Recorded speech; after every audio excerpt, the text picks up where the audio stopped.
and I'm here today with another All Signs Live. I definitely apologize for being late to the live.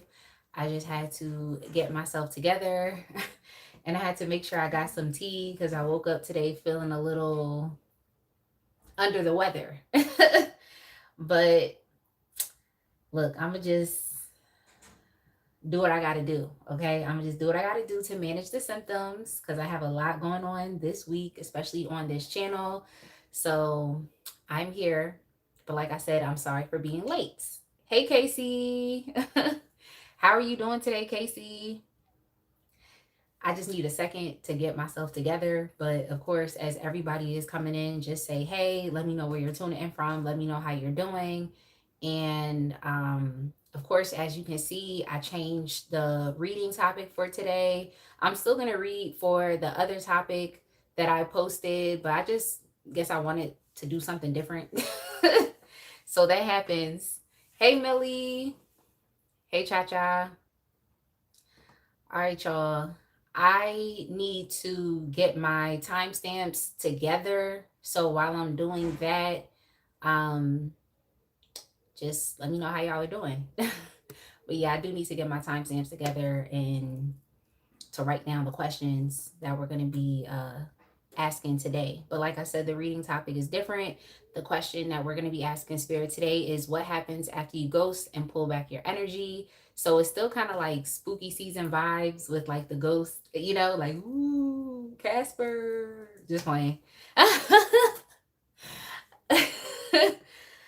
um, so yeah, it's still like spooky season vibes, but it's just a little something different. So I hope you all like this reading topic for today. But let me get set up and then we'll get started. Like I said, I was definitely running late. But I'm glad to be here.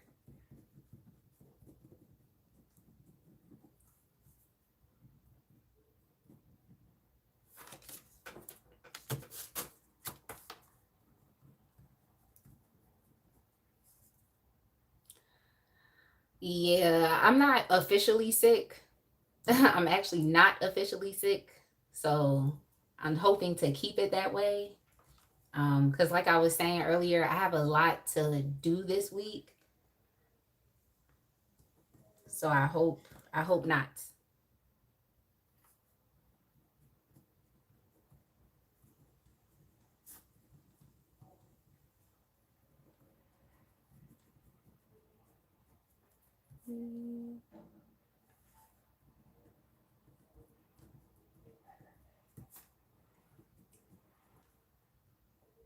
Hey, Francois. I know, right? Casey, I'm not claiming it. Which is after you go silent. Give me 1 second, y'all. I just have to finish writing out the questions. I'm going to be asking 3 different questions per sign, but y'all can even let me know which sign that you would like for me to get started with.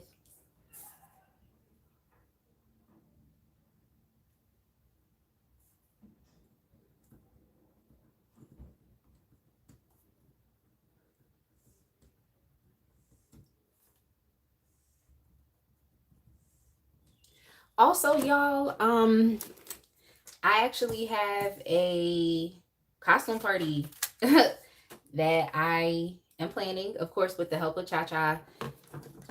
It's actually going to be this Friday, the 24th, from 7 to 9 p.m. I'm actually going to be dropping that post on the community tab. It's scheduled to drop like right after this live is over, I think, or somewhere around that time. I think it's either while I'm live or after it's dropping.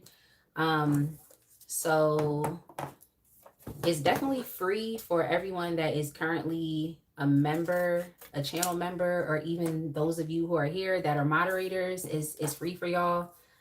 So y'all should definitely go ahead and, you know, RSVP, because it's going to be a lot of fun. Like, I don't necessarily dress up because I don't really celebrate a lot of these like societal holidays. I actually really don't, but it's just kind of like a seasonal thing. So that's why I'm kind of branding it more so like a costume party. But yeah, y'all should definitely come out. Okay, y'all should definitely come out and have fun. It's only going to be for a couple hours. So I just think it's a nice opportunity and chance for us to all like meet each other. I mean, I like going live, but sometimes it's weird because it's like I'm talking to myself. So it would be nice to like actually be able to like know who I'm connecting with, and just for us to have fun and to like actively engage. Okay, so y'all want to start with fire? You said I should do Libra first. It's our birthday. Look, Verlina, I don't do anybody first according to their season. Like, I didn't even do that for Leo season. I just kind of go by like who says a sign first in the chat.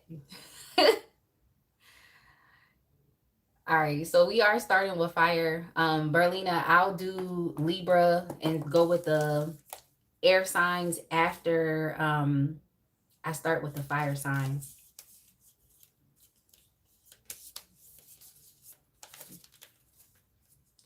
Oh, that is hilarious.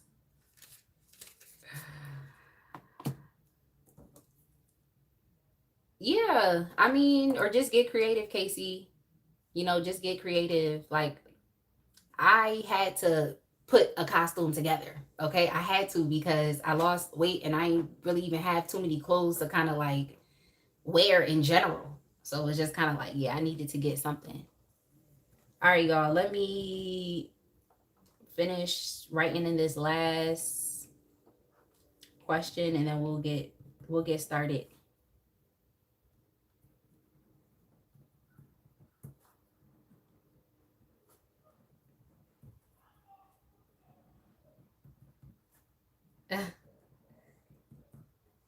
Hey L. Hey L reads tarot. It's nice to see you. It's definitely nice to see you. If y'all don't know, Elle actually has a tarot channel as well. So y'all should definitely go check her out. Go watch her readings. She does all signs readings as well. So get into it. Thanks, Elle. Exactly, Casey. That's all. Just put your makeup together, okay? Put your makeup together, switch your wig up, and that's your costume. All right, let's go ahead and start with Sagittarius. All right, Sagittarius. Oh, sorry, Sagittarius. Your timestamp is going to be 8 minutes.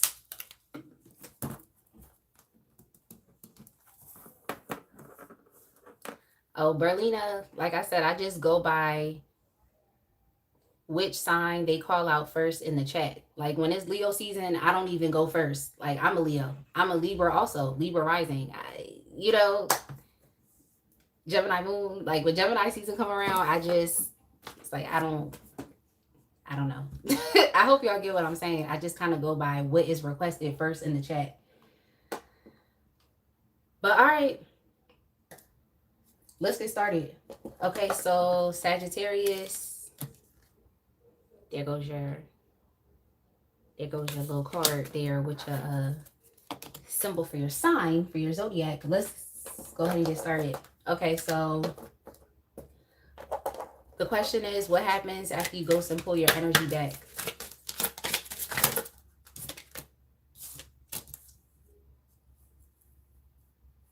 So it seems like you tend to ghost and just pull your energy back when you realize that there's a lot of like fake things going on.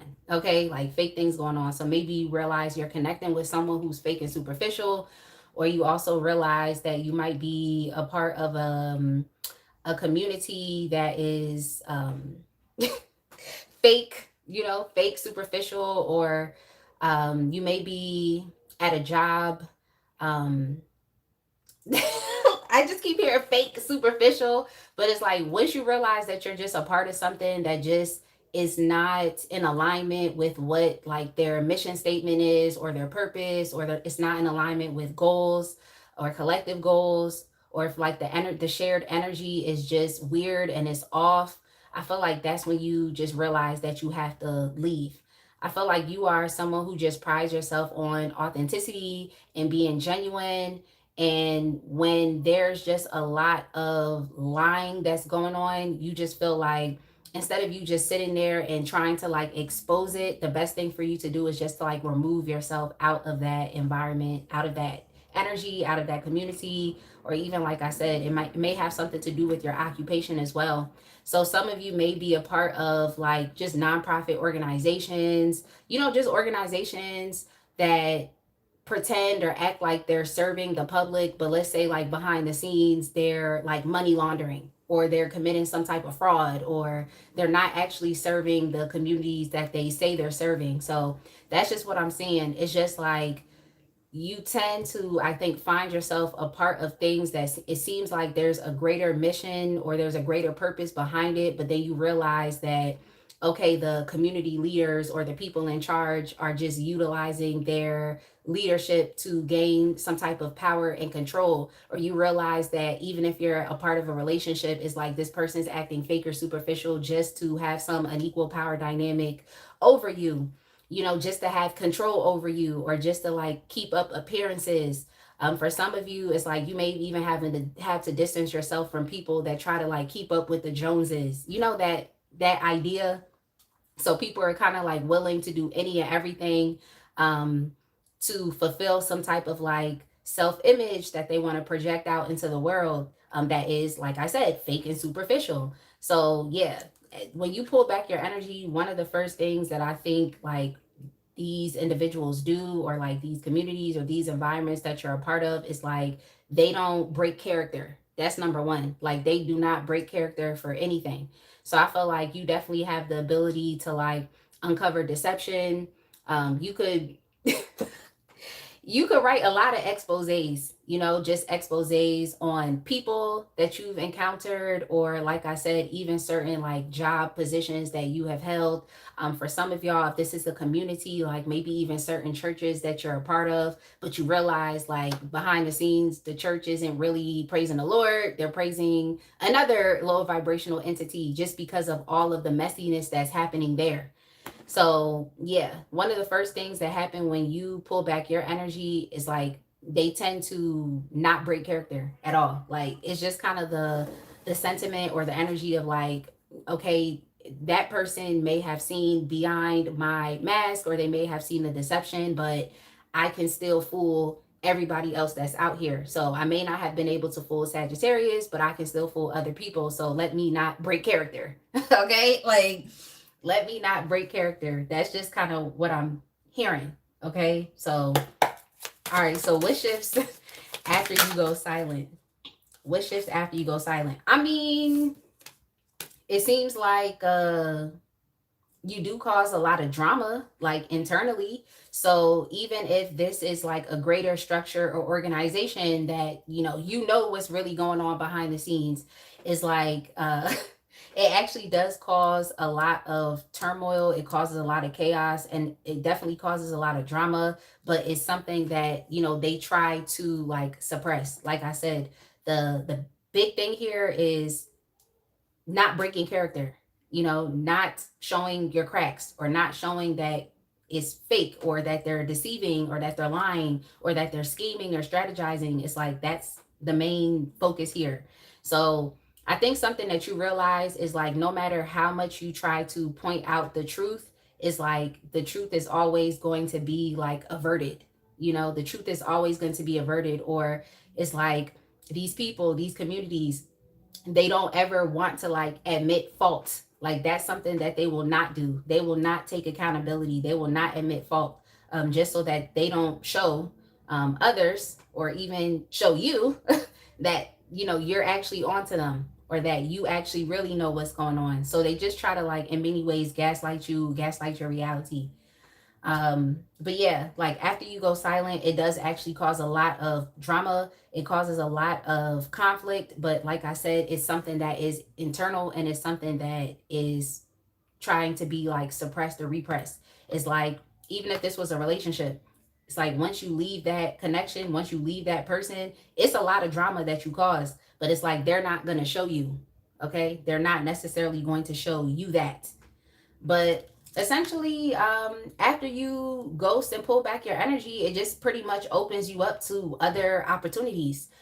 So you oftentimes feel inspired to just go somewhere else, to maybe even start a new relationship, or to just go find a new job, or to go find a new employer, or um, in the case of, like I said earlier, if this has to do with like a church or any like community spaces, it's like you just go find a new place of worship, or you just go find a new place to go to.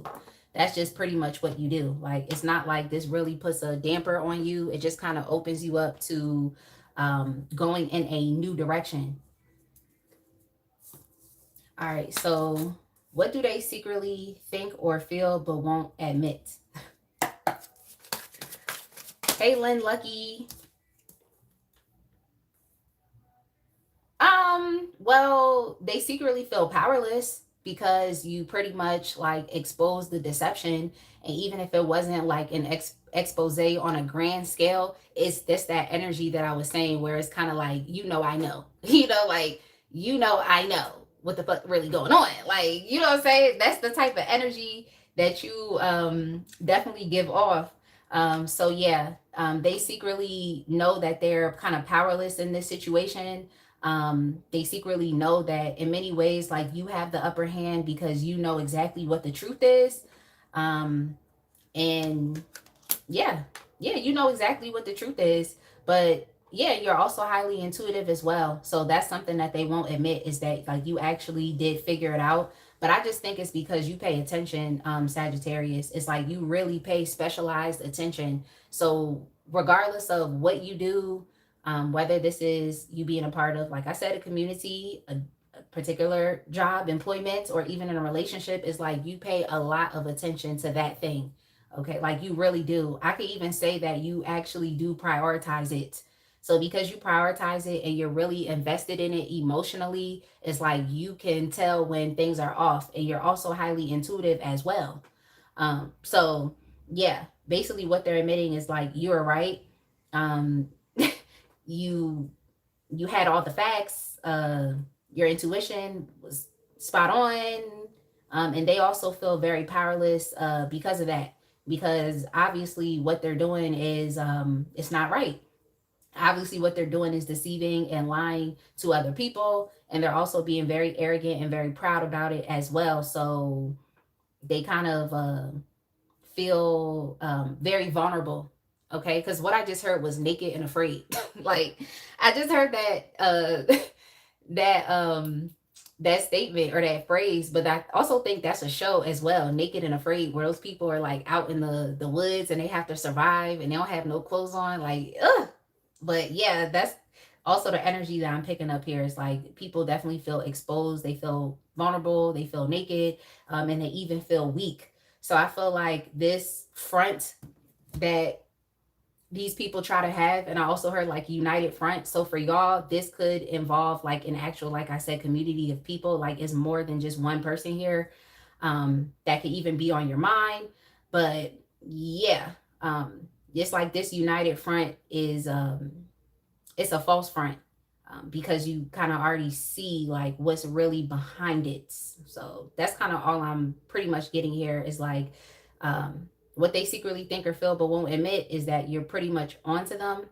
I keep hearing Chase is on the case, so you all could definitely be Inspector. Yo, why did I hear Inspector Gadget? Like, no, but it's like y'all really are on the case. It's like you really do have a knack for getting to the root, and just sussing out the deception. So that's what I see. Pretty much, they don't want to admit that you were onto them, like, but you were onto them because you prioritized it and you paid attention. So many people don't really pay attention, but I feel like you did, Sagittarius, and I just feel like this has to do with you exposing and uncovering deception and lies. All right, let's go ahead and move on, y'all. We're going to go to Leo.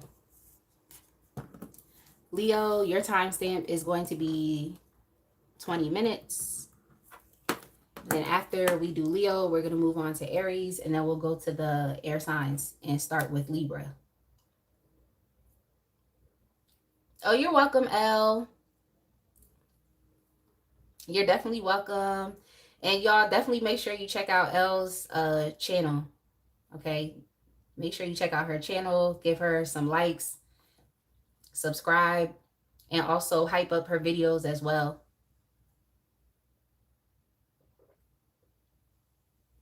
Jacqueline said, I tell people just because I'm chatty, I am aware of how people move. Don't ever play with the chosen one. Bye, Felicia. Yo, I'm cracking up, Jacqueline.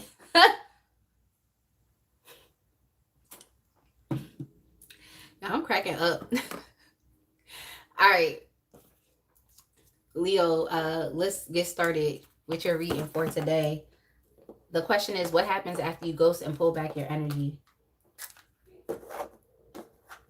All right, y'all. I'm just going to take a second and remove some of these decks from my desk that I did not use. I kind of just put out a lot of different decks to figure out like which ones I'm going to go for. I might just keep the Pope Tarot over here since it's a second tarot deck.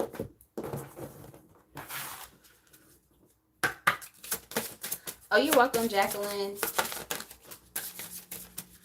All right. Leo.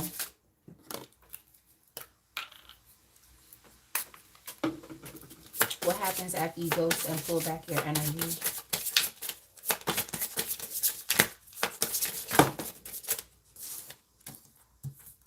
Well, Leo, it seems like you're very imaginative and creative. It seems like you are definitely someone who is a dreamer. So I feel like you tend to pull back your energy from like limiting situations, whether it's like a limiting relationship that doesn't really fit like what you're imagining. And I'm not even saying like you're trying to be idealistic. It's just that you have a vision and you have a picture in your mind of how you would like things to go or how you would like things to look like. So if it's not looking like that, it's like you tend to ghost and to pull back and to remove your energy. I also feel like you tend to remove your energy from just even people that don't positively like affirm your dreams and the things that you want to do. Like they're not necessarily like supporting you or supporting your goals.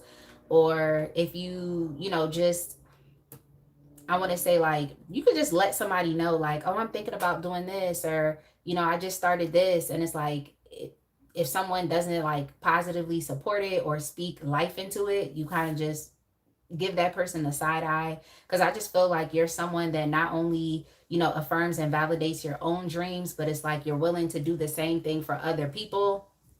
I just feel like you tend to meet a lot of people that are the opposite of you, people that are afraid to dream or afraid to take, you know, a risk, afraid to just have aspirations and to, yeah, to aspire to want to achieve them, or yeah, or to accomplish them. That's just what I'm seeing here. But you also tend to leave like environments or communities in which you feel like you just learned all you needed to learn, like there's nothing else for you to do there, like you can no longer expand or you can no longer grow in that environment or within a particular relationship. So I think that's typically when you will ghost and pull your energy back. So like I said, it's one of two things. It's like you can't be a part of limiting environments or limiting relationships, and you also don't like being around people that don't necessarily validate or affirm what you want to do. And like I said, I don't see it as like, oh, idealism, like you're trying to be like, what is it? It's like just trying to, because I'm the only archetype that I'm getting is like the page of cups. And there's nothing wrong with being in that like dreamy type of energy, but it's like you can get lost in that. Okay, it's like you can get lost in it if you don't actually, you know, set time aside to be consistent or to commit yourself or to be dedicated, or, you know, to actually plan. You know, so that's all I'm saying here. So I'm not really seeing it as like, oh, you're being idealistic and you're not being grounded, or, you know, your plans don't have practicality behind it. But I just feel like you have in your mind a vision of how you would like things to be or how you would like things to go. I feel like you do put your best foot forward. So if you're not receiving like positive feedback that is in alignment with what you're thinking or what you're desiring, what you're wishing and hoping for, then you typically tend to pull your energy back. So how do they react? Well, all of the creative energy leaves the room. Okay, all of the creative energy leaves the room, because like I said, I feel like you tend to meet people that are the exact opposite. You know, people who, like I said, they don't really have too many goals, plans, dreams, like things that they want to aspire to bring into their life, or they want to aspire to experience within their life. So it just seems like you are pouring a lot into other people, and you may not necessarily be receiving that same energy from them in return because they can't do it for themselves. So I think what you're realizing is that you tend to want more for other people than what they want for themselves. Okay, so it's like when you pull your energy back, there's no one there to inspire the community to grow or to expand, or to think more so in terms of things being limitless as opposed to things being limited or lack based or scarcity based. So yeah, when you leave, it's like all of the inspiration leaves as well. It seems like these people or this community or this connection or lack thereof is pretty much left to its own devices. So you do actually put a lot of the work, I feel like, energetically into just these external places or these external people. So when you leave, there's no one there to inspire, you know, others to want to grow. I just feel like you speak a lot into other people's dreams and goals. And when you remove yourself, it's like it's on them. Now they have to figure themselves out. Now they have to inspire themselves. Now they have to develop more of an expansive mindset. But at the end of the day, it's like if this isn't something that is habitually present within their behavior, within their character, their demeanor, it's like then they can't essentially generate themselves. So that's just what I see here. What shifts after you go? What shifts after you go silent? Oh, dang. Yeah. Yeah. Yeah, it's just funny because the Page of Cups definitely popped up. It definitely popped up, but like I'm saying, I just feel like you typically are the person that will speak life into people or to like affirm people's dreams. Or I feel like you teach people that it's okay to be like delusional when it comes to like your goals and to the things that you want. And in many ways, you have to be delusional because you literally have to supersede what your life is showing you or what your current circumstance or situation is. You have to literally supersede that in order to remain hopeful or to remain faithful, or to continue to keep having like a positive mindset or expecting positive things in your future. So yeah, once you leave, it's like all the positivity leaves as well. People actually are heartbroken and upset because they definitely take you as a major loss. Okay, like I think when you leave, people tend to, because it seems like they have no other option but to have to grieve the loss of you. And I feel like this takes some time. It takes time. You know, some of these folks or just these communities, I feel like have developed like a real attachment to you and to your energy and you speaking positively into their goals, into what they want to do, just positively affirming them, even with your presence and with your attention. So it's like when you leave, it actually does make people feel very like heartbroken and sad. Okay, because they're separated from this life force. They're separated from the fun and the imagination and just all of those positive thoughts and feelings that you really can like what do I want to say, that you really can transfer energetically to them. They just see you as someone who's a very like friendly person. You're a very tender person, and you're, like I said, you're also a very creative person. So it's like once you leave, they're kind of cut off from all of that energy. So yeah, when you leave too, people feel neglected. But like I said, I just think it's because you positively affirm people, like even with your presence. But yeah, people feel insecure, they feel neglected, they feel sad. They definitely feel like upset because you are no longer around. So yeah, that's crazy. Um, what do they secretly think or feel but won't admit? Dog Zax, you said I look sweeter than money. Okay, I like that. Nate says I leave all the people that were trying to interfere. Hey, dope. Oh, thank you so much, Dan Badger. Dan Badger said, just passing through, wishing you all a great day. I hope everyone you meet today is genuine and loving towards you. Oh, thank you so much. I love that blessing. I love that blessing. Like, I really do. Well, oh, it's 3 cards. I thought I only had 1 card. Then it went to 2. Then it went to 3. I guess my cards are sticking together. But yeah, what they secretly think and or feel but won't admit, well, they definitely know that you don't necessarily have to help them.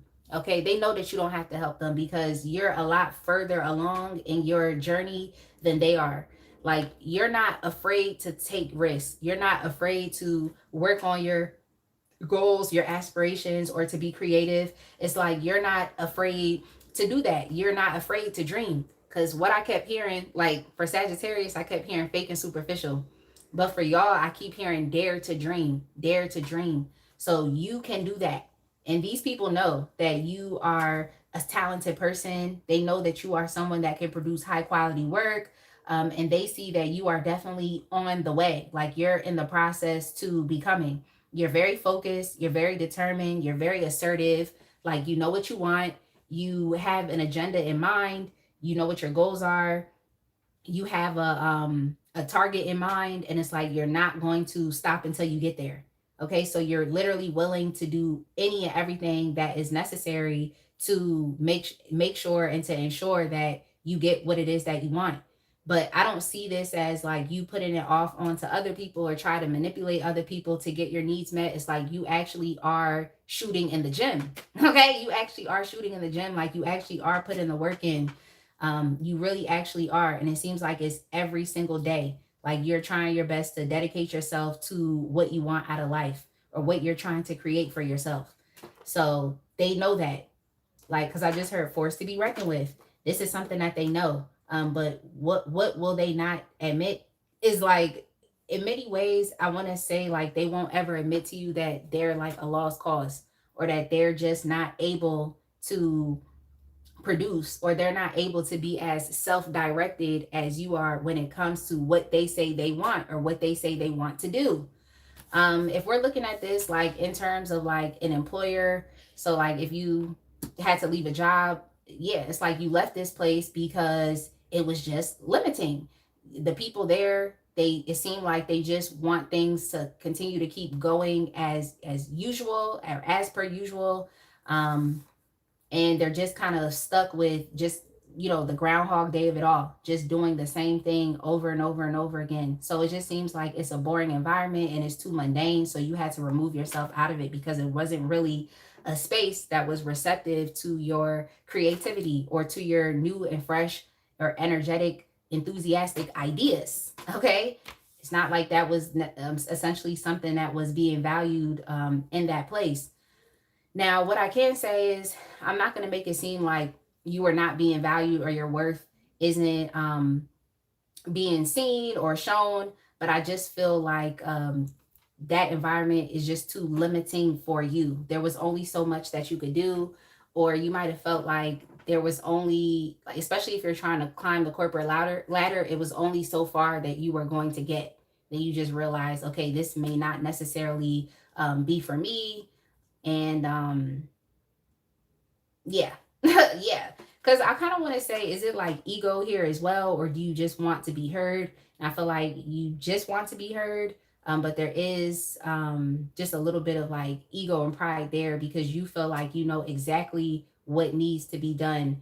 But you just feel like it's maybe not much that you can do because you can't necessarily like open someone else's mind to the point to where in which they feel as affirmed to make decisions that you would make, regardless of their own positions of power. So I think you just had to leave because it might have been like the higher ups, like your management, that were actually in charge of making the decisions, but they weren't necessarily making good decisions, or they were making decisions based off of like lack, limitation, or like I said, like even a scarcity based mindset. So I just feel like in environments, you tend to question why. Like, why?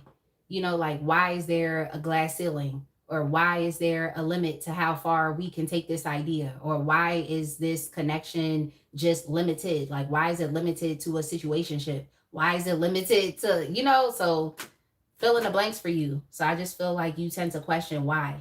But yeah, I think what they won't necessarily admit to you is like they're not able to make the same choices that you would make. Or they would also admit to you that they're actually in denial. You know, they're in denial. They actually don't really know what to do, or they're not as self-directed as you.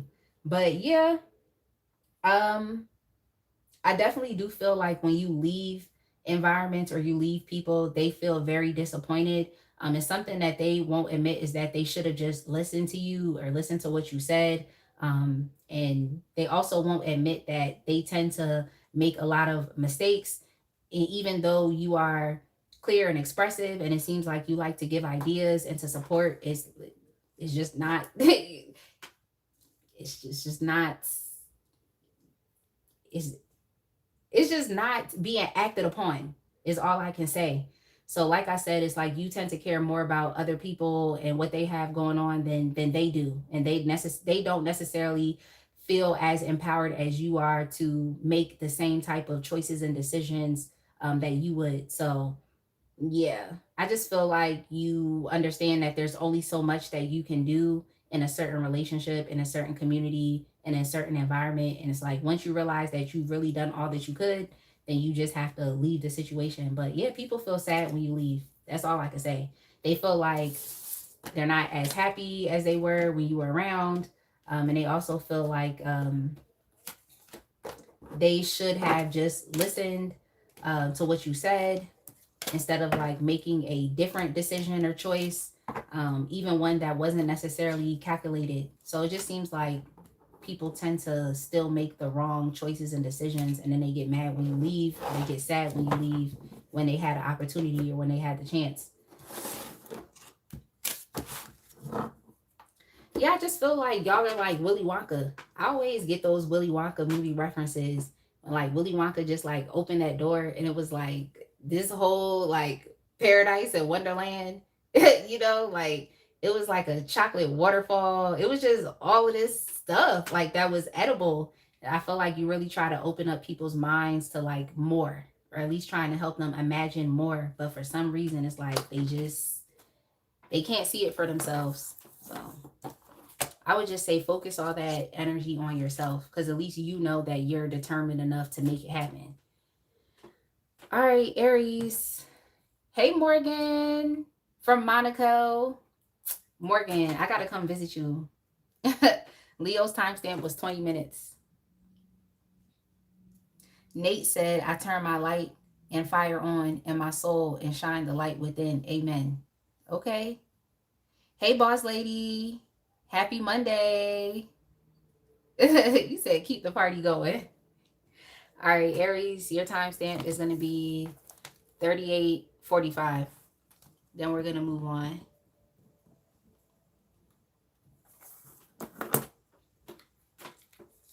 Hey, Katara. I don't know if I said hi. Okay, while I have everybody here, please make sure that y'all go to the community tab as soon as you can and you RSVP for that costume party. I'm giving out 2 prizes. I'm giving out 2 prizes, and we're going to connect, play some games, and just have fun, okay? This is an adults-only function.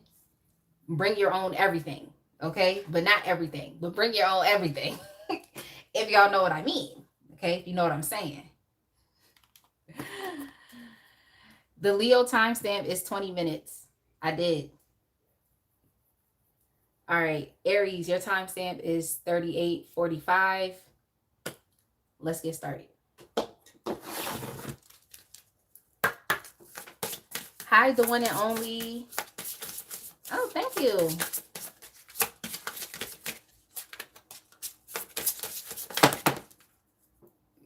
Cha said, I'm coming dressed and ready to party. Coming dressed and ready to party. Okay, Aries, yeah.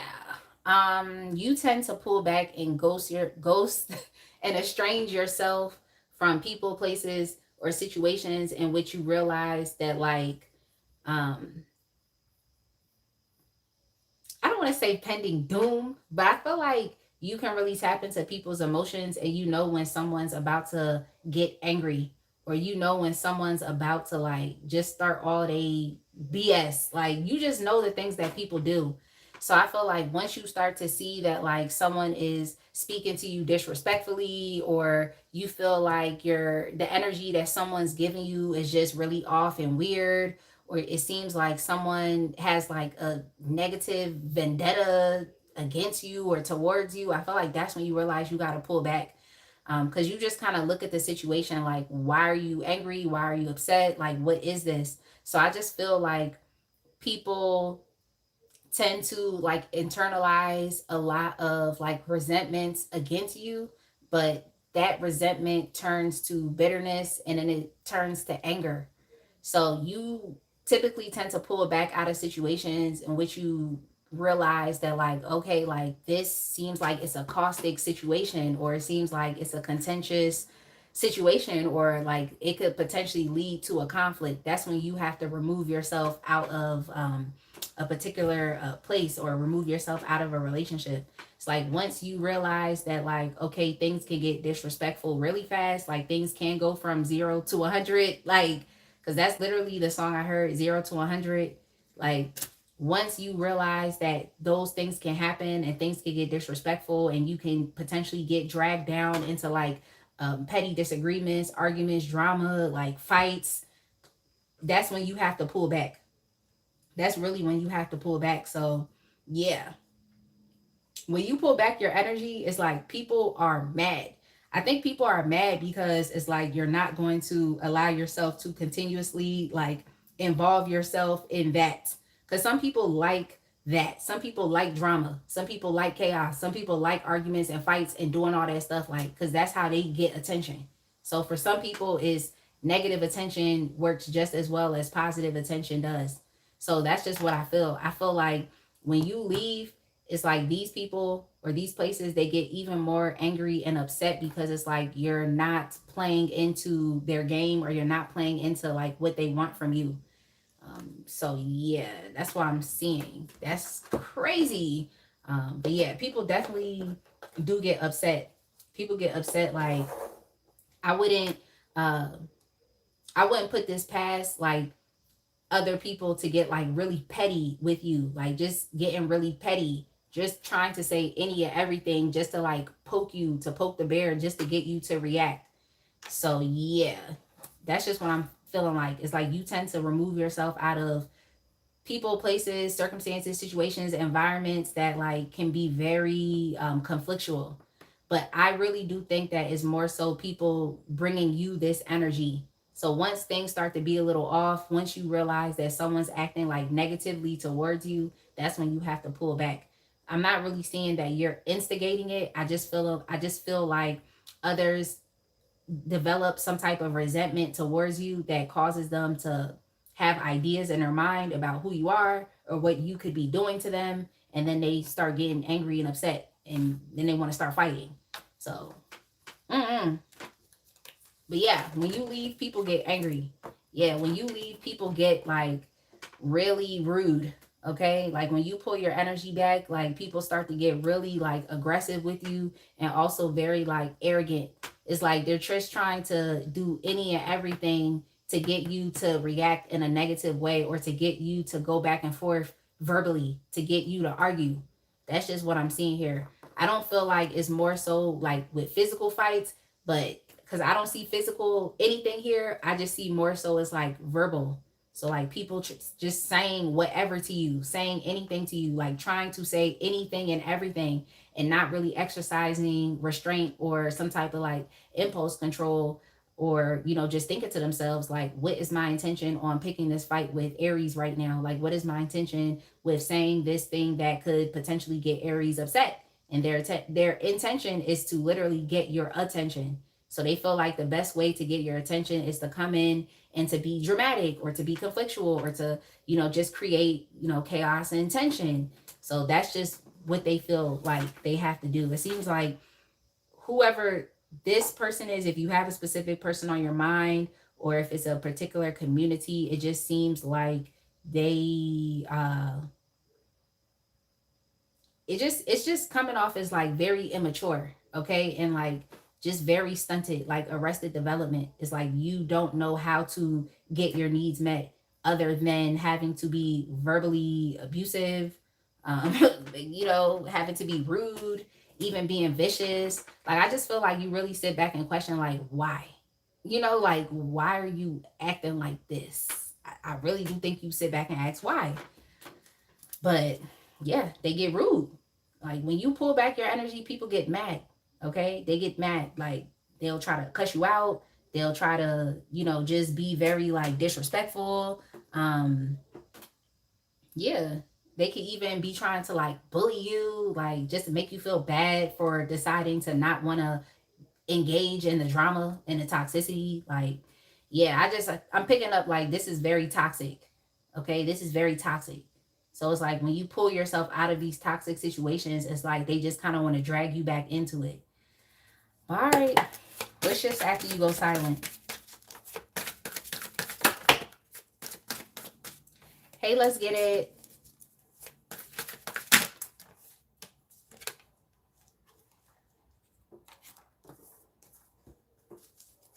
Yeah, this card did want to come up in the reverse.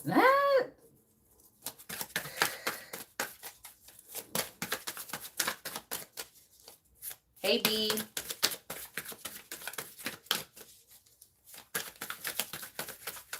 Yes, make sure you're at the costume party, Roger. That means you have to fill out the Google form, okay? The Virgo in me just really be trying to have things nice and organized for the collective. So all y'all got to do is click a link and answer the questions. Like I have everything nice and organized for y'all. So don't show up. Don't show up like, can you send me the link? Because I can't send it to you over YouTube. But if you give me your email, I can send you the link that way. Hey, Dennis. I mean, pretty much like after you go silent, what ends up shifting, well, I think you realize just how like out of control these people, places, circumstances, situations are. Like I think that's when you just realize like no, like this is really out of control. So like it's just the opposite of what came up in Sagittarius's reading, where it's like when Sag like removes their energy, people try to like keep it together, like they just try to hold it together. But no, like when you leave, it's just kind of like everything just, it's like all hell breaks loose in a way. Like it's like all hell breaks loose. Like, these people cannot keep it together. They definitely cannot. They're lacking a lot of self-control, like I said. I just think things become a bit too much even for you to handle and for you to deal with. So the best thing that you could do is just leave. The best thing you could do is just leave, because it just becomes too much energetically and negatively for you to deal with.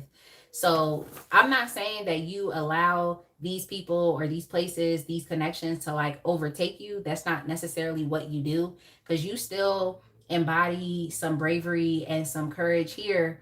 And you just say to yourself like, okay, well, this situation isn't going to pull me down. I'm going to refuse for it to pull me down. It's not going to. I'm not getting into this drama with y'all. So I'm just going to show y'all that I can go in a different direction, because some people feel like they have to fight back. But I just feel like for you, you don't necessarily fight back. You just move forward with grace. Like, you know that you're a winner. You know that you are someone that, even in many ways, it's like if you wanted to, fight, if you wanted to go back and forth, like you really could. And 9 times out of 10, you would be the person that would actually win the argument, win the debate, win the fight. Like that, it would be you. But I just feel like you realize that you don't necessarily have to do that. Like winners don't have to do that. Like people that are succeeding at life, people that feel good about who they are as a person, people who feel good at, just good within the life that they're experiencing, like the daily life, they don't have to sit here and go back and forth with other people and be pulled down into drama. So that's pretty much how you decide to exit the situation, with grace, with your head held high. But you also know, because I feel like there's a saltiness that you feel a little bit, like it's a bit of a bittersweet feeling, because you know that like these people wanted to go low with you, you could actually go to hell. You could. You could. But I just feel like you just try your best to separate yourself from that energy, allow them to pretty much implode on their own, and then you just, try to circumvent the situation and go somewhere else. But yeah, you actually could fight back if you wanted to, because you could be a bit rebellious as well. Okay, you could be hot tempered as well. Like you could be angry as well. But it's like you're deciding not to. You're understanding that your anger doesn't have to bound you and tie you down to toxicity. You're understanding that you are a free spirit and you can choose a different course of action. Whereas it's like these people, these connections, this environment, this community, even if it's another person you're in a relationship with, it's like you just allow them to crash and burn on their own. Okay? And you just go a different way. I hope y'all get what I'm saying. But that's pretty much what shifts after you go silent. People tend to crash and burn because they have no one else to argue with but themselves.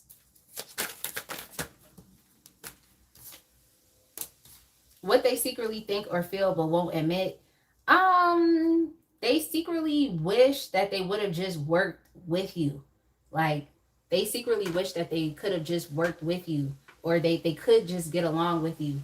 Or they could just, actually partner with you and collaborate with you. That's just what I'm seeing here. Like, or y'all could be on the same team. That's what they actually secretly wish for. But yeah, but then what? Like, what is the point of being? Okay, so it seems like, because I'm just thinking, like, if they wish they would have worked with you, then what is the problem? What is the issue? Why do they cause drama? And they just cause drama because they have an inability to actually compromise with you. And they're very stubborn and are also very rigid. Whoever this person is, or this community, or if this is an employer, okay, it's like they actually don't have the capability to be a teammate. But it's like they wish they actually could, they wish they could, but they don't have it. They literally don't have it within them. Like whomever you're asking about, like these are people that have, it's like this is what they always go through. So this is pretty much what they expect. They always go through these dramatic, conflictual, contentious issues with other people. Like this is a part of what they do. This is a part of their pattern. So what I'm seeing here is they wish they could actually break out of that pattern and that they could work with you, because it seems like you're a very like determined person. You're a hardworking person. It seems like you're developing yourself, so you're working a lot on your own personal self mastery. You're just trying to accomplish things that you really want. You're making a lot of progress on what you say you do, or what you're expecting out of life. So yeah, I mean, it seems like you have a lot of like decent and good qualities, but they wish they could be on your team. Because what I just heard is like, if you can't beat them, join them. So I think this may also be people that have tried to like, in many ways, like beat you, or they tried to dominate you, or they tried to control you. But it just is really coming off as arrogant. It really is. If this is like a love relationship, is like you could have been dealing with someone who just is so irritable. Like you cannot actually tolerate being around that person. And this is just how they typically are. They're a highly defensive, highly insecure person, someone that refuses to compromise with others. They tend to be very like assertive with their opinions. They could be even be aggressive with their opinions. If you don't agree with what they have to say, then it's a problem. But yeah, they actually wish that they could be a bit more like compromising. They actually wish that they could do that, but they just can't. I just think this person has been through too much stuff in life, and they haven't taken the time to actually work through their issues and to really understand why they keep playing out the same negative patterns and cycles in their relationships, or as they just relate to other people. So that's crazy. That's crazy, Aries. Yeah, that's crazy. Yeah, like they really want to be inclusive or be included.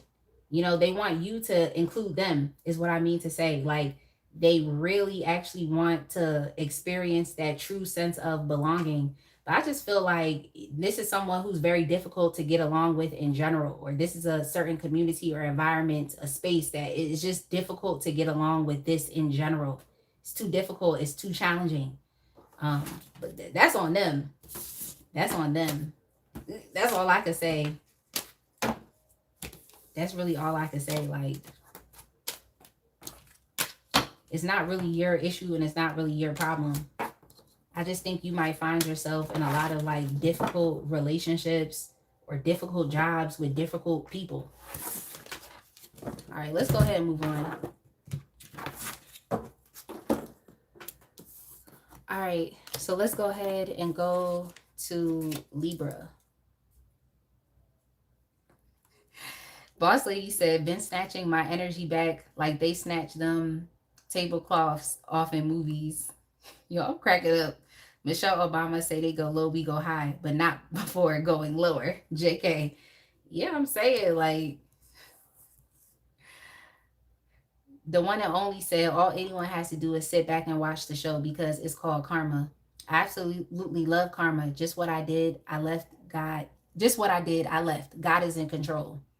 Hey, Busy Bee and Recovery. All right, let's go ahead and move on to Libra.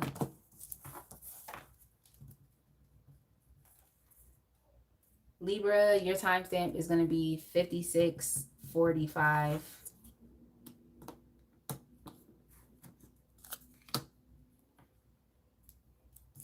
Busy Bee said, I took my power back and left the state. I know that's right.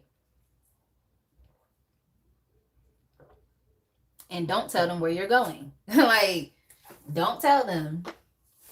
Because people love to pop up. All right, Libra, what happens after you ghost and pull back your energy?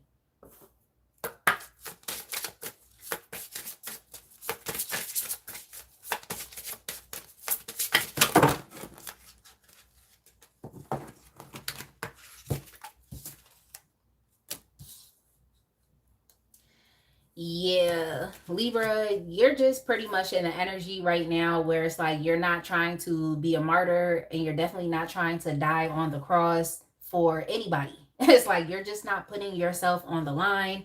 You're not sacrificing yourself for anybody or for anything. It's just what it seems like.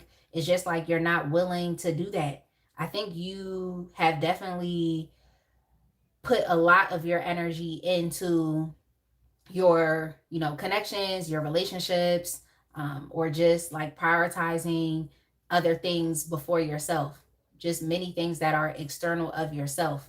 But once you realize that your sacrifices or like the energy and the effort that you're putting in isn't really being appreciated, that's when you feel like you have to pull back. Once you feel like someone isn't grateful or that people aren't grateful for what it is that you do, it's like you start feeling really like unappreciated. That's when you want to pull back, okay? Because you feel like you don't deserve to be taken for granted. And I also feel like when you're in these environments or part of these relationships that take you for granted, it's just like even though you are showing up, there's always an expectation that you have to do more, like that you have to do more or that more is required out of you. So you're just really getting to the point, Libra, where it's like you're not trying to people please anybody. Okay, you're not trying to people please. You're not, like I said, trying to die on a cross for someone else. I'm trying to be a martyr. You're literally just trying to do exactly what is necessary. But even when you do decide to go above and beyond, if it's not being appreciated, you have to pull your energy back. It's like on top of that, you're doing something that wasn't even necessarily required. It's just something that you felt, that you needed to do. Okay, your integrity felt that you needed to do this. So you followed through and you did that. But when it's not being appreciated, when people are not being grateful, you kind of just look at it like, well, what's the point? Like, well, what is the point? Because like I tell y'all all the time, it's like you don't have to do anything for anybody. But if you do, it's because that's what you truly want to do. Like, it's the goodness of your heart. So once you feel like your goodness is being disrespected, underappreciated, taken for granted, or even like when you do certain things, if it's rejected by others, if others are like not satisfied or happy with it, it's like you just feel like, okay, well, I'm just gonna take my time, energy, and attention back, because what is the point? It's kind of like damned if you do, damned if you don't. So that's just what I keep hearing for y'all, Libra. It's like, you damned if you do, you're damned if you don't. Like, so I'm not mad at you. Like, you know, you're getting to a very mature place in which you understand that, like, you can't make everyone happy all the time. And definitely not at the expense of yourself. So you're developing boundaries. And I feel like you're even saying no. Okay. Because now you're developing even more of a sense of like self-respect. Because honestly, people will do that. It's like, if you don't respect yourself and put up boundaries, they're just going to see what they can get away with. I mean, and jobs do this as well.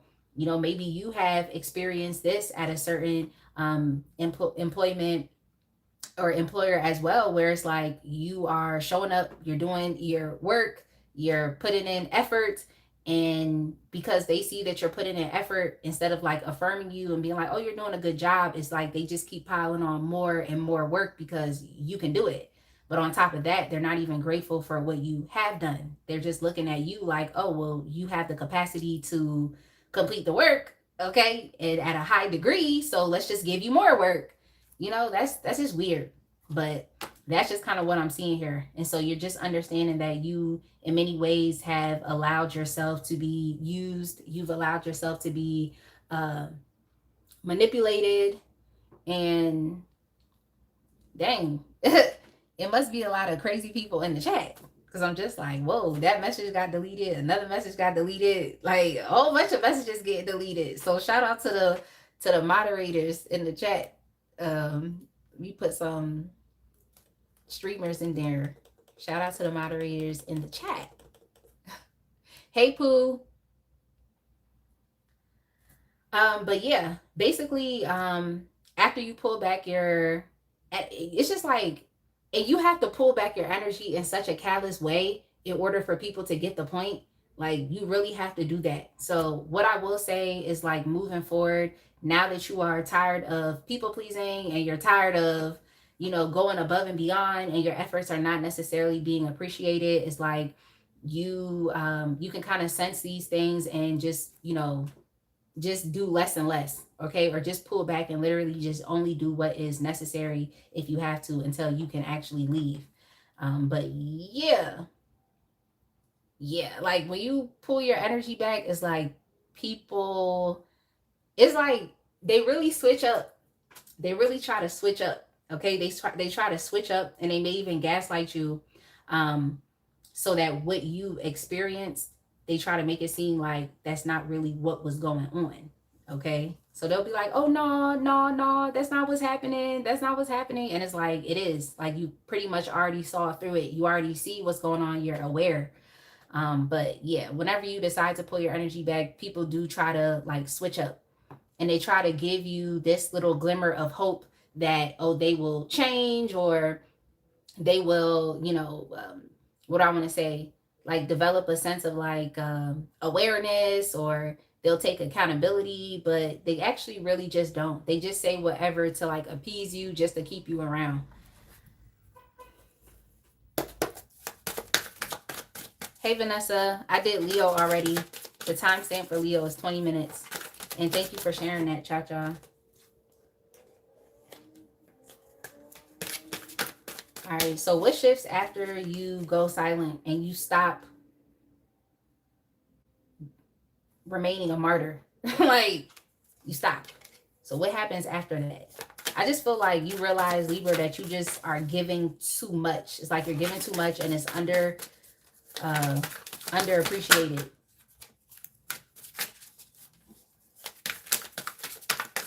I don't know which one is next, Vanessa.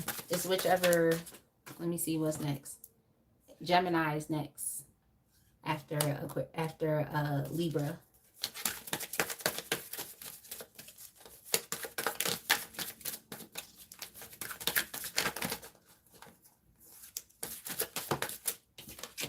what shifts after you go silent? Well, you stop doing the most. That's what shifts. I think you really think about yourself and you think about just like how beneficial and how important your energy is. That's something you have to understand. I feel like with you, Libra, you really are realizing that you do too much. Like you do too much. I don't want to say you care too much because there's nothing wrong with caring, but to the point where you are being used.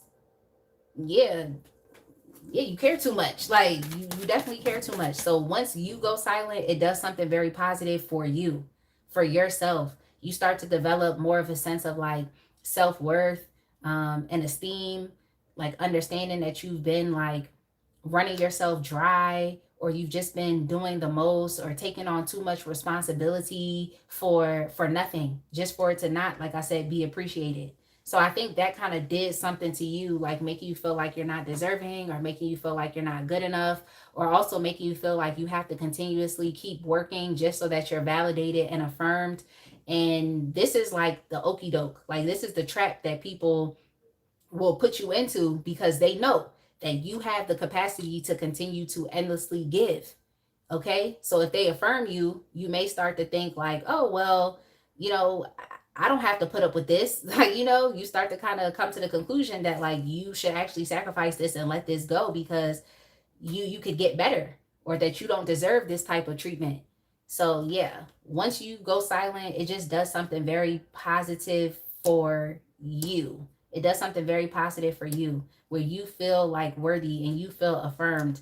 um yeah, I just think you might have been a part of like even a lot of relationships that did that to you as well. Like made you feel like you weren't good enough. So you always had to continue to keep giving or showing up for somebody else's needs, and you were neglecting your own needs, or they were neglecting your needs, not supporting you, not pouring back the same energy that you were pouring into them. So yeah, like once you pull back, you have the capacity now to purely like pour into yourself, and you can actually see the benefits from you being able to do that because you're not neglecting yourself anymore. Like you're putting yourself, your needs first. You're developing a sense of boundaries and, like I said, self-respect, like knowing what you will do and knowing what you won't do.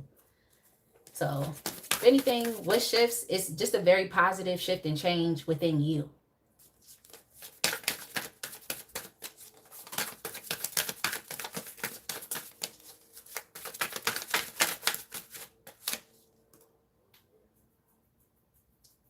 Oh yeah. So what they secretly think or feel but won't admit, that you're needed, that you're essential. Like you're essential. Like I just keep hearing essential worker, you know, like you actually are essential.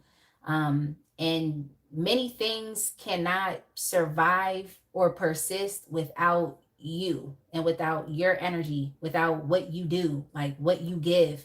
Like things cannot necessarily persist and things don't necessarily grow when you're not around. It just doesn't. It just doesn't. Like, so pretty much what they secretly think or feel but won't admit, um, that they're codependent on you and your energy. Like they're codependent. So there's a codependency here, but you have not necessarily been in the role of the person that is taking and taking. It's like you have been in the role of the Superman, okay, or the Superwoman, or the Captain Sava, fill in the blank. It's like you've been in that role. So once you remove yourself, remove your energy, remove your time, um, once you remove all of that, it's like it definitely puts all of the responsibility on this person if it's a relationship, or it puts the responsibility on the community, or it puts the responsibility on the employer to have to figure things out for themselves. And they're very codependent. Like they literally need you to survive. Like I can say that for a fact. They literally need you to survive.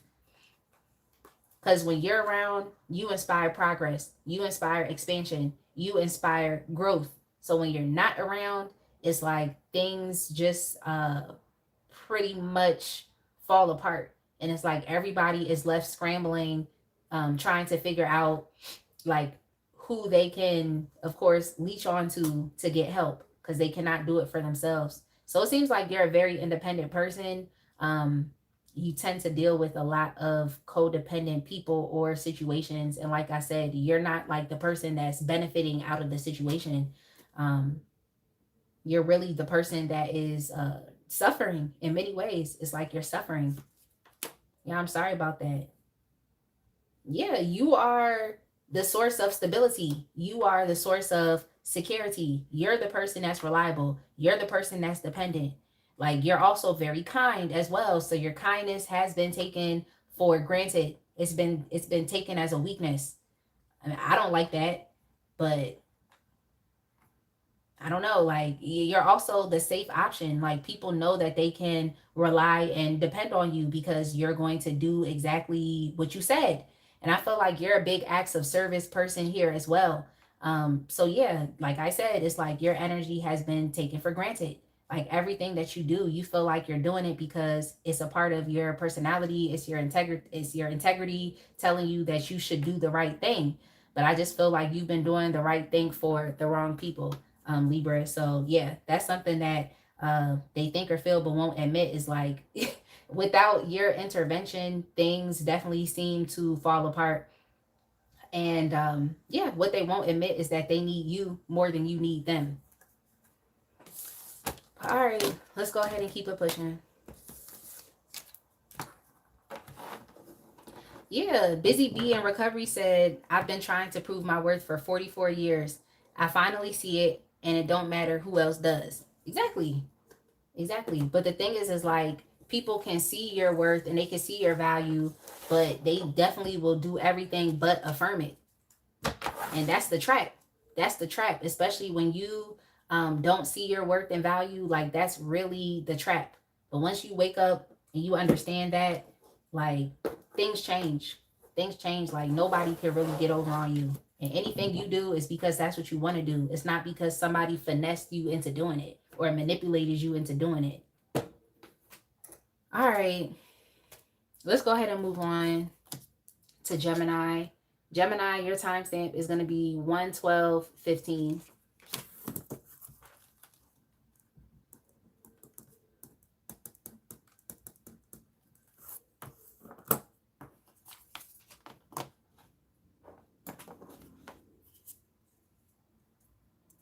Yeah, good for you, Nate. Good for you. All right, Gemini.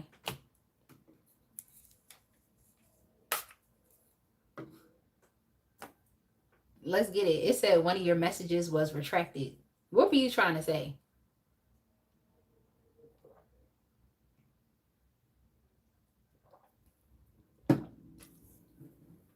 So, Pooh, you're ready for Gemini? And Nate says, someone's asking me to marry them. Who? Like, Nate, I'm just going to go out on a limb and say that you are a masculine presenting male and someone's asking you to marry them. Now you got to share the story because now I'm nosy. All right, let's go ahead and move on to Gemini. Yo.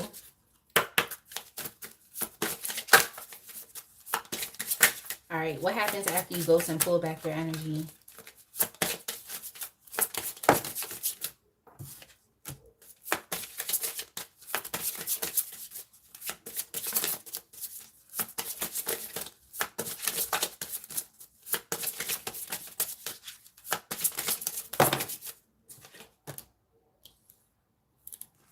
Oh, dang. Yeah. Gemini, you tend to pull your energy back from people, places, and situations that do not like affirm your emotions, that don't validate and affirm what is going on with you, especially when it's something very negative and especially when it's like an injustice. Okay, so like when it's an injustice, it's like you definitely feel like you have to pull your energy back. Like I think you're very like expressive, and this is definitely something that occurs with Geminis because y'all are so like chatty, like y'all actually will talk. And it's like when you're expressive about like something that was done wrong towards you, like if somebody harmed you, if somebody hurt you, if somebody put you at a disadvantage, if somebody's being really negative or mean towards you, it's like you really try your best to get people to understand where you're coming from. because you feel like you need that emotional support. Like you need someone to say like, I'm sorry that this thing is happening. Like, what can I do to help fix this? Or, like, what can I do? Like, how can I offer or be of assistance? Or how can we fix this issue? And it's just like when you realize that others don't care as much as you do, because yeah, you're the person in the situation. And it's like, that's kind of a fundamental fact, is like, yeah, people can care, but it's like they're not in your shoes, so they're not going to experience it to the same degree in which you do. But I feel like this is an obvious injustice. It's like when you see that people don't care, or it's like they're acting really aloof, like, oh, it's out of sight, out of mind, or they're not trying to like address what is going on. That's very problematic for you. So for some of you, this could definitely have to do with like the workspace heavy, because I just keep seeing someone like trying to go to the higher ups or trying to go to HR and trying to like express an injustice that is being done against you, like a real true injustice. But then you realize that like, dang, like you don't really care, or you're not addressing this with the same level of sensitivity that maybe I would address it if this was someone else in my shoes. So it's like you just really want people to sympathize with what is going on with you, because I don't feel like, oh, it's just like a boy who cried wolf type of situation where you just want people to feel sorry for you. I feel like when it's a real true injustice that's being done, it's like you just want someone to say like, I'm sorry, I care, what can I do to fix this, or what can be done? So yeah, if you're not getting that type of, level of sensitivity to what you're dealing with, it's like you just have to leave. Like when you feel like people are, imposing that type of like savage type of like energy or mindset towards you, where they just feel like they don't have to empathize with you, or they don't have to stand in the gap with you, or they don't have to be a pillar, or they don't have to be a source of support and strength, like because maybe you're not feeling your strongest emotionally. Is like once you kind of pick that up, it's just like you just have to ghost and block and distance yourself away, because it's just kind of like, what is the point? You just feel like if it was the other way around, you would handle the situation differently, or you would have more sensitivity, but that's not necessarily what you get at times. So you just feel like you gotta go. But yeah, pretty much when you get to the point of deciding to pull back, the crazy thing is I feel like the shoe, because that's what I heard, is like the shoe is on the other foot now. So it seems like when you pull back, what you dealt with, other people tend to deal with as well. And it seems like they tend to try to come to you with their issues and try to come to you with their problems. But instead of you like actually helping and being there, it's like you return that same energy with what you got. It's like you'll turn your back, you'll act aloof, you'll act detached, you'll act like you don't know what they're talking about. Or you may not even, offer them the same, loving and kind words, the validating words or emotions, or yeah, that emotional support that they refuse to give to you. It's like you literally will not offer it. So it's kind of, I don't want to say it's a tit for tat thing. I just feel like you return the same type of energy that you're given. Okay. So for y'all, what I just heard was keep that same energy. So that's pretty much what you do. You keep that same energy and you will turn your back. You will turn your back. And in many ways, it like makes you feel a bit like savage too. Okay. It makes you feel a bit savage too. Can I say that you do this out of like anger? Yeah, I can't say that. I can't say that. And you also do it out of like disappointment as well. Cause I think you expected more than what you were given. Like you just expected it. But something I want to tell you, Gemini, is like everybody is not going to be and think like you. So just because you would give someone sympathy, that does not necessarily mean that they will give it back to you. So once you realize that you're not getting that, you just turn your back. Like you turn your back, and it's very difficult for you to want to care. Like you can't even act like you care, especially when you went to someone for help, and now let's just say they're in a situation in which they need help from you. It's like you can't even act like you care, because you already saw what it was. So it's very difficult for you to force yourself to do anything, to force yourself to be there for anyone, to support them, or to stand in the gap when you were literally not validated, when you were dealing with a crisis. So yeah, they just kind of gotta they just kind of what is it that I want to say? Like they just get what they get. That they get what they get. They get what they gave. Okay, they get what they gave. That's pretty much what the energy is. Um, yeah,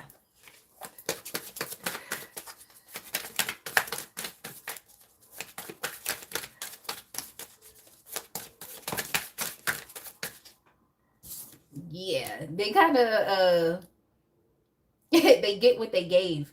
Because I just feel like at a certain point in time, you just decide to make certain decisions, okay, that people may not have expected of you. People may have expected you to be the shoulder to cry on. People may have expected you to, just help, to support, to provide, to protect. But you just don't.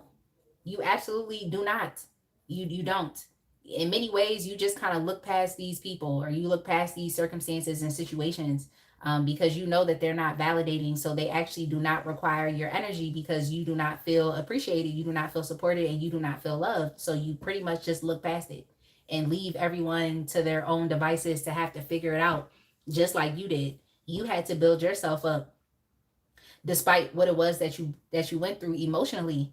Like you've had to take charge and take control of the situation. I feel like you have went to other people for help, but they did not help you. So in many ways, it's like, because you weren't supported, it definitely did make you a more stronger and powerful person, someone who feels like more affirmed to like figure things out for themselves as opposed to having to lean on other people.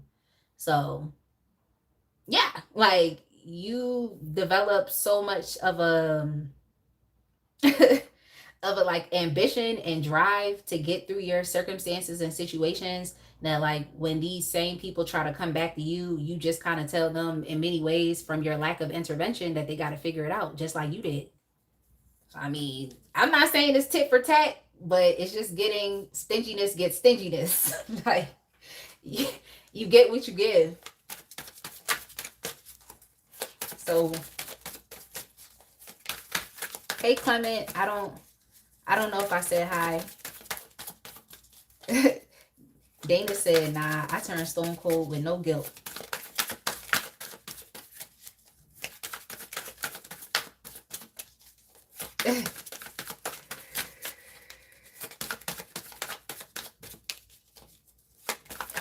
Yo, Roger, I'm cracking up. Roger, I'm cracking up.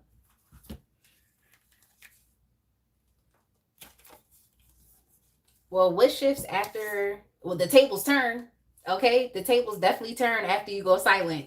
Okay, the tables turn. Like the tables turn. Like, and that's so interesting to me. Like how that literally happens. Like, but yeah, it seems like what shifts after you go silent is the tables definitely turn. Like I feel like you went to higher ups. Like you went to higher ups, or you went to people that were in a position of power, or people that had the ability to make some type of change that you could not make to help your situation. Like you went there. Like you went there, you've asked for support, you've asked for help. Like, and you can look at this in a plethora of different like environments, but I'm just trying to speak as generally as possible. Like this could even be, if this is a love relationship or connection, it's like this could have even been like the individual that you were dealing with was like doing things over and over again to hurt you, and you kept telling them like, this is how I feel when you do this, like, why are you doing this, or like, can you stop doing that because I don't like that, it's causing problems. And they just kind of like shrug it off. They might have told you like, okay, okay, whatever, whatever, but they never actually fixed it. So at a certain point in time, you just thought to yourself, okay, well, I got to grow up and I got to figure this out, and I have to remove myself or maybe look forward towards other opportunities, because what I'm asking for is not being given to me. It's blatantly not being given to me. So I think that you definitely dealt with people that were not like emotionally supportive, or just did not want to bend and be flexible with you, be adaptable with you, and focus on what your needs were, or just affirming how you feel. So you dealt with some heartless people. Okay, you definitely dealt with some heartless people that you can't really change or do nothing with these people because they've already been hurt a long time ago. So the way that they treat others through this lens of woundedness. It's like they're wounded. Okay. They didn't have someone speaking life into them. They didn't have someone emotionally supporting them. So they actually do not know how to be emotionally available to you. But what shifts after you go silent? Like I said, I feel like your lack of support has definitely made you a stronger person. It's taught you to be more like self reliant. It's taught you to just be a source of like security and stability, like for yourself. That's what it's taught you to do. So you essentially just end up becoming even more of a powerful person, someone who's able to just manage their own emotions, or someone who's able to like figure things out for yourself. So now you're just trying to be as resourceful as possible, as opposed to like just going to other people looking for their support. It's like you think to yourself, like, how can I support myself first? Like, how can I do that for myself? So it's actually making you a stronger person. I'm not gonna hold you. It's making you a stronger person. It really is. But yeah, what shifts after you go silent? Well, it seems like you end up becoming the person that's in the position of power. But that's just because you are left to your own devices. And that means that you have to positively affirm and validate yourself, which is good. Okay, which is good. So you end up being a source of support. You end up being a strong pillar that people can lean on. So I think that it's not like your heart is turned cold, like you're not willing to be there for other people because you have a lot of stuff going on in your life. But I do think that you understand who you can help, like who deserves your help, who deserves your support, and who doesn't. And I also feel like you know exactly what to give, and you're not necessarily similar to another sign trying to go above and beyond. Like you do just enough of what you can do. Also understanding that you still have to put yourself first. It's not like you can pour from a empty cup or from a half empty cup. And you also cannot pour into other people's cups that have holes in the bottom. Okay, so that's just pretty much where you're at. But yeah, things definitely turn, like I said, where it's like people and even others, you know, who don't necessarily deserve your emotional availability, it's like they still will try to come back to you, okay, for support because they know you're a kind person, and they know you like to help, and they know you like to share, and they know you like to be generous, you know. So that's why they want to come back and see, okay, if they still have a certain level of favor in your life. But I feel like all of it's deaded once you realize that, like, dang, like this person is really not here for me, or this community is not here for me. Like, they're not actually supporting me. They actually really don't care. So it's just crazy how that happens in life, where it's like people that have blatantly showed you that they have not cared will come back to you later asking you for help and asking you for support. Yo, that's crazy. Like, but I definitely think that's typically what happens. Like the tables turn, you gain more of a position of power and leadership. But that's only because you had to be strong. You developed a sense of like mental and emotional toughness, and strength, and so much so that like now they're coming to you for support. But you can pick and choose if you want to help or not. So yeah. But like I said, y'all tend to like turn your back. So that's kind of salty. That's kind of salty. Like for them, like, yeah, what they secretly think or feel, but won't admit, um, that they want a handout from you, that they want your help. But like I said, you already turned your back. You turned your back. You abandoned them. You walked away. Like that's just what you did. So anything that you could have gave to them, especially because it seems like you all are now in a different place. Y'all could be in a different place, like financially. You could be in a different place, like as far as it relates to like your position in society. You all could just be, you know, just affirmed in who you are as a person. Okay, so your life experiences are going to be different now. Okay, because you're not consistently looking to someone to be there to support you. You're self-reliant. Like you're emotionally self-reliant. You can take care of yourself. So yeah, what they secretly think or feel but won't admit is like they know like what they would secretly think is like they know why you turned your back. Like they know why you turned your back. And they also know that they don't deserve what you have to offer. Like they actually don't deserve it. They know they don't deserve your help.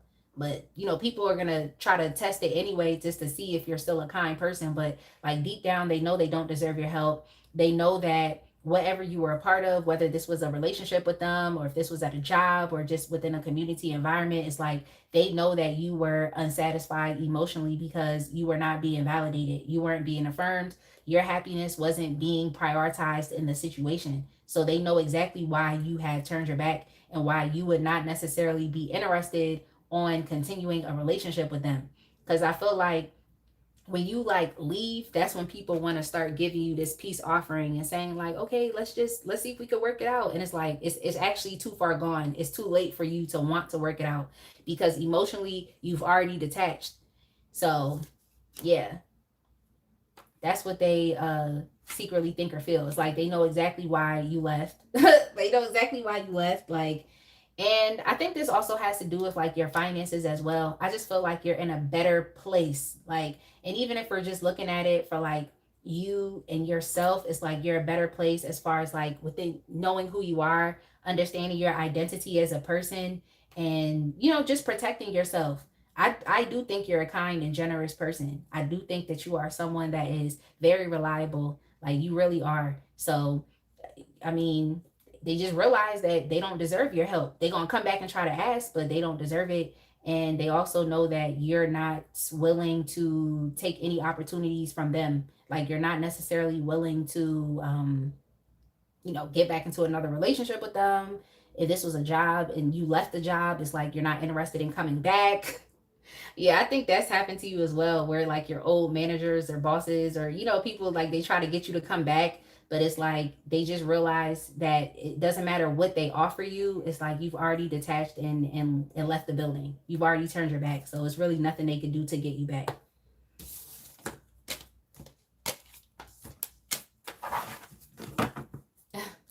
Tone said slay. Hey Aisha. Thank you so much, Tone.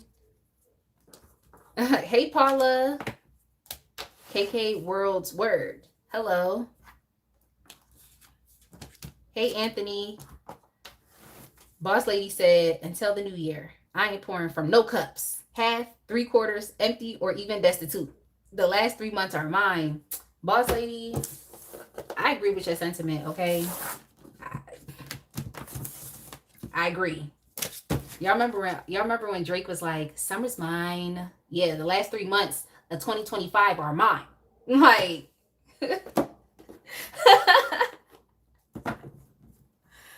yo. Yeah, Cha Cha said lock in. A lot can change in 90 days. Yeah, everybody listen to what Cha Cha just said. Oh, thank you, 6'5". I didn't even do my eyebrows. That's funny. I didn't even do my eyebrows, so I'm glad you like them. They're not done. Lo-Fi God said, damn, you fine, girl. Thank you. 6'5", you said natural look good. It do, but I had to do my eyebrows the other day. Okay, I had to do them the other day because I went out. Boss Lady said, girl, government shut down. Government resources are scarce. You right. Yo, I'm cracking up. All right, let's go ahead and move on to Aquarius. Aquarius, your timestamp is going to be 133:30.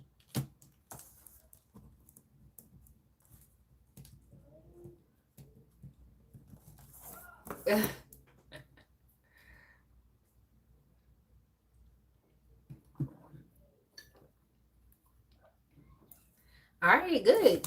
I'm glad you're here for your reading. I'm glad you are here. All right, Aquarius, how... Oh, no, the question is, what happens after you ghost and pull back your energy?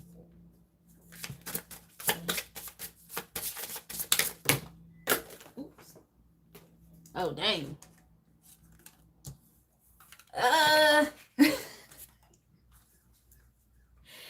Yeah, this is kind of similar, Aquarius. I feel like to Aries, so you should definitely go listen to Aries. But yeah, I think people, when you pull your energy back, that's when people want to start, they want to really start that BS. Like once you pull your energy back, this is when people like really try to instigate fights with you or to instigate problems with you. So that's why I said it's very similar to Aries. So I definitely feel like you tend to leave. It's kind of like you have a sense, okay? And you tend to like leave a lot of situations, connections, relationships, um, places in the community, environments when you feel like uh there's a storm coming. Like once you feel like there's a storm coming, like you feel like something's brewing underneath the surface and it's negative, or you feel like someone is like instigating drama, or someone is like trying to like manipulate things, or even in some ways you might feel like someone's being devious or someone's like trying to set you up. It's like you just have a good like sense of awareness to know that you need to remove yourself like right now. It kind of reminds me of like scary movies. Like before the shit start going down in scary movies, it's like the dogs and the animals, they be wilding out like because they know like something like evil is coming, or they know something bad is coming. It's just like you have a really good sense of awareness. So this could be your intuition, okay? I just keep hearing sixth sense. It's like you just have that sense, like when you know that something's off or something is about to go down, it's like you have to remove yourself out of that environment. So yeah, definitely spirit is definitely carrying you, okay, carrying you and protecting you, because it seems like you have had the ability to like get yourself out of places before like the shit start really going down. Like y'all get what I'm saying? It's like you really have an ability to like remove yourself. Um so yeah, I just think it could even be like your instincts as well. It's like your instincts will tell you like I need to get out of here, or I need to distance myself from this person because something's definitely off. Um but yeah, when you leave a situation, it seems like you allow things to like basically fall apart because your intervention is not there, it's not present. Like you're actually not there, you're not involved. So this is kind of the energy of like, let's just say you were working at a job and like your job was doing a whole bunch of like crazy things behind the scenes. It's like you for some reason would just intuitively know like, okay, well, I need to leave this job and go somewhere else.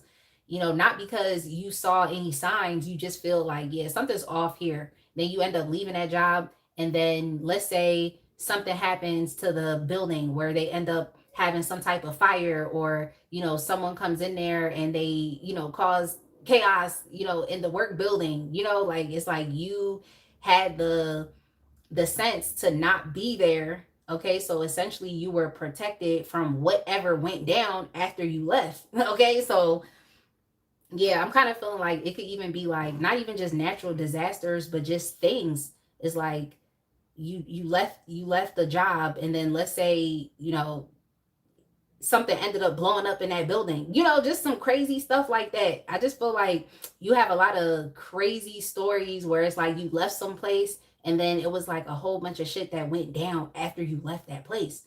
So yeah. Uh Basically after you essentially pull back your energy and you ghost, like that's when the storm happens. So you in many ways have had the ability to like avert disaster just because it was instinctual. But yeah, after you pull back your energy, it seemed like that's when the storm happens. Or just if you're looking at it interpersonally, like that's when all of the drama really happens. So that's good for you, because I'm also picking this up like as far as within like a friends group. Maybe you and your friends went somewhere, but you decided to leave. Okay. But after you left, it was like mad shit went down and happened. But by the grace of God, it's like you were protected and you didn't have to experience a catastrophe because it's like you instinctually knew to leave. So I just feel like it's a lot of shit be going down after you leave a specific place, or you just have the ability to get out like before it's too late. That's just what I'm hearing. Like, get out before it's too late. So that's what goes on. Okay. It seemed like catastrophe happens after you leave, after you pull back your energy. So let's see.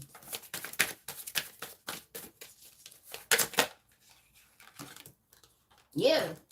Catastrophe. Catastrophe happens. Catastrophe literally happens like because you get out of a situation before like the shit start really going down, it's like you don't have to experience any of the upsets. You don't have to experience any type of sorrow. You don't have to experience any type of loss because you got out when you were supposed to. Um yeah, this is crazy. This is crazy. Like, you may have even like just abruptly left a lot of romantic partners just because you felt like, okay, well, I'm just gonna leave. Like, I'm not happy here, I'm gonna leave. Like, it is what it is. But then you find out like down the line that like the person that you were involved with has like some type of double life, or they were just doing a lot of crazy things, or they ended up getting busted and going to jail. Like, you just end up finding out a lot of crazy things about the people, the places, or the circumstances and situations that you were a part of. But you find out like what happens after you go. So yeah. Yep. When you leave a situation, I think people are upset and they try to instigate problems with you because you were not affected by what happened after you left. They were. Like, they were. They were. So they feel alienated. They feel like you just upped and abandoned them. They may even feel like you were the person that was responsible for all of the adversity that did happen to them after you left, but that's not necessarily the case. I just think that, like I said, you have this instinct that'll tell you that you got to move on. And it, it literally is your spirit team. It is God that's really directing you to get out of there. Like, get out of there so you don't have to experience that tower moment, or like I said, so you avert disaster. So yeah, I do think that sometimes people try to blame stuff on you, like, oh, it's because of Aquarius, like, and it's like, it's not. It's actually because of y'all. You're just mad that I didn't have to experience all of the chaos that happened and I got out before it was too late. That's all I'm saying.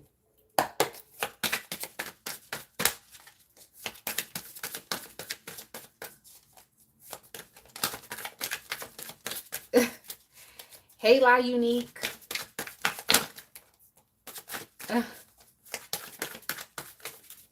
Lisa said, when were they there? Girl, I don't know who you talking about. You gonna say, when were they there? All right, so what shifts after you go silent? Well, what shifts after you go silent, I mean, is positive things for you. That's what I see.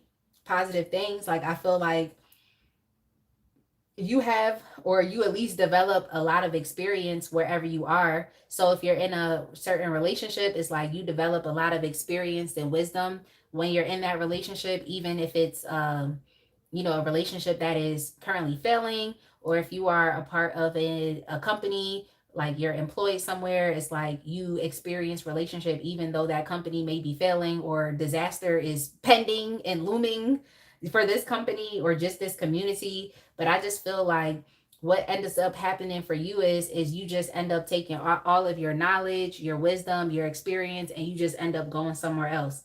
Because I'm just picking up the energy of like you being you basically knowing better. So like when you know better, you're more so willing to like do better. So you take everything that you've learned and you just decide to start a new interest, or you decide to maybe start a new relationship, or you decide to start a new job, or some of you may even decide to like create your own job or go into entrepreneurship. So for you, it's not necessarily a bad shift. What basically just happens for you is you gain knowledge, you gain wisdom, you gain experience, and then you just go somewhere else with it.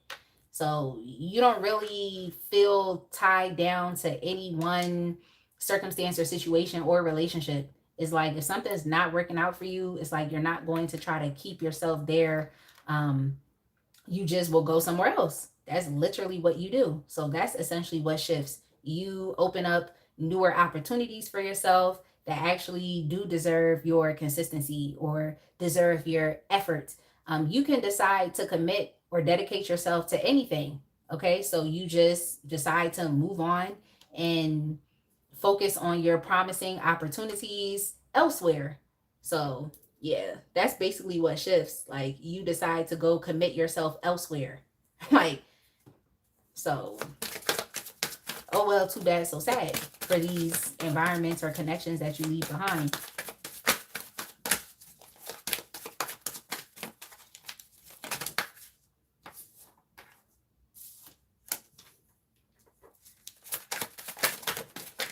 All right, what do they secretly think or feel but won't admit? Um, that you were the best person or the best option. Like that's just who you were. Um, yeah, I think that you like moving on and turning your back and just leaning into your instincts is literally like the best thing for you. So I think you should just keep doing what it is that you're doing, because I just feel like you're someone that cares about yourself, and you respect yourself so highly that like you don't ever want to allow yourself to be in a failing situation or a disastrous situation, or you just don't want to be a part of anything that is going to eventually crash and burn. Like you're just that person. So it's like these people, they're upset. They be upset and they be mad, but they're left with ruin. They're literally left with ruin. And I just think it's because this is where things were headed. Um, it's just their energy that they're left with. Naturally, this is how things could potentially go for them anyway, where things may start off really good and then they end up failing. um so yeah, they just don't, they're mad, but you're doing the best thing for yourself. I feel like what I heard is save yourself. So a lot of the things you do are for like self preservation. Like you leave situations out of self preservation, like so that you can continue maintaining yourself and that you don't have to experience loss. So this is like a healthy form of like detachment. I'm not saying that you can't be attached to relationships or you don't care about other people. That's not necessarily what I'm saying, but I do think you exercise like your attachments in a very like healthy way. Like you would be more inclined to have an interdependent relationship as opposed to like a hyper independence or even codependence. So I mean, you kind of end up always getting out of things unscathed. That's what I could say. It's like you end up getting out of things unscathed. So that's what they feel. They feel like, yeah, you typically tend to continue to keep pushing forward. Like what you experienced didn't really take too much out of you. Because like I said, you tend to avert disaster. But yeah, that's something that they secretly think is like, dang, you really got out of this unscathed, and you're even better than who you were when you were in this situation or in this relationship with me or at this job or in this community. But yeah, they also think that you are like just an amazing person. That's something that they feel but wouldn't admit. Yeah, they would never tell you. They would never tell you. Like they would never tell you that you're essential or that you're needed, or even for some of you, if this is a relationship, it's like they won't ever tell you that's like you're the ideal partner. Like you're the ideal partner, or you actually could give them actual true sense of happiness, or they could have happiness with you. But I don't think you're responsible for these things breaking down and experiencing failure and ruin. Like I said, I feel like it's more so on the external parties. um so I'm not really mad at you, because why would you want to attach yourself to something that is about to experience ruin? Like, why would you want to attach yourself to something that is about to experience a complete disaster? Like, why would you want to attach yourself to that? So, yeah, that's kind of just what I'm getting here, Aquarius. Like, that's what they would tell you. Like it's like you got out of this unscathed, and you're even better than what you were or who you were while you were actively engaged, whether this is a community, a relationship, an environment. Like that's what they will want to admit but not tell you. Like, and like I said, if this is a relationship, like if you had to leave one relationship and open yourself up to something else, it's like, yeah, like they would tell you that like you're actually the ideal partner. Like anybody would find happiness with you. Anybody would want to, fall in love with you. Anybody would do that.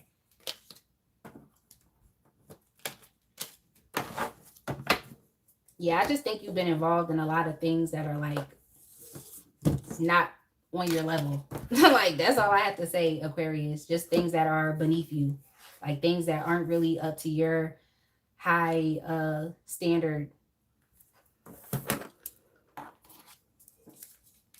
All right.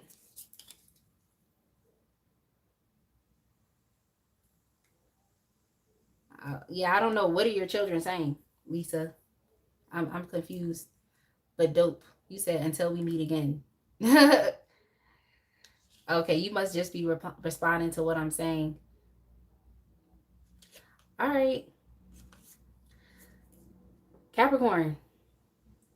I think I'm trying to keep up with the chat, but I really don't know what is going on. Like, I don't know what is going on. Boss lady is explaining something. I don't know. Y'all can fill me in. Fill me in. Somebody give me a quick recap message of what was being said. Like, all right, let's move on to Capricorn.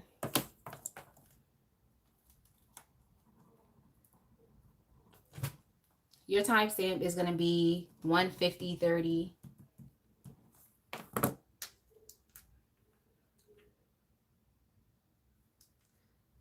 1:50:30 Capricorn.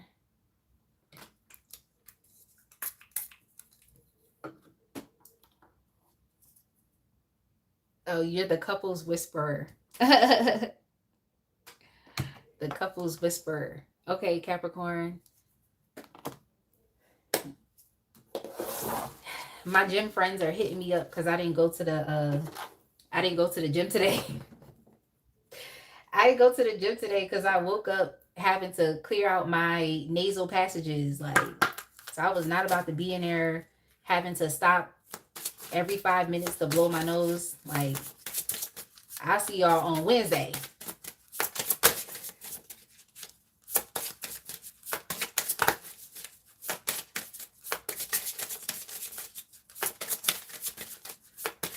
All right, Capricorn. What happens after you ghost and pull your energy back? Oh, okay. Boss lady is trying to send people on blind dates. I don't know, boss lady. Don't put me on a blind date. Please don't. Please don't. Boss lady, don't do it. Yo. Okay, yeah, Capricorn, you tend to pack when you just feel absolutely drained.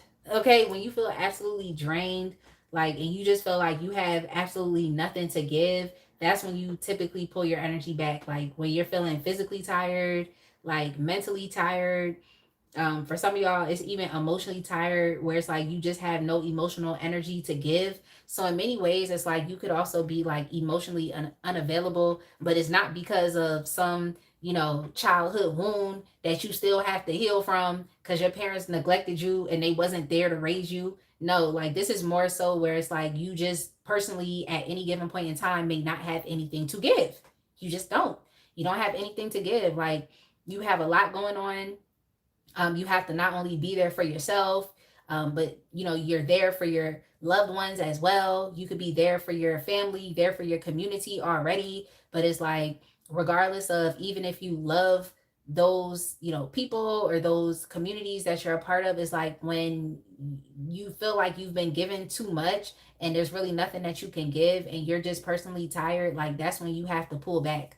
So I don't feel like you just abruptly like just leave things behind in the dust. Like I don't feel like you just like will abruptly just like cut things off cold turkey. I feel like you try to see what you can do and you try to make it work. You try to be as like flexible as you can. But like once you mentally feel tired or physically drained, it's like there's really nothing you can do. You have to pull your energy back. So for you all, this could just be like, you know, temporarily while you're just getting the rest, the relaxation that you need, and then you get back to it. So that's pretty much what I'm picking up from you, Capricorn. But yeah, I'm gonna tell you, like you, similar to another sign, it's like you have, I think it was Libra. It's like you're also going above and beyond, so much so that it does make you feel very like weak. And when you're weak, it puts you in a vulnerable position where it's like anybody could take advantage of you, or you might find yourself getting sick easily, you know? So just certain things like that. You it's like you've been doing too much. It's like you leave yourself open to, like I said, sicknesses, manipulation. Like So I think like something that you have to do is you really have to go off and distance yourself from others. So it's not like you're distancing yourself because it's like, oh, you don't want to deal with anybody, but it's just like, you know, that when you're down, you're just in a vulnerable, like weak position, and that's just not where you want to be. So you might like just go off and be recluse or something, or just choose to pretty much go in that hermit energy of like solitude, where you're choosing to be in your own uh, personal sanctuary. You need rest, you need relaxation, you need quiet, you need peace. Like you need to recharge your batteries and get yourself back together. That's just really what you need. But you know that if you continue to keep operating off of like a dead battery, it's not going to be positive for other people, but most importantly, it's not going to be positive for you. So I do see you as a strong person, like mentally, emotionally, even physically. Y'all could be very strong, and just very like ambitious and very resilient. It's like you're going to remain dedicated to whatever it is that you're doing. Or if you tell someone that you're going to show up for them, it's like you dedicate yourself to just that promise that you made. But realistically, it's like you're a human being, and there's really only so much that you can do before you personally feel burnt out and for you feel like I can't do anything. For some of you, this could even have to do with the type of job that you have. It could definitely be draining you physically as well. Okay, it can be very draining. Like you are definitely a source of energy. You definitely are a source of energy. So it's like when you pull back your energy, it's like things are definitely lifeless. So I think you may be in a position where you're responsible for a lot of different things. You could even be the matriarch or the patriarch of your family, where it's like if you don't show up, then for some reason, you know, even though there's other people, it's like when you, if you don't show up, then everything falls apart. So you kind of always feel this pressure to having to be on or having to show up or having to do or having to produce. So you definitely feel a lot of pressure. But once you pull your energy back, it tends to put the pressure on other people to have to step up and have to take responsibility, or having to help, or having to figure things out for themselves. It puts them in the responsibility, in the position of responsibility in which they have to do that, or they have to be accountable for themselves. I think you've been doing too much. Like I definitely think you've been doing too much. So much so, like I said, if you don't show up, it's like everything falls apart. It's like you could be at work, a part of a team, but let's say you don't show up for 3 days because you're sick and you need rest. It's like everything falls apart in those 3 days. So it just makes you think about how things were running when you were there, or when you were active, very proactive, like taking care of everything. So I think you really realize that like you're not properly being supported. You could be in a position of leadership, like I said. So it's like everything seems like it's falling on you. But see, I think that people need to understand, like, even if you're not the leader, you still should have to pull your own weight, because it's like Capricorn, you're a person too. Like you have other things going on in your life as well. And it's like I would prefer to at least be in a leadership position, or be developing myself into being a leader, as opposed to someone that, you know, someone always has to do something for. Okay. So yeah, it's like when you pull back your energy, I do feel like things run less smoothly than they would have if you were there. You know, and I also feel like people act very incompetent as well. So you definitely have been getting like manipulated and used, Capricorn, because you're so ambitious and you're also very disciplined. It's like you kind of put people in a position in which they don't have to learn or develop any type of skill or competency.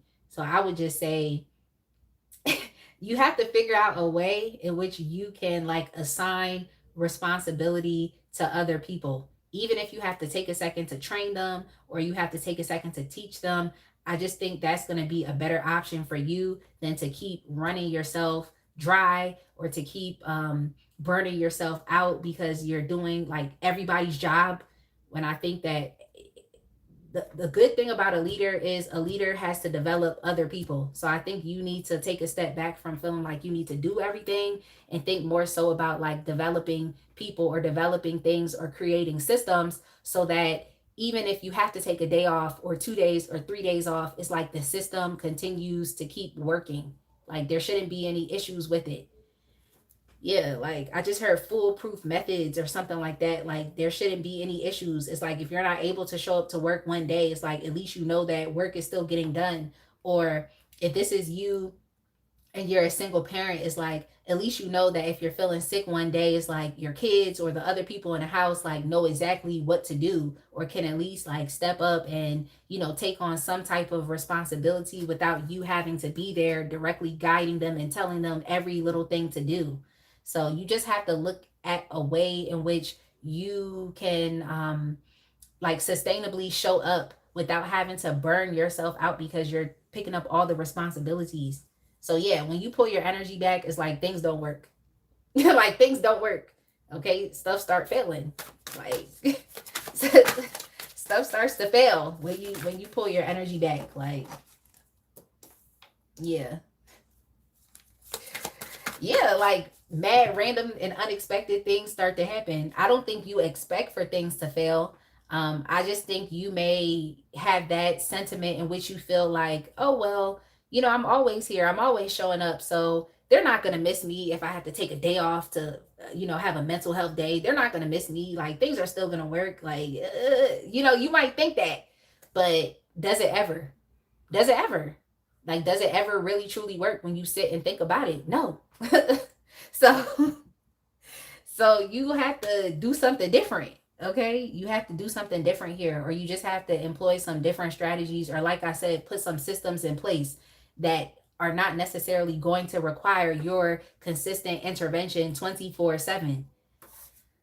But yeah, it's like once you go silent, things definitely start to be a bit unpredictable, and unexpected things start to happen. Okay, unexpected things start to happen. That's all I can say. Unexpected things start to happen. Yeah, I definitely feel like you all are in some type of like position of leadership. Even if this has to do with like a love relationship or a connection or something, it's like you are clearly the leader within the relationship. It seems like you may have the most experience, or you may do more of the heavy lifting. A lot of the responsibilities and the duties may be on you. And you have to be honest with yourself. Like it's stressful for you to have to be the person to maybe even inspire someone else to take the initiative. Like that's actually very stressful. So yeah, if this has to do with the relationship, I think you all may have to just look for a partner that's even more of a leader than you are. Okay, or someone that's willing to step up and to help, like an actual supportive partner or a helpmate. It's like you need someone that has even more of a stronger sense of duty and obligation and responsibility than you do. Okay, you need that. You definitely need that. Like yeah, you need that for sure. For sure. Like when you are not around, it's like everybody forgets what is supposed to be happening. Like everybody forgets what is supposed to happen. Like, and things just kind of get left up to chance, and people are kind of just doing whatever. So you might think that you're being a very effective leader by doing everything, but you're not. You need to take a step back and start developing people and teaching people and guiding people, and helping them develop skill and competency. Because when you aren't around and your intervention is is non-existent, it's like people just kind of do whatever. They just kind of do whatever. Like they leave things up to chance. They take unnecessary risks. They act very like spontaneous. Um, some people even act very like idiotic. Like they just start making stupid decisions, or they just start doing things that just don't really make sense. I just really think it's because you are too busy trying to like guide everyone and tell them every little thing to do. Like, oh, you should be doing this or you should be doing that. Like it's like your intervention and your presence is too strong. It's too strong. And in some ways I wanted to say it could be a bit like unnecessary. So you just have to figure out a different way to like lead. I hope y'all get what I'm saying.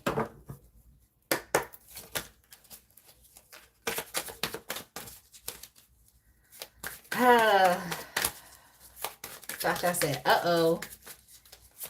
Hey, Faithy, don't come on here with that stuff that you was coming on here with last week, okay? Just relax. Listen to the messages.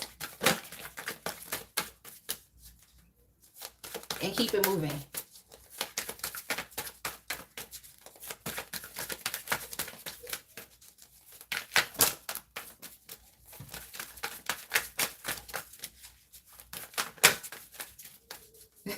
Cha-Cha said, yeah, if you're someone who works well and are around lazy people, they will naturally do more around you to not look bad.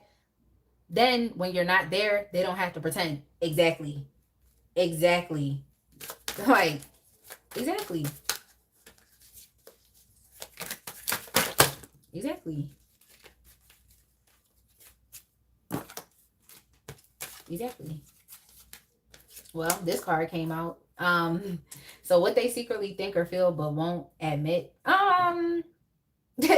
They won't actually admit that they are, like even Cha-Cha said, that they're lazy, that they're not as proactive as you are, and that they literally need someone, they need somebody to tell them what to do.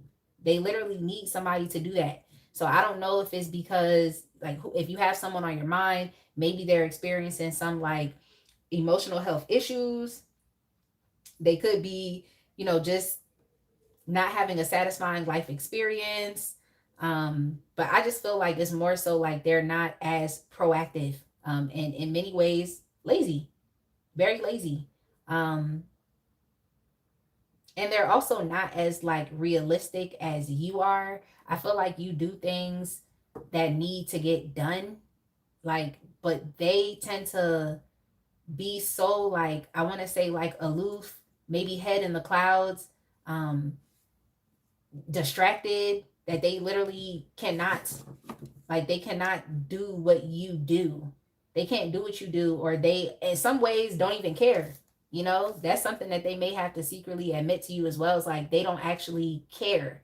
So it's unfortunate, Capricorn, but it's like it seems like you're the person taking on all of the responsibility, the obligation. You have that, extreme sense of duty, and you could just be involved with people or in communities that, like I said, are weaponizing their incompetence and also their laziness. So it's forcing you to have to do everything.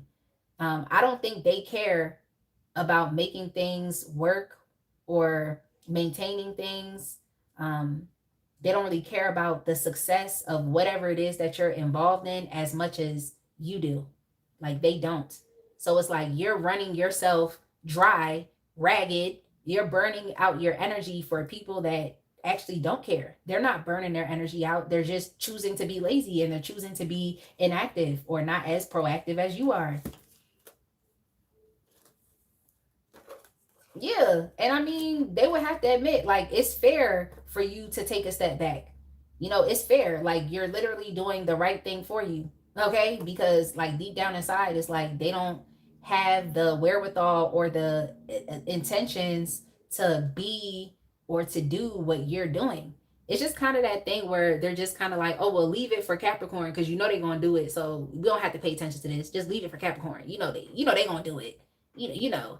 It's all right. Leave it for them. Like, so yeah, like you're tired. You could be burned out. You need rest, and it's like these people don't even actually really care because you do everything anyway. So they don't care. They feel like you have an illimitable source of energy. And I mean, yeah, you are a source of energy, but at the same time, it's like you still should be focusing on rest, because all of these, responsibilities that you have can definitely take a toll on your physical health and well-being. So, yeah, I think sometimes these people try to act confused on purpose. That's why I keep seeing here that, like, they're literally being incompetent, like, just so you have to step in and do it anyway. That's not fair. Yeah, that's definitely not fair. Um, and they like purposely try to act like they don't understand what you're saying. Okay, so they purposely act confused, or they act like it's a miscommunication or it's a misunderstanding, like they don't know what to do. Like, they purposely act like that just so that you can step in and you can fill in the blanks, or you can do the heavy lifting because they don't want to. So that's just what they would have to admit to you. So I mean, good for you, Capricorn. Like I said, it's like you pulling yourself out of these situations, relationships, environments. Like, it's literally the best thing for you so that you can preserve your energy. Like, physically, I feel like you feel drained.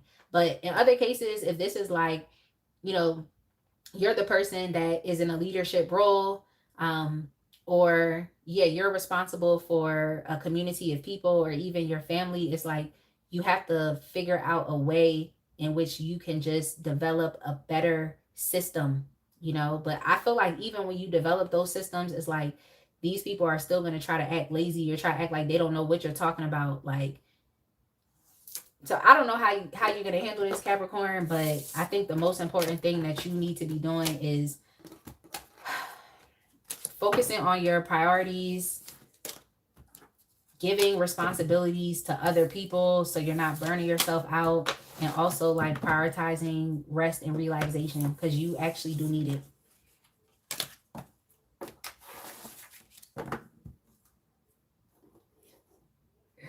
Yo, I'm done. You talk about that story when they all came, the disciples came to Jesus and it was like, it's a storm.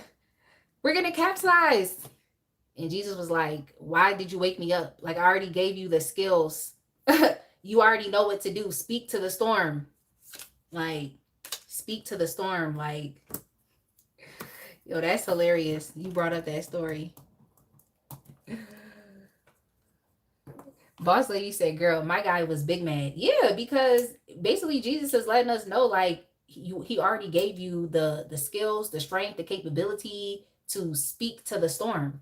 For example, like if I find myself experiencing like anxiety about something and I could feel the anxiety in my stomach, I just speak to the anxiety. I speak to the anxiety, and guess what it does? It goes away. So, yeah. Cha-Cha gonna say bombastic side eye. Let's get it said. He said blood clot, man. He did.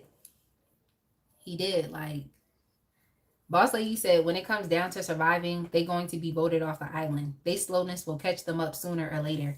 True. So with Capricorn, that's just what I was picking up too, where it's like maybe, you know, Capricorn is a part of some type of like, you know, environment where they are the leaders and they have to be responsible for other people. So you just kind of figure out a different way to lead, you know. You just have to figure out a different way.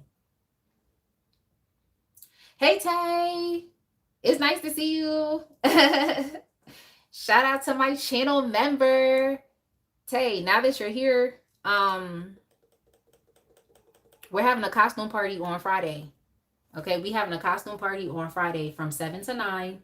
So just go to the community tab and RSVP. Like I was telling everyone that watched the beginning of the live, is like, I don't necessarily celebrate these societal holidays. I don't.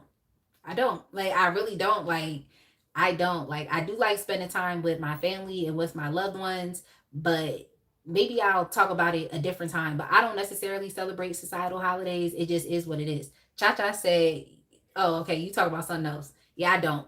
But because of the season, I just feel like, you know what? Let's do something. Because I don't never really dress up. Okay, I don't never really dress up. But I found me a little costume. Okay, I found me a little costume. I'm going to wear it. And I'm probably going to wear that costume next year. Okay, that's probably what I'm going to end up doing. But anyway, yeah, we're having a costume party. Definitely make sure that you RSVP and show up so I can send you the link. And I have prizes that I'm giving away. So, well, actually, I have to order the second prize. But I have one prize already that I'm giving away. I know for sure. So, definitely make sure to come through. Yo, oh, Randall must have said something disrespectful. I got time today, Randall. You want to get flamed? Oh yeah, you want some bullshit.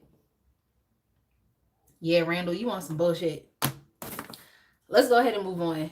Virgo. I'm like, yeah, you want some bullshit. Okay, 2/14, Virgo.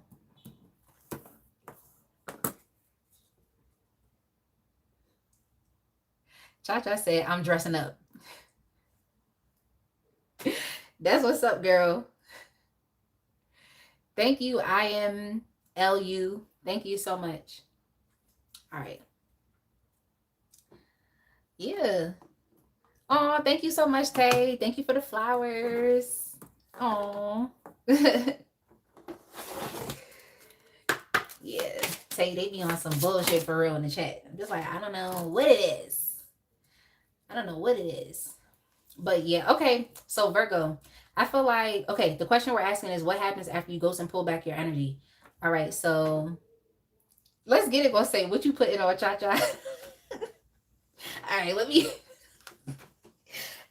keep reading. All right. So basically, Virgo, yeah, you tend to pull back your energy when you feel like you can't be your true and authentic self. Okay, when you can't be yourself, when you feel like you have to hide or you can't say what you want to say because somebody's going to get offended, even if it wasn't within your intentions, or you just can't be yourself. That's when you feel like, yeah, you have to really pull back and get out of there.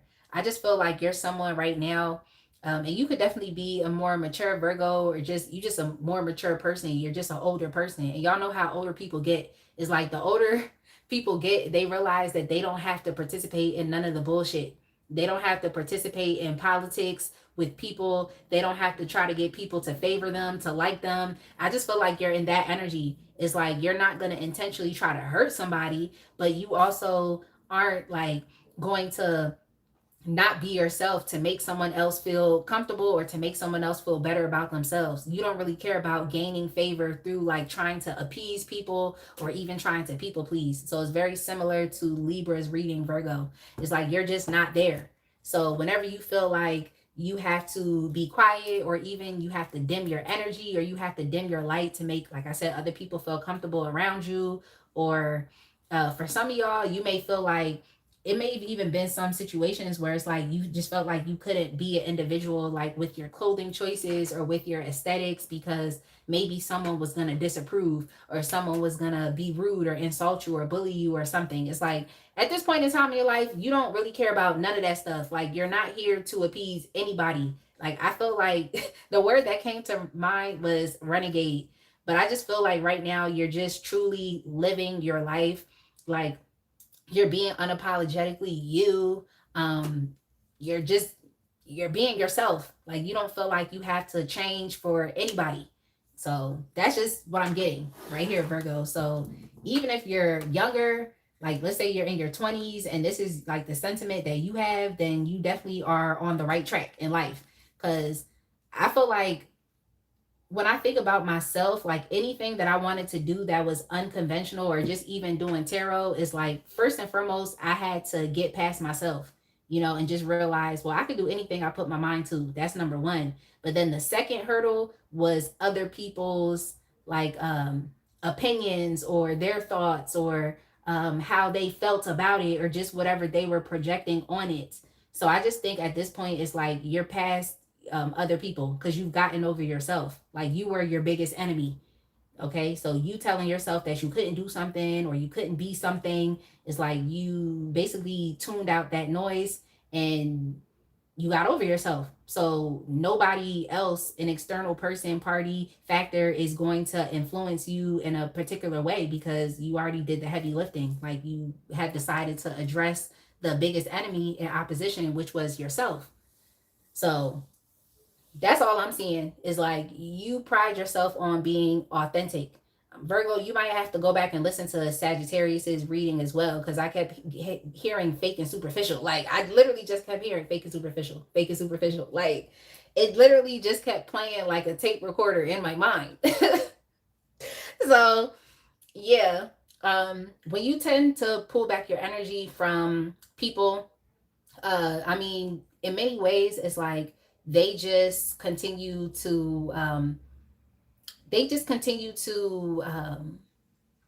keep up their false persona or their false image. Similar to Sagittarius, is like they don't necessarily break character. They continue to keep hiding themselves as well. So you could definitely be that type of person that like just lives life out loud. And I mean, you could be a very positive influence to a lot of people who may not have felt as supported, to just be who they are as well. Maybe they're still dealing with just internalizing other people's projections or insecurities or fears. Maybe they're still internalizing them as their own. So in many ways, you actually could be a very like positive influence. But I feel like these communities or these relationships or connections that you remove yourself from, is like you're not positively influencing them to do that. If anything, if anything, you're just kind of like messing up whatever the regular programming is. So you tend to be a part of like a lot of environments that are conventional or traditional. There may already be like a tried and true way of going about things. And there's nothing wrong with things being like traditional, but I just feel like sometimes you got to shake up the energy, okay, by coloring outside of the lines, okay? Just doing something different, okay? Just doing something different. Um, I think that's needed.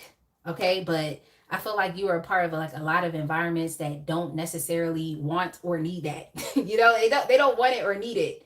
So something you're realizing, Virgo, is like you have to be a part of like progressive environments, or environments that are, or connections that are willing to like take a chance to do something different, to be spontaneous, maybe even to be a bit like adventurous, um, you know, willing to explore something new, willing to be inspired by something new or by some type of fresh idea. So I think that's what works best for you, Virgo.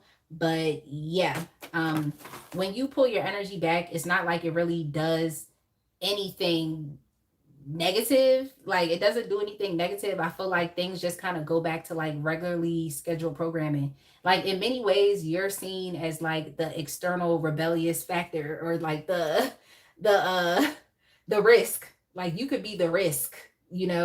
So let's say you were in a connection with someone. It's like if you leave that connection, it's kind of like things just go back to regularly scheduled programming, because maybe this person wasn't as risky as you were, or as adventurous, or as spontaneous, or even as fun. They just kind of go back to, you know, trying to appease other people, or they just go back to like living the life that they know, which isn't really a life of authenticity. So that's just kind of what I'm seeing here. It's like you do leave an impact, but for some of these folks, it's not enough for them to actually be influenced and to want to change, or to be as like bold as you, okay, or as forthcoming with who they are as you are. So I think that's something you realize as well. Is like you just be looking at people, and you just be like, you're so fake. Like you're so fake. Like I think you just be looking at people like that, like they're just fake.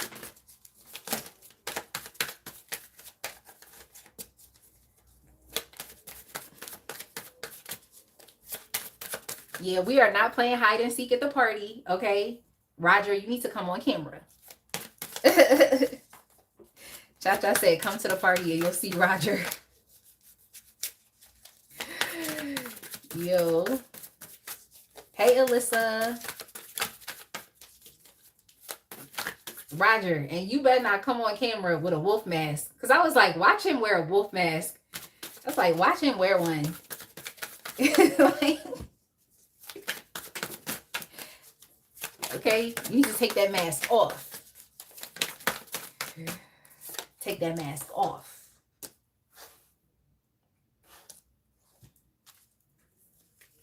He said, Ayo. Yo. All right, so what shifts after you go silent? What shifts after you go silent? Well, I don't think you really question yourself anymore. Like after you go silent, you don't really question yourself, because for you, it's like your happiness in life is tied to you being your authentic and true self. Like that's just who you are. I also feel like you're a very like fun person, very playful. Like you're just a very like bright and optimistic person as well. So it's just like when you're around, like things are definitely a lot funner. Things are, more joyful. Things just seem to be a bit more like prosperous and abundant. So you're kind of realizing that like you don't really have to go back and forth. Like you actually could be good by yourself. Like you don't necessarily need this connection, or If this is a job and you decide to leave, it's like you don't necessarily need it. So I definitely feel like you have been like teetering with this for too long. Where it's like you do want connections, you do want to be a part of like greater structures. I feel like that's important to you. Um, but at the same time, it's like you have to be a part of environments or be connected to people that are just like you, that aren't really going back and forth with what they want, or people that aren't really like hiding who their true self is, or who their true selves are. It's like you're just someone who wants to live life like just really open. Okay, live life open, be yourself, live life the way you want. Like you just feel like that gives you a true sense of like freedom and independence, where it's like you're not having to limit yourself because of what you could be telling yourself. Like I said, you got over yourself. Okay, the enemy within that's telling you that you can't, or telling you that you didn't deserve it. It's like you got over that. And so it's like you really don't necessarily feel like you have to make room or space for any of these environments that don't or relationships that don't necessarily contribute to your happiness. So you just like things to be very like truthful, honest, and also very transparent. Like you're a very transparent person. And I also heard what you see is what you get. So that's the type of energy that you're in. So I don't think you want to go back and forth with that anymore, because I feel like you've been a part of like too many like relationships or environments in which, like I said, positively you could influence these people to be just like you, but for some reason they just can't. Like they cannot do it. They just don't feel as affirmed or as strong enough or as proud enough to like actually be themselves. So yeah, what shifts after, I think you stop going back and forth and you just end up choosing yourself wholeheartedly. I just think that's something that happens. Like after you go silent, it's like you choose yourself. And I think you experience even more happiness outside of these communities or outside of these relationships or environments. It's like you tend to experience more happiness because you don't have to like walk on eggshells, or you don't have to not express a thought or an opinion that you have out of fear of how somebody else is going to take it. Like you don't have to do that. Like, yeah, what they secretly think or feel but won't admit is like you actually I just heard that song by Miley Cyrus, Wrecking Ball, like where she was like, you came in like a wrecking ball. Like you actually do dismantle a lot of this like fake stuff that's going on here. I feel like you have an ability to really see through people. You know, you really do. That's why I feel like you can call out when something or somebody is being fake. When you just know that they're not being truthful, they're not being authentic, or when you can sense that someone is trying to like do things to appease someone else or do things to please them, like you just can kind of sense like, yeah, that's fake. Like, you know that you actually don't really want to do it. You're just doing it because you feel obligated to, or you're just doing it because you don't want to ruffle feathers, or you don't want to start problems. I feel like you are someone who isn't afraid to like start problems or to be problematic in that way. But you being problematic is just really you being transparent and being clear and being authentic to yourself. So if that's you being problematic, then okay, you're a problematic person. Like, okay, like if that's you being problematic, then okay. But I just think you're just problematic in conventional spaces. That's just all I'm saying. Okay, conventional spaces. But yeah, that's definitely something that they would admit to you is like, no, you actually have seen through them and you actually have dismantled, you know, their false image, or you have dismantled, even if there's, you know, like similar to another sign, if there's something going on behind the scenes, it's like you have the ability to expose it and to bring it to light. And that really dismantles this whole, you know, pretend thing that's going on, okay, or false personas, you know, just things that are fake and pretend, like not based in reality.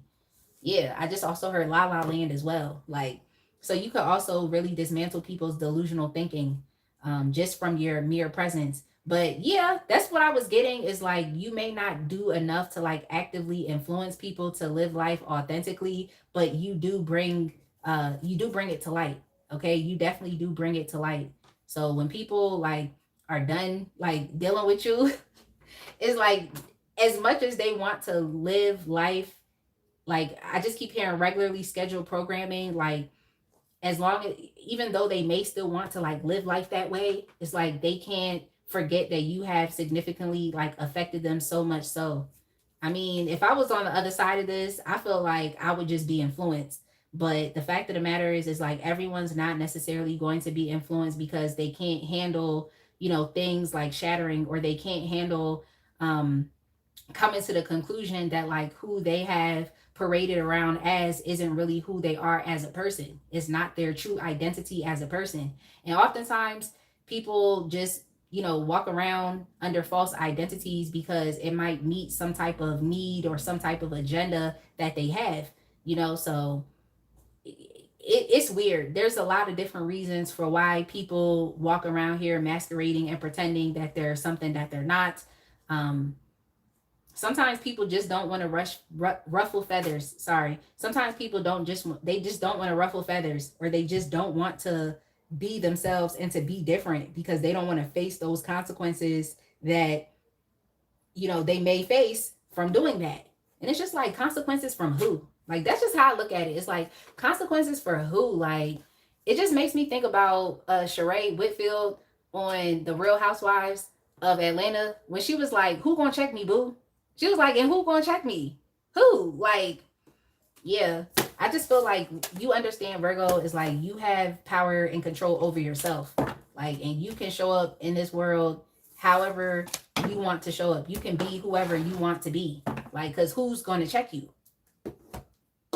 Who's going to check you? That's just what I keep hearing. Like, who is going to check you? So, let's go ahead and move on, Virgo. Let's go ahead and move on. Like, let's go to Taurus.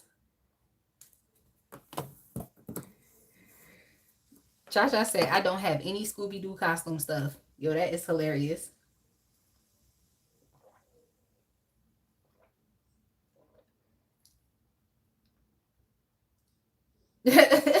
Boss Lady said, Rasta, you gonna have to give us some subtitles, man. It's giving Bob Marley in these comments. Bob Marley in these comments. Oh yeah, he's speaking in patois.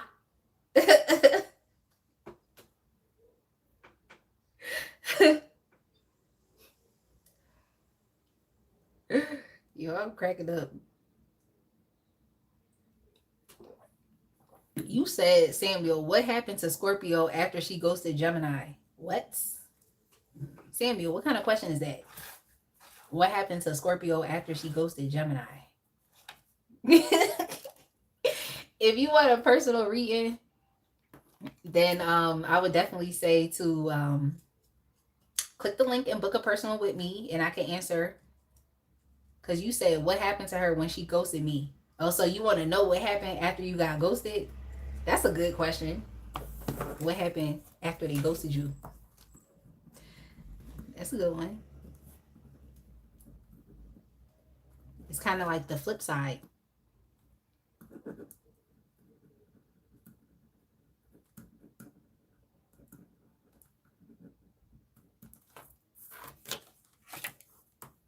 Yeah, the question is definitely what happens after you ghost and pull your energy back. That's the question, Samuel.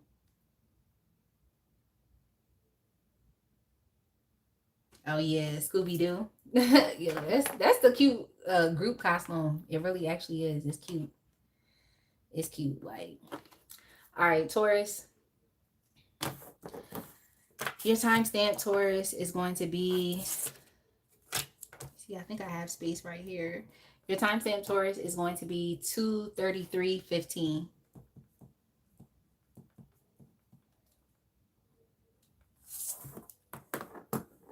Cha-Cha says, Spicy actually made my costume. Oh, yeah. Which one are you going to wear? Which one are you going to wear? Like, yeah, I do. I do a lot of things. I really do a lot of things. Like, I really do. That's the crazy part about it. I'm actually really talented and creative. Like, so I'm just hoping that I can just continue to keep reading for y'all. Of course, growing this channel. So I have more time to focus on like more creative things that I like to do. Boss Lady said, don't tell us what it is. Let's be surprised. All right. Taurus, what happens after you ghost and pull your energy back? I just need to reshuffle this deck. Ooh, a lot of things happen, Taurus. A lot of things happen. Like, this entire deck fell out. Yo.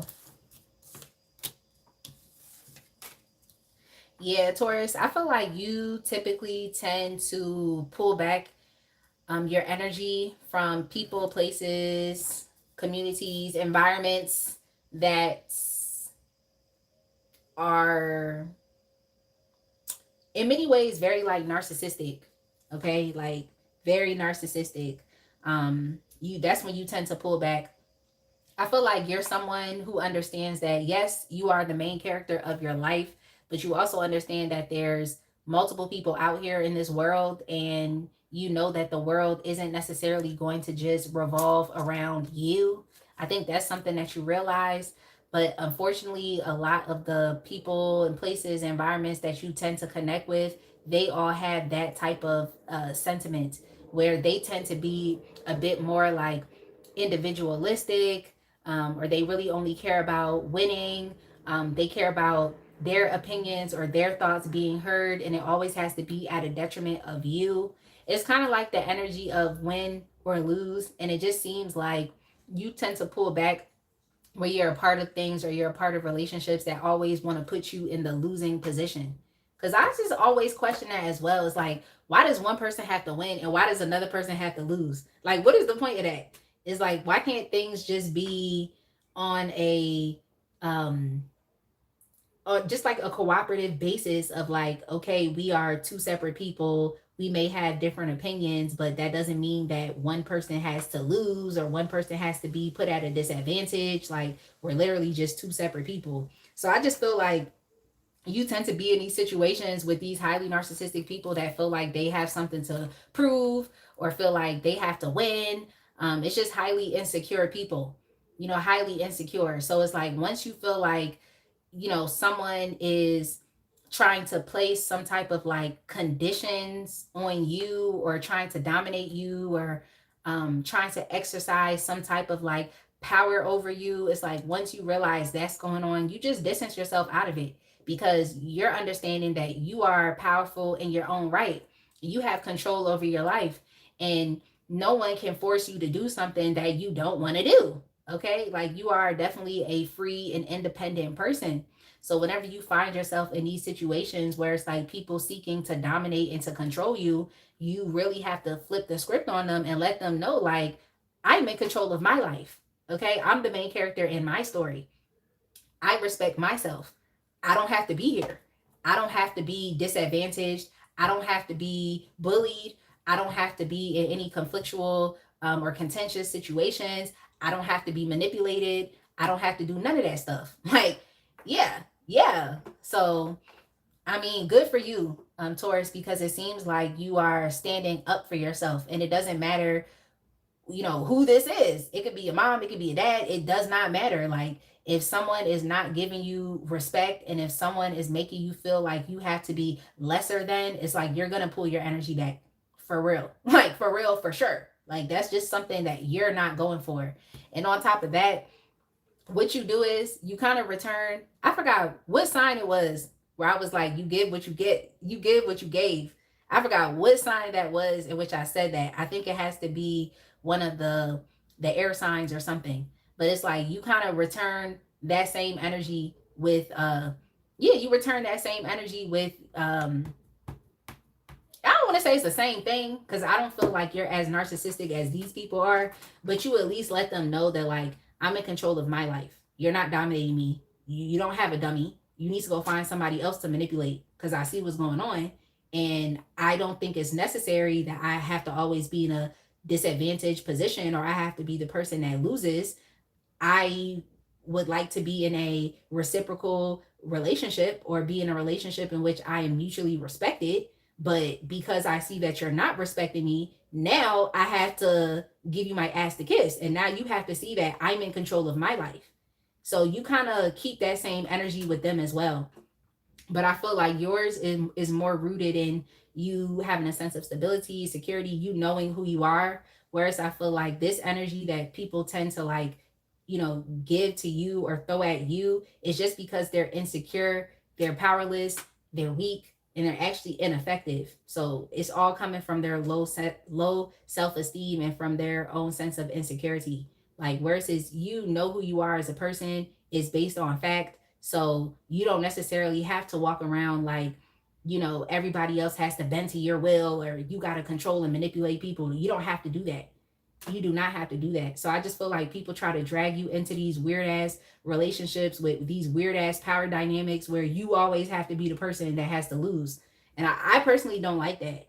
And if I was in that situation, Taurus, I would return that same energy as well. So I just feel like you kind of have to flip the script on people and for them to see that, like, just because you're flexible or you're willing to be somewhat adaptable with your circumstance or situation is like that does not mean that you can't go toe to toe with them, or it doesn't mean that you're weak, or it doesn't mean that you're not powerful or strong enough to know when someone is trying to just control you or trying to make you feel like you're powerless. It's very hard for people to dominate or control you, and they may think that that's what they're doing, but I think you let it get to the point of no return so that you don't have to question it anymore. So good for you.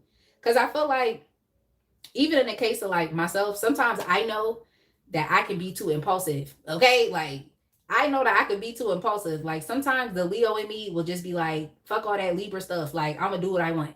like, sometimes sometimes the Leo in me be like that, where it just be like, I'm tired of being diplomatic and thinking about what's best for everybody. I'm gonna do what I want. But it seems like for you, Taurus, is like you give it a chance to see, to observe, to test your theories. And once you come to the conclusion that, like, oh no, this person really thinks that they're going to subjugate me. Oh no, this person really thinks they're going to control me. Like, they really think that. I think that's when you really flip the script and you switch it up on them. And from that point moving forward, it's just like you be having people on hush mouth. Like, they really can't say anything at all. Yeah, you do.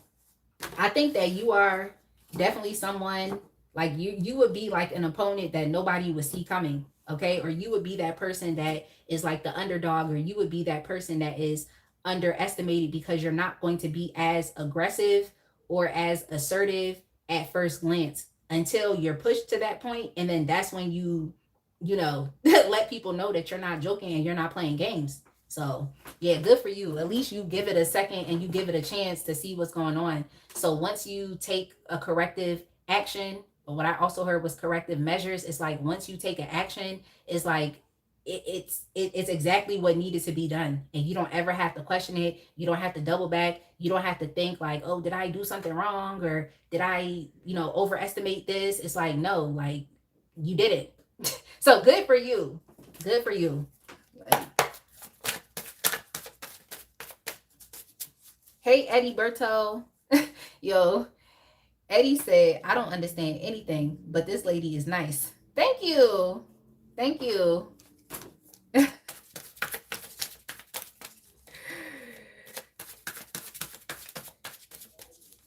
Oh, Purple Pie is here. Hey, Purple Pie. Purple Pie. We're having a costume party on Friday.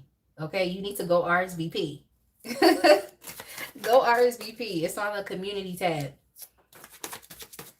Man, bros, you always saying Gemini. The Gemini timestamp is 1/12/15. Can somebody please put that in the chat for Man Bros? Okay, Gemini's timestamp is 1/12/15.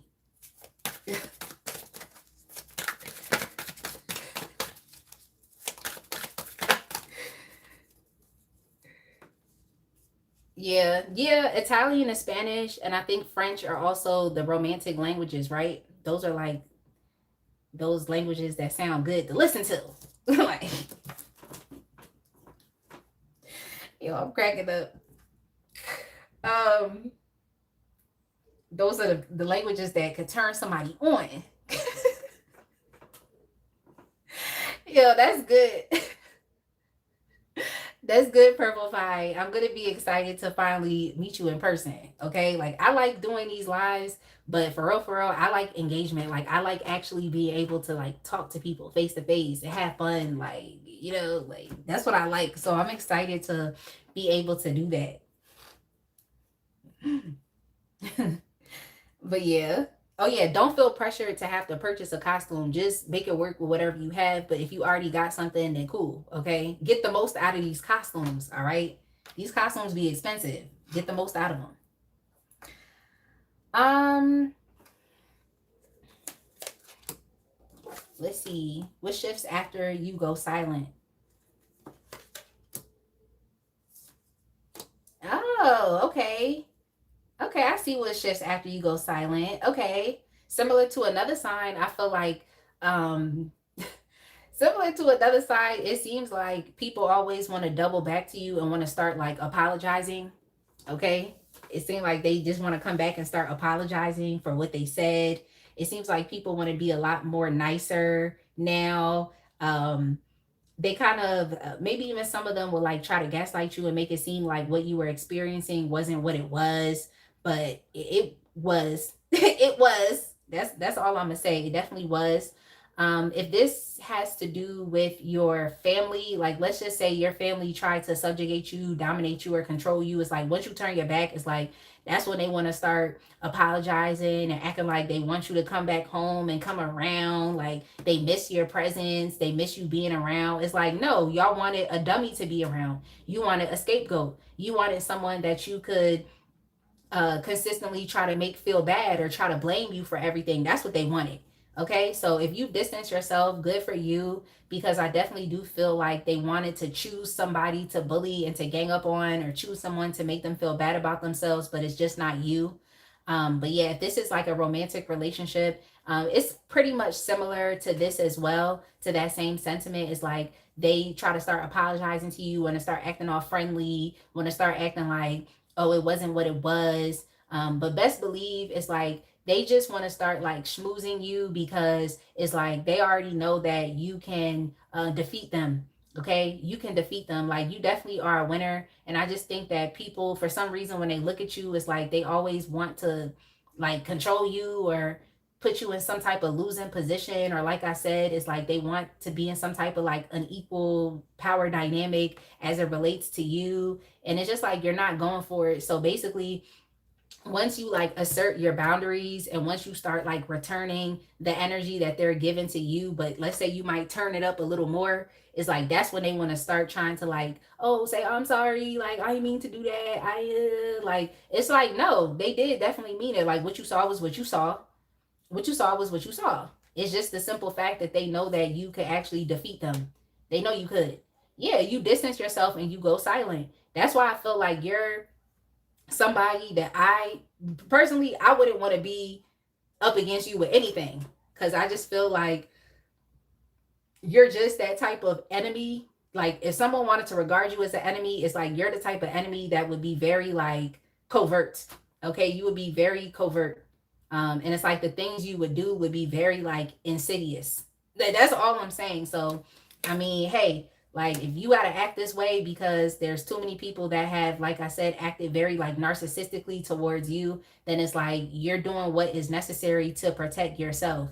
But yeah, when you go ghost, it's like that's when people want to try to start pulling you back in, like, oh, I'm sorry, I mean that, or it wasn't like that, or it wasn't, you know what I'm saying? Like just trying to be like, forgive me, I'm sorry, da da da. Nah, they just saying that because they know they can't overpower you. They can't beat you. They can't beat you.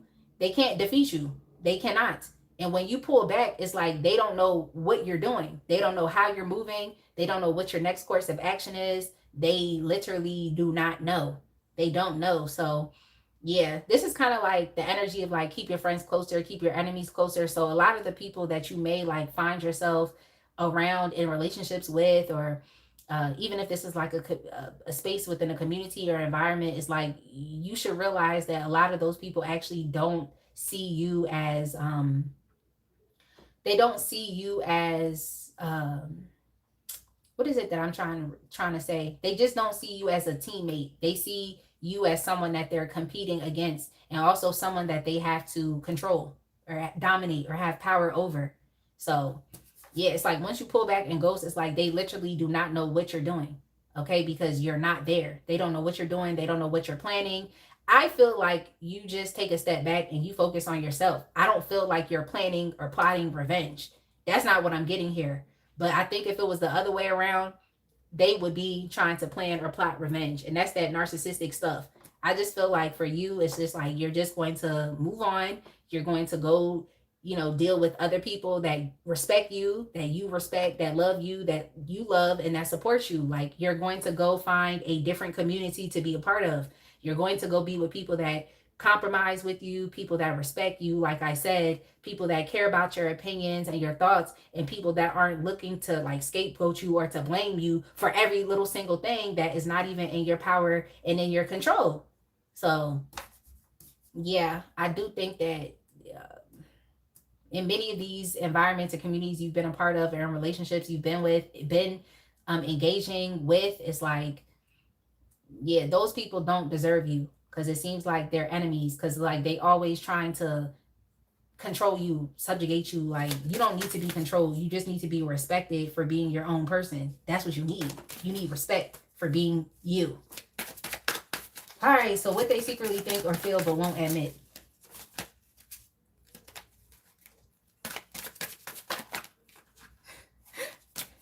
Hey, I hope I say your name right. Is it Kiana?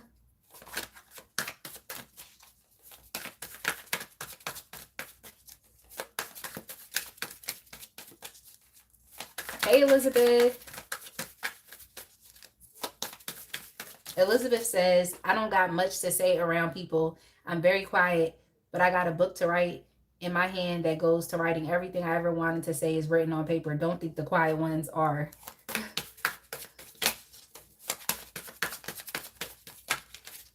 I think I understand what you're saying, Elizabeth. Oh, okay. You said, don't think the quiet ones are incompetent. Yeah, some people be thinking that. They think like because you're quiet, it means that you're stupid. And it's like, what? Like, quiet people are smart because you're just observing. You could learn a lot from just being quiet and watching. You could learn a lot.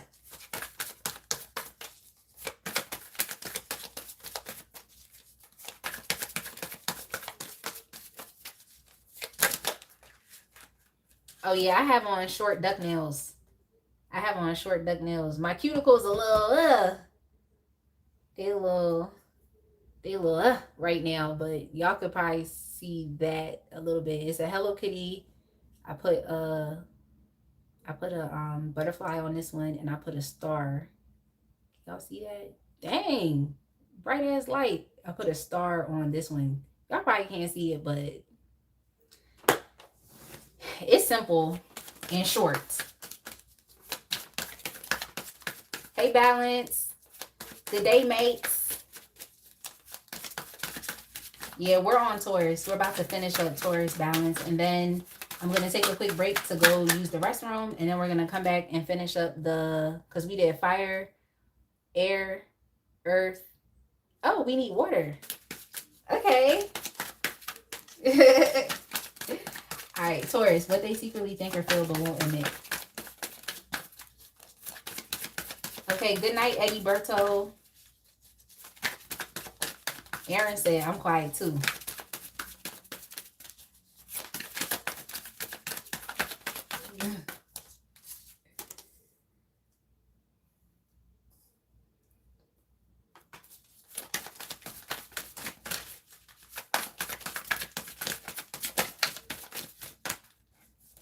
What do they secretly think or feel but won't admit?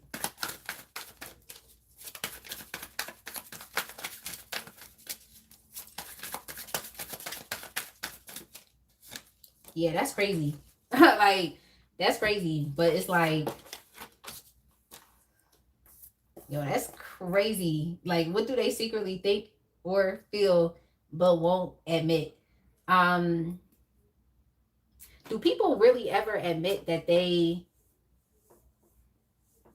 do people like, dang, what is it that I want to say? Like,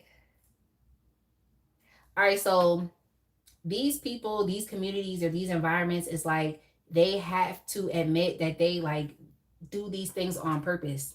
Like they purposely did this to you. Like they purposely did it to you. Like if you were being scapegoated, um, manipulated, uh,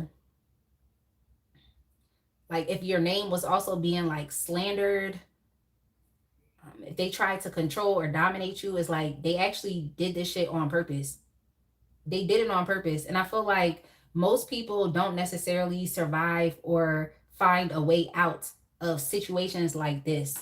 Okay. Most people do not, especially if this is family. It may have been very hard for you to want to estrange yourself from family because it's your family. Okay. It's your family. And we're conditioned to think what? Blood is thicker than water. That's what we're conditioned to think. And then, also people tend to say that thing where they're like, well, you have one mother, you have one father, one mother, one father. Or like, if you're in a relationship with someone, they're like, well, that's your partner. Especially if this is someone, let's say that you were married to this individual, they're like, oh, that's your husband, oh, that's your wife. Y'all supposed to stick together and be a unit. It's like, no, like, no, not at all. You do not have to keep yourself in an abusive situation just because of the relationship. So good for you, because the thing is like they would never tell you that like they did this on purpose. Like they did this to you on purpose. And instead of you allowing this situation to like overtake you or to cause you to feel stressed, it's like you just got yourself out of there.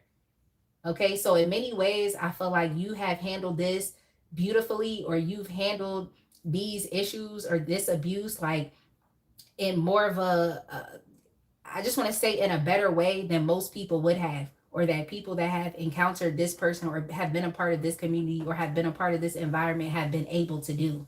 So you have definitely been able to like handle the pressure and handle the abuse without allowing it to break you.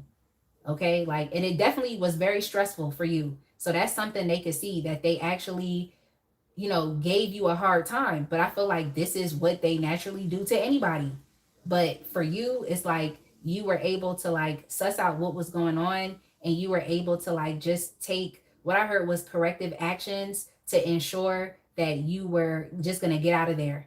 Okay. Like for some of y'all may even had to leave home with whatever you had, like the clothes that was on your back, like, or just had to leave your marriage with whatever you had. Okay, maybe you didn't have much. Maybe this person was narcissistic and didn't want to support you, didn't want to pay alimony. You was just like, you know what, whatever. If that means that I could get out of this relationship, then I'm gonna just get out of it. And I don't care how stressful it is. I don't care how much tension I feel. I don't care what it does to me. I just need to personally get out of the situation. So they would have to admit to you, even though they don't want to, it's secret, but they would have to admit that like, no, they actually do this on purpose. They put a lot of this pressure on you on purpose, but you still ended up handling it very well. So much so to the point where it's like you are still experiencing promise within your life. Like you're still focused on your potential of what you could be, or essentially what's next for you after this.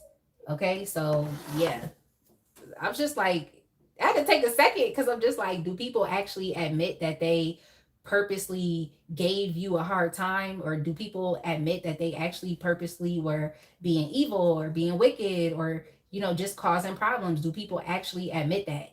So yeah, for some of you, this could definitely have to do with commitment. Like someone you were in a relationship with and someone that you were married to, like they actually made this hard for you.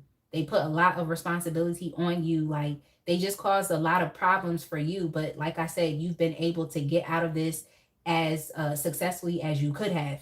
Like I said, so much so to where you just understand that your life is not over, that your energy is important, that your presence is important, and that you can go somewhere else. You can go, develop another relationship, or you could go find another job, or you can go find another place to live, or you can go develop other relationships with people that, respect you, that are going to respect your energy, your investment, and see you as a teammate and see you as someone who is worthy, as opposed to someone that just has to be dominated or controlled, or someone who always has to be in the losing position.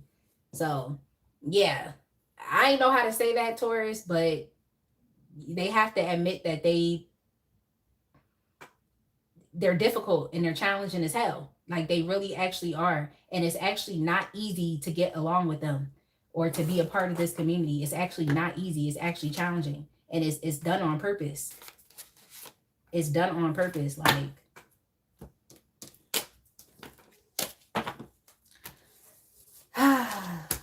yeah, I'm sorry about that, Taurus. Like, I'm definitely sorry about that.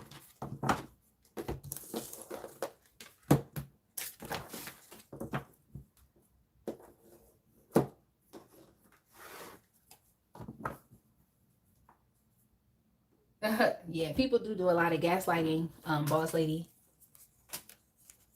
It, Cha-Cha, I don't understand either. You said I don't get why people put that much time into being devious. Like, why? I mean, in this case, it's like, especially because Taurus is dealing with like a narcissistic individual or individuals, it's like everything has to be controlled. And in many ways, people feel like they can't just like they can't get their own way by doing things in a ethical way. Okay? They can't get their way by doing things ethically. They always feel like they have to be manipulated, pulling the strings, doing some fucked up stuff behind the scenes just to ensure that everything falls into place. But things don't have to be like that. It's just control and insecurity. They're too insecure to do things the correct way because they feel like they could end up failing. Like, I don't know. Like, it's annoying. It's annoying. All right, y'all. I'm about to go use the restroom and I'm gonna come back since I've been drinking a lot of tea today. So y'all just let me know which water sign you want me to get started with, and I'll be right back.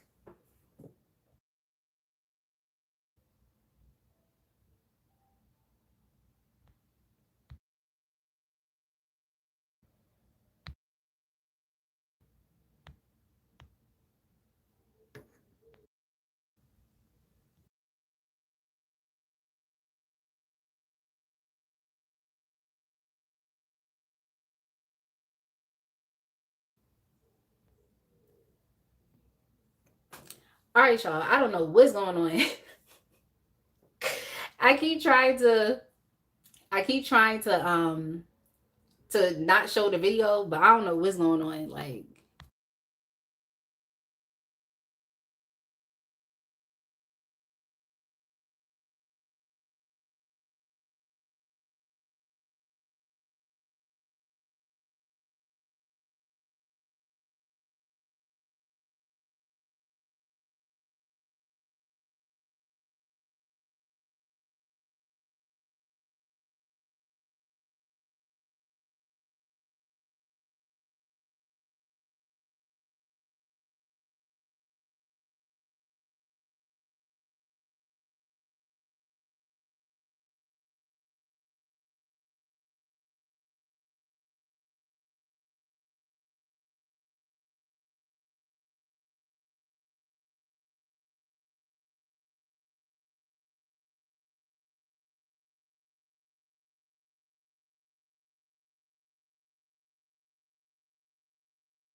Yeah, let me know if y'all can hear me, because I don't know.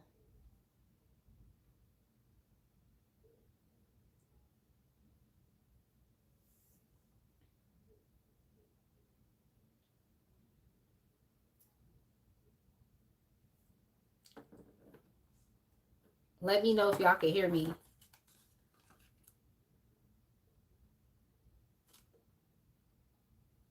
Okay, so you can hear me, Casey? Okay. All right, good. Virgo. Okay, you can hear me too, Tay. All right, cool. I'm gonna keep it pushing because I don't know what happened to my controls on this other phone. So I was just like, I don't know, because I kept pressing mute and also show live video so that I could like step away, but it wasn't doing it. So,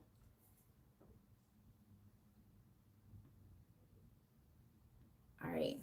Yeah, I did do Virgo. The Virgo timestamp is 2/14. Also, which sign did y'all want me to? Oh, Cancer was requested first. Oh, okay. So y'all said Cancer first. Wait. Okay, so it's basically going to be Cancer, then Pisces, then Scorpio. Okay, Cancer. All right, so we'll do Cancer.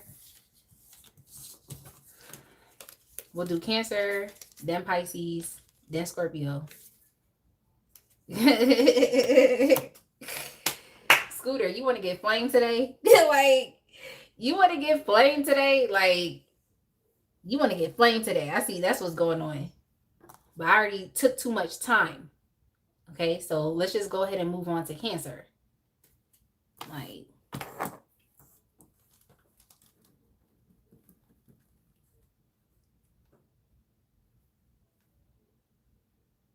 Balance said, why do people put so much time and effort in being deceitful and mischievous? Balance, I have no idea. Okay? I have no idea. You gotta ask their creator. Cancer, Pisces, Scorpio.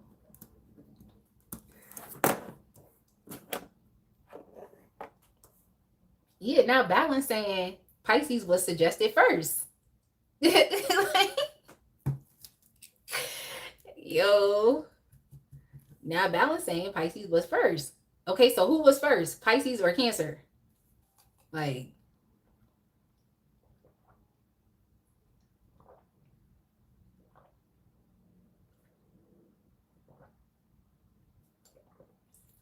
Cha-Cha, tell me, who was first? Pisces or Cancer? Hey, Shanice. Shanice, now that you're here. Shanice, now that you're here, okay, we have a costume party on Friday from 7 to 9. You are invited. I'm going to need you to go fill out that Google form and RSVP.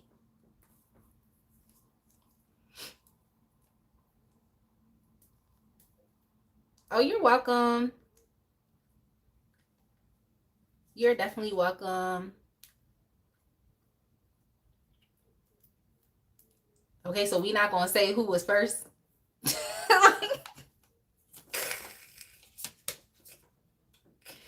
All right, since y'all don't want to tell me, I'm going to Scorpio. Y'all don't want to tell me, I'm going to Scorpio. All right, Cha-Cha said Cancer. All right, Cancer, your timestamp is going to be 3:09. Balance saying Pisces was first.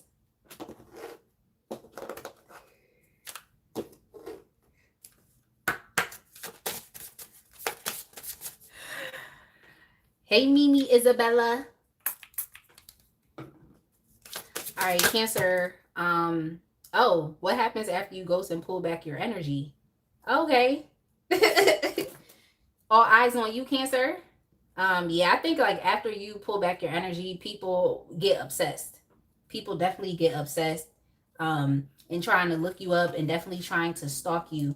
I think you tend to like pull your energy back from like people or places, just things, circumstances that are like too full of themselves.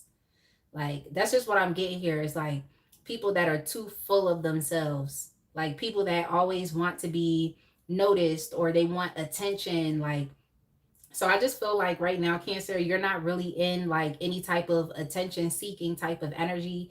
Maybe you just want to like live your life privately. You don't really care about people watching you or having eyes on you. I think you all could just be feeling a bit more like low key right now, like low key. But the crazy thing about it is, regardless of the fact that you are like low key, is like people are still enamored with you. So you all are, at least from the energy I'm seeing here, is like right now it's like your energy is very magnetic. You all may have just like recently had some type of like glow up with your looks or with your attractiveness or just also with your energy. um Others of you could just be like maturing, and so like people are attracted to that as well. But yeah, it's like you're showing up as very attractive. Okay, and I also think you're very independent. You're really just focused on creating the life that you want for yourself. At this point in time, you're really just focused on like minding your business. Okay, you're minding your business. Like you could be alone if that's what you wanted to, if that's what you wanted to do. Like you could be alone because you're completely okay with that. I'm not saying that you are kind of in hermit mode right now, but you're just focusing on building up your own life. Okay, you're independent in that way. You don't necessarily need a relationship, but if you want a relationship, then you're going to try and put your best foot forward. Okay, so that's just what I'm getting. Cancer is like when you pull your energy back, it's like all eyes are on you. Like people are curious as to what is going on with you. um People are just trying to figure out like how you are, like what you're up to, like how you're looking, like how is your health, like just different questions like that. But yeah, you definitely have a lot of people like stalking you and obsessed with you once you like pull back. That it's just what it is. That's what I'm getting here. Okay, they're stalking and they're obsessed. They're minding your business. They could be like trying to look you up on social media and also even asking people questions about you, like about your personal life and about what's going on with you. Like, yeah, just on some weird stuff. But anyway, Cancer, that's what I'm seeing here. But yeah, you tend to pull back from like even relationships in which it's like you're dealing with people that are full of themselves or people that think they're better than other people, or um you know how some people are where they just feel like they're royalty and everybody else are like peasants beneath them. Like I just don't think you're attracted to people that kind of act like that. They just try to act like they're better, like they're one of one. And it's true. I mean, you really are one of one. There's not going to be anybody like you, but you also don't have to be full of yourself in that way, like just being very like arrogant or egotistical.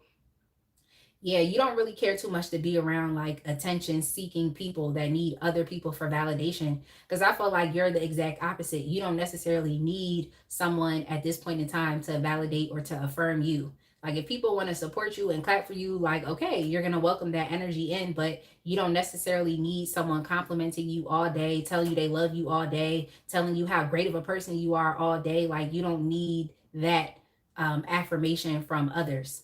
You really don't. Like you're just living your life in a very like raw and authentic way. And it seems like it's working out very positive or just in a positive manner for you. So yeah, when you pull your energy back, like I said, people are asking questions. They want to know what you're up to. They want to know what you're doing. They want to know like how's your life, like how is your life emotionally, like how are you doing, like are you having a good life experience, are you sad, like what are you up to, like they really want to know. Yeah, because when you ghost, like when you really ghost and pull back your energy, it's like you do not talk at all. Like you're not talking.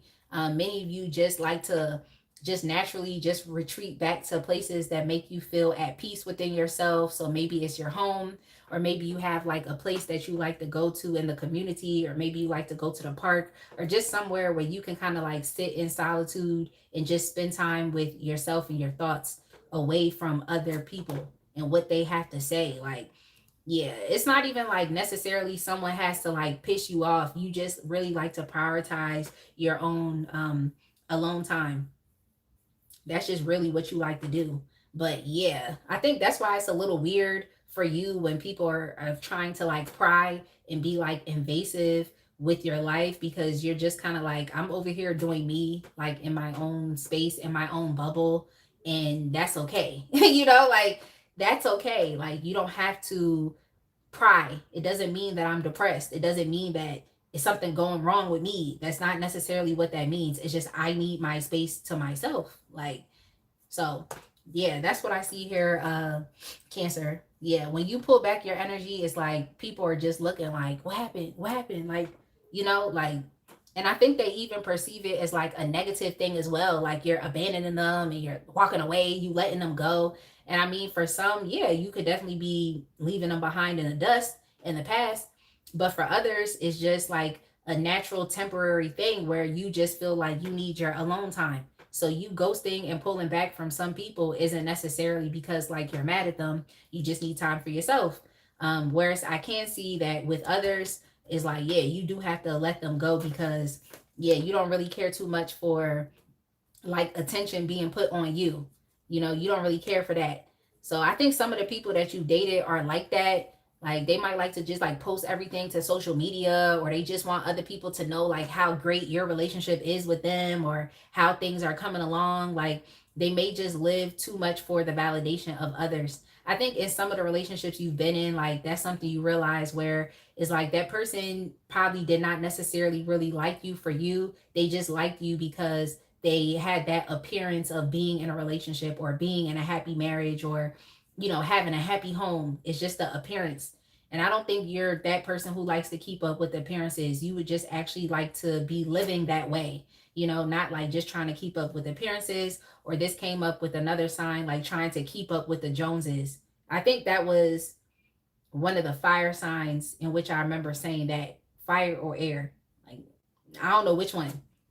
But yeah, I think that's what you realize is like some people have connected themselves to you because it gave them the appearance of having something. And some have even used you as social capital, just showing you off in front of other people just to be like, oh, look, I got a man, or look, I got a girl, or look, I have this amazing employee, or look, you know what I'm saying? Like, I know this person, like, and it's just like people have just tried to attach themselves to you because of what you could positively do for their image, but not necessarily like attaching themselves to you because, oh, they really love you and they care about you, like that type of thing. So yeah, Cancer, I don't know if you knew that, but I hope I'm not hurting your feelings. I don't want to make it seem like, oh, you're not valuable or you're not worthy, but I just think that people have held on to you because of what you could positively do for them. Oh, thank you so much. Thank you so much. I don't know how to say your screen name. Hey, Angela. Hey, Creative Solutions. Hey, Wasim.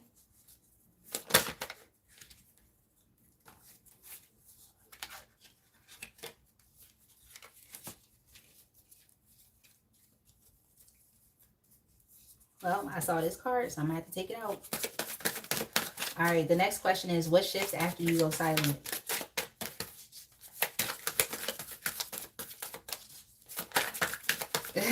Let's get it said. I can't do social media.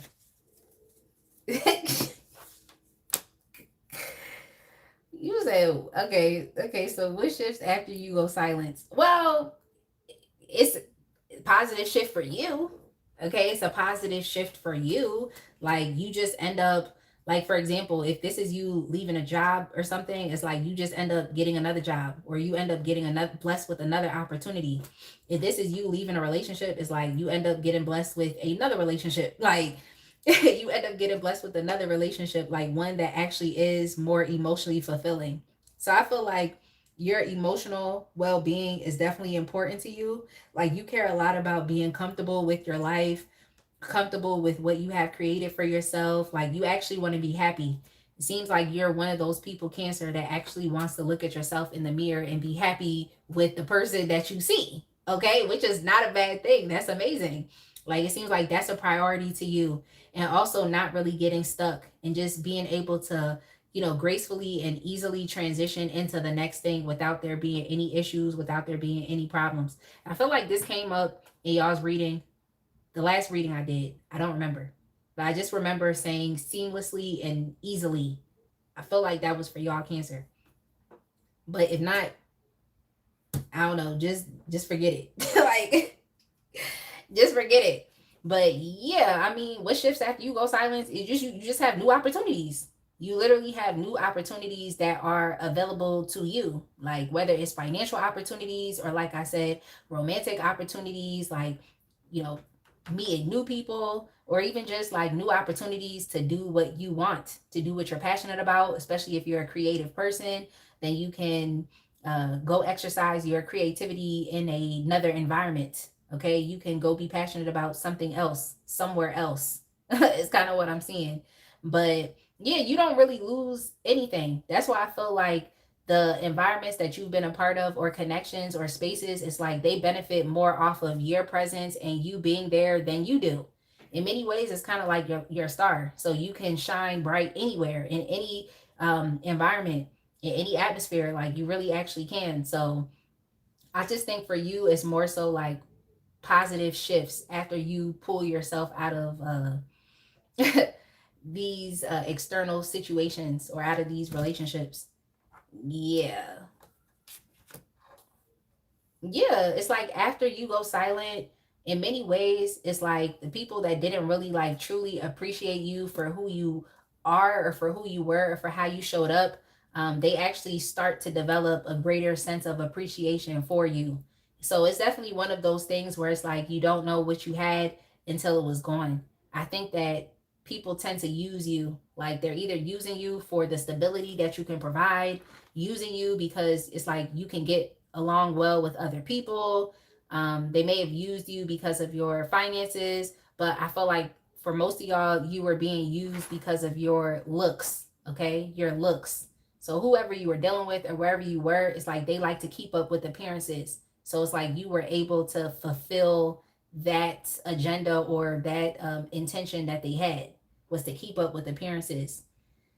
So yeah, after you go silent, I think people start to appreciate you a lot more than what they did when you were actually there and you were actually involved.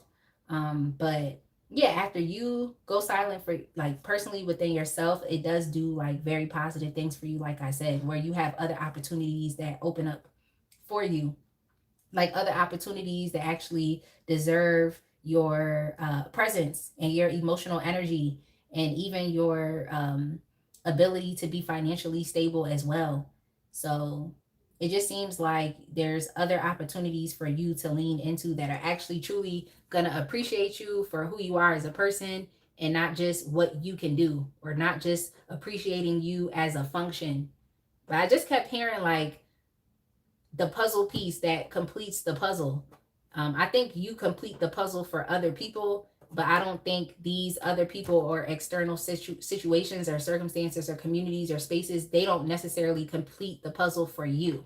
So your presence could definitely make someone happy. You could fulfill someone emotionally, but it's like it may not necessarily be that for you.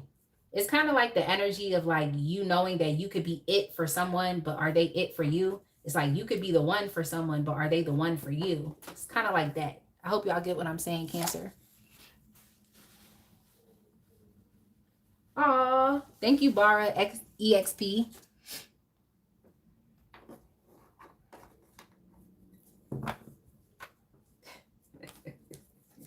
Boss lady, you are hilarious.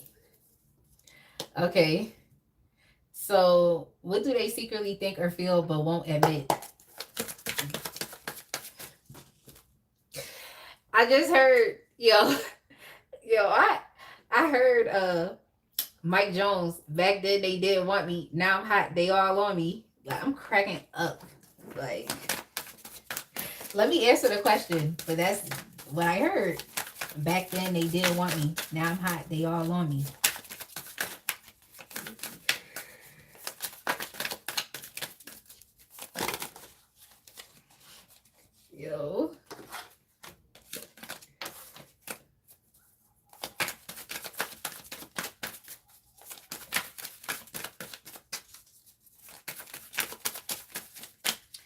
Yeah, they won't admit their hidden motives. Like, I just keep hearing that, like, you were being used. Okay. So it's like, that's what they secretly think or feel, but won't admit that, like, they actually had hidden motives with you. Okay. Hidden motives. So I feel like Cancer, it's like the best thing that you can do moving forward is just like using your intuition and understanding like who actually is truly for you and who really wants you for you, or who just wants you to like fulfill a purpose or to complete that puzzle to an image, or for yeah, just like try to complete that puzzle, um as opposed to like actually really like wanting you for you. I think that's something you gotta focus on. It's like your discernment. That's what you need to focus on.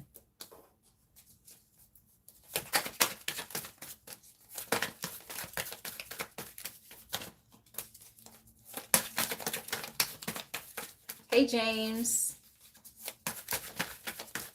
let's get it. You said when I'm locked in, I'm locked in. Well, you need to use your intuition, because you might be locking in. You might be locking in with people that are not necessarily locking in with you. Okay. So I would just say, like, just use more like discernment.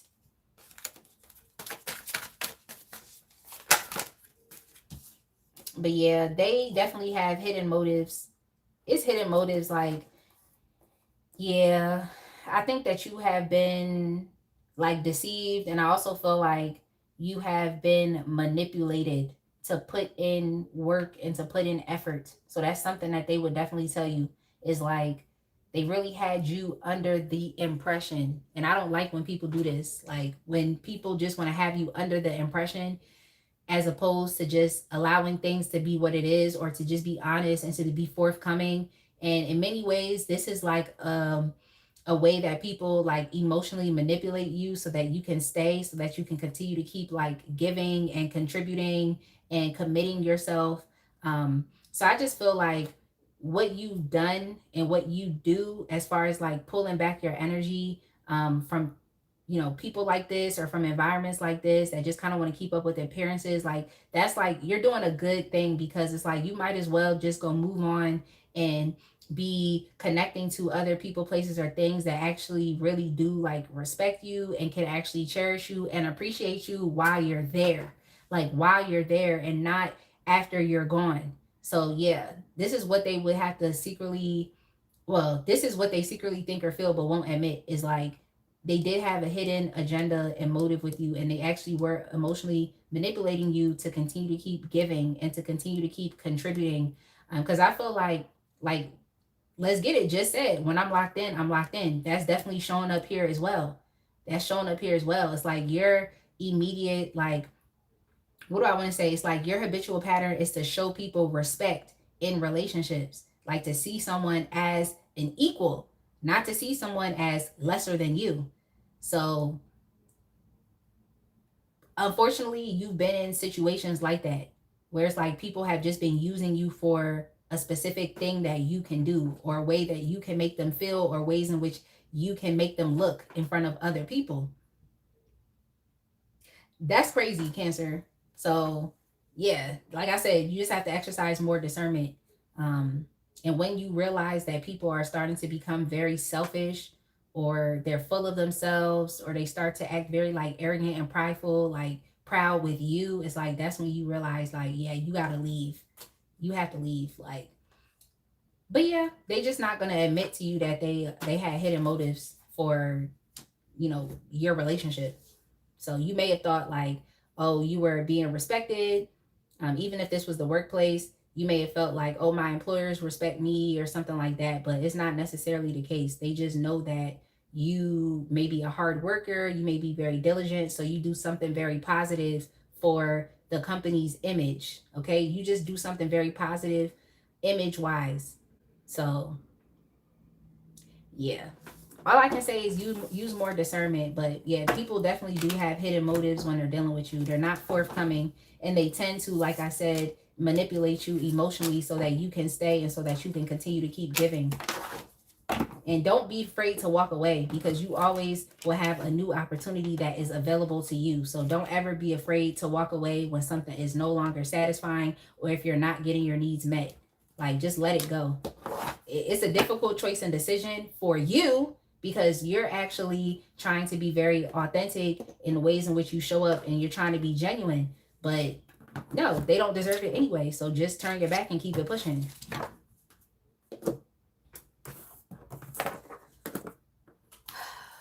All right, let's move on to Pisces.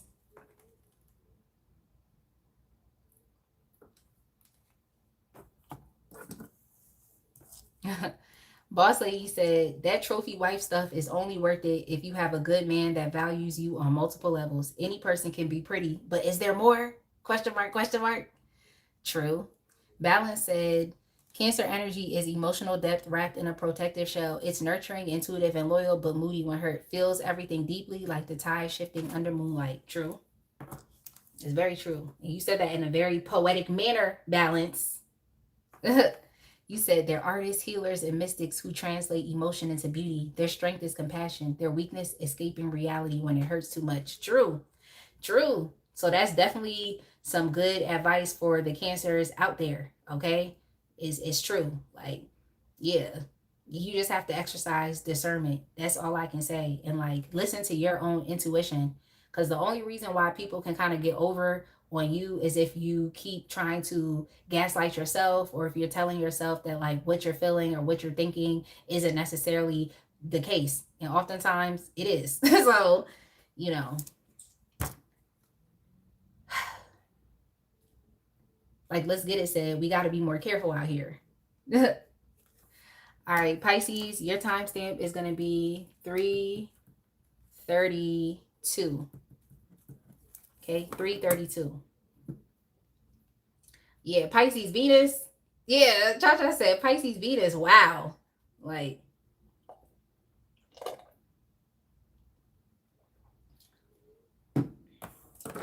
yeah. Like, yo, I have a Virgo Venus. So, you know, I don't play games. Like, I have a Virgo Venus. Like, the Virgo Venus in me is like, what are we doing here?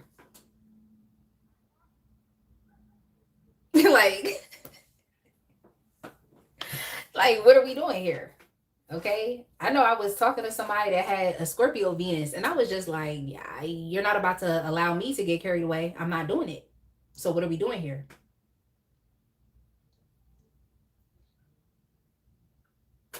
You're out your mind. Like, no, I'm not getting carried away for nothing. All right, Pisces, let's go. Let's Get It said, Badman forward, Badman pull up. Is that what you're listening to right now? Is that what you're listening to? Oh yeah, Pisces. Yeah, you typically tend to leave people, places, situations behind when they start to exercise like harshness and brutality towards you. Is like when people are being unnecessarily mean to you, I think that's a problem. When people start to criticize you harshly, that's a problem. When people start to act like bitchy, erratic, and mean towards you, that's a problem. Yeah, you just don't like any type of negative energy like that comes off of people. And what I heard was like seething. So it's like when you realize that like someone has like anger towards you and it's just like seething, like you just be like, yeah, I gotta get out of here because it's too much.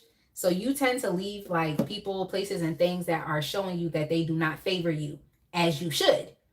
As you should. Because some people out here in this world, they will remain in relationships with people that don't like them and that disrespect them, or like do bad things against them, you know, or deceive them. It's like they'll literally still stay in those situations. And it could do one or two things. It could cause the connection or to be toxic, because now you are developing like what, a codependent relationship in which you know you should leave, but you feel like you can still get some type of need met there, so you just keep yourself there. But for you, it's like you're gonna just end up leaving in general. You just gonna cut it off. And it's sad because I feel like some of these connections or communities that you've been a part of have really turned you into something that you are not.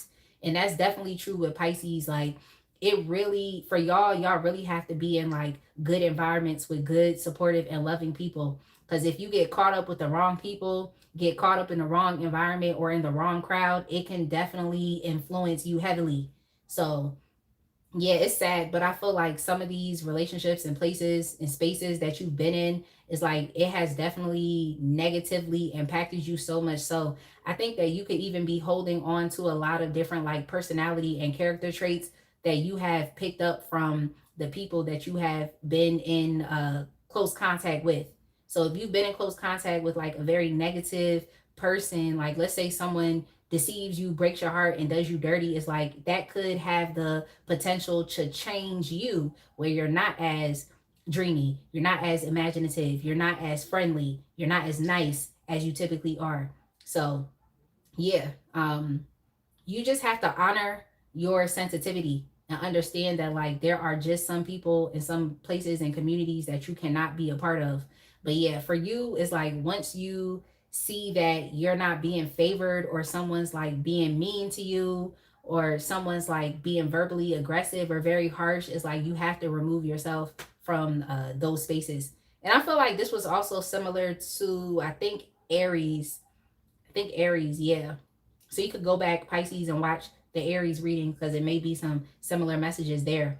But yeah, yeah, I'm sorry because I definitely do feel like once you get out of a relationship or once you leave a negative environment, it does kind of leave like a stain on you where you typically tend to like pick up on some of the same like traits um, of that environment or of that connection or of that person. Like you start to pick up some of their like negative traits or habits. So yeah, when you leave, you definitely need to cut the cords of attachment, and you also need to reclaim your energy. Okay, you need to reclaim yourself because just like you're taking on bits and pieces of those people and places, it's like, bits and pieces of you could be lost as well. So you kind of have to like call yourself back to yourself, like reclaim your energy. So that's just what I'm saying. But let me know if you all have ever had to do that. It's like when you've left a relationship, and let's say it was a relationship that was just challenging, and you had to leave it. Let's say that relationship broke you. In order for you to move on, you may have had to, do a ritual or say an affirmation in which is like you're calling yourself back to yourself. Y'all get what I'm saying? Like, yeah, and then it's also like you're returning that person's energy back to them. Yeah, because let's say you weren't necessarily an argumentative person, but let's say you were in a relationship with an argumentative person. Now you starting to act all argumentative when that's not even naturally who you are as a person. So yeah. Hey Meking, I hope I said your name right. Or Meking. Yo, I'm cracking up. I'm cracking up. But yeah, basically, after you pull back your energy, I really think it's kind of like a mirror. And you kind of hold up a mirror to people and show them just how like vile, disgusting, harsh, like those are just the words that come to mind, just how like mean, unkind, and even in some ways how narcissistic that they could be. But I'm just picking up like someone who's very mean. So in many ways, it's kind of like you hold up the mirror to them so that they're left with having to see who they are.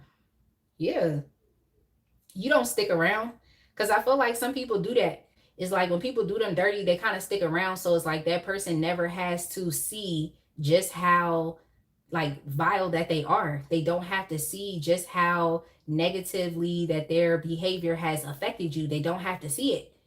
Like that's why when somebody does you dirty, you have to start to put some space and distance because if not, they're gonna think like, oh, it's okay.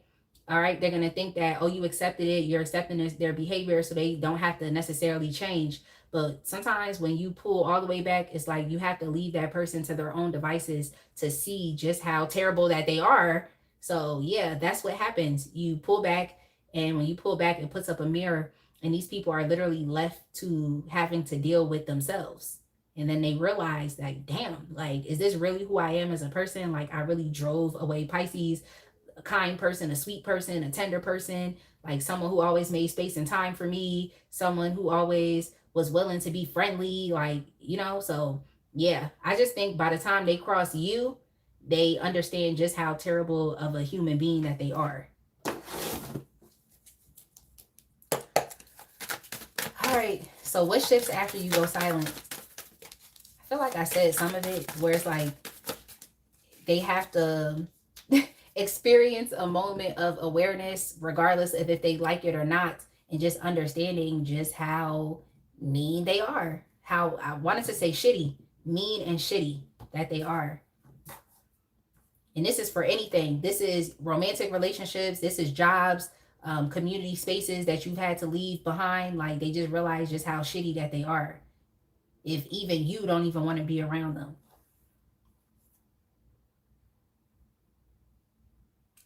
All right.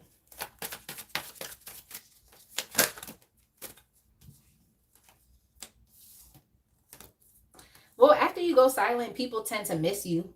That's what they do. Like, they tend to miss you, and in many ways, they will re-idealize you as well. They will re-idealize you. So if this was somebody or a community that tried to make it seem like you were the problem, um, now it's like it changes. Like, they definitely switch. Their energy towards you switches, where they just feel like, oh no, like, I have to be compassionate now. Like, Pisces showed me how bad of a person I am. Now I have to go make amends. Now I have to, and it's just like, just do better for the next person.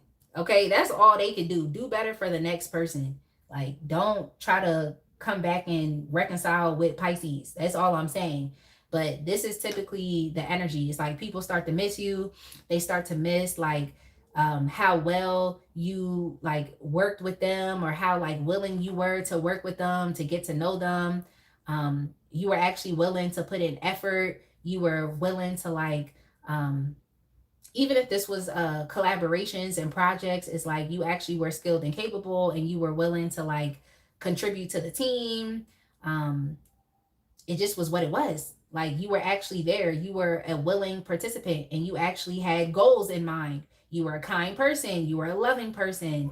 Yeah, you also are a very comforting person to be around, or a comfortable person to be around. So this person could have just been themselves with you. Oh, but no, they couldn't do that. They couldn't do that. Like, they couldn't be themselves with you. They had to go be something else. So in many ways, you could have also just disrupted this person's pattern. Maybe they are used to this person or this space. Maybe they're kind of used to, like, judging things harshly, or being mean, um, just being hypercritical. Like, maybe they're used to that. Like, they're not really forgiving. They don't really give people, like, compassion, and chances, and understand that people do make mistakes. Like, they're not really forgiving. Um, but it's like with you, because you were so kind, and they, like, basically just exhibited a lot of, like, harshness towards you. It's like they actually feel bad now. So yeah, when you go silent, they miss you and they want you back. They think a lot about the memories and the times that y'all spent before. Like, that's what they think about, the past. They think about how kind you were, how loving and giving that you were. That's what they think about. Yeah, that's what shifts. That's what shifts. Yeah. Yeah. Yeah. Yeah. I mean, but see, it's positive for you, because you can just go build somewhere else, or you can go connect with other people somewhere else, or you can go focus on a business plan, or just any type of collaborative or joint project. Like, you can go somewhere else because you're friendly. So you can make friends, okay? Like, you can make friends somewhere else. Like, you are very creative. So you will always have a new creative endeavor or a new opportunity to look forward to. Like, you're also someone who likes to have a lot of, like, different, like, fresh and new ideas that you act to other people. I even think you'll give people ideas for things that they can do for themselves. So now this person, or this entity, this community, is like they feel mad. They feel bad because it's like they actually treated you unfairly. They treated you very harshly when all you tried to do was to give and to be kind. So yeah, you really show people just how bad that they are. Like, to the point to where they, like, you know, treated you harshly, it's like you really show them just how bad of a person or people that they are. I hope that makes sense.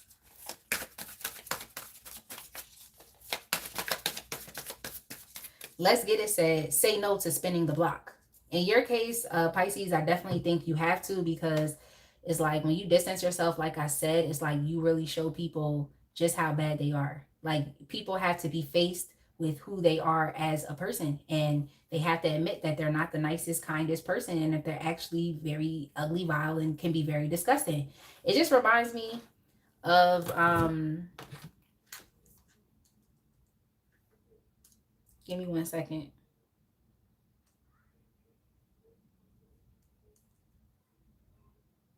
Yep, it reminds me of the picture of Dorian Gray, and just how like vile, especially if you watch the movie, like the black and white movie, and especially like it just reminds me of like how vile his picture began to look like over time.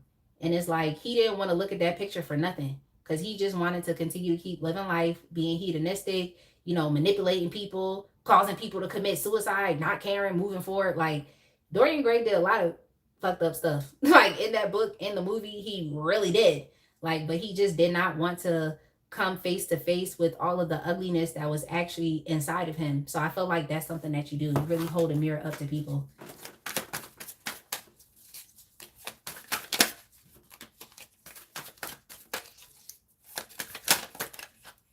Cha Cha said, yeah, hell no. No block spinning. I don't even live there no more. Yo, I'm cracking up. I'm cracking up. Like, yeah. Yeah, it's sad, Pisces, because I feel like a lot of people are possessive and they want to hold on to your energy, but they don't deserve you. Okay? They want to possess you and hold on to you, but they actually do not deserve you. They don't deserve you.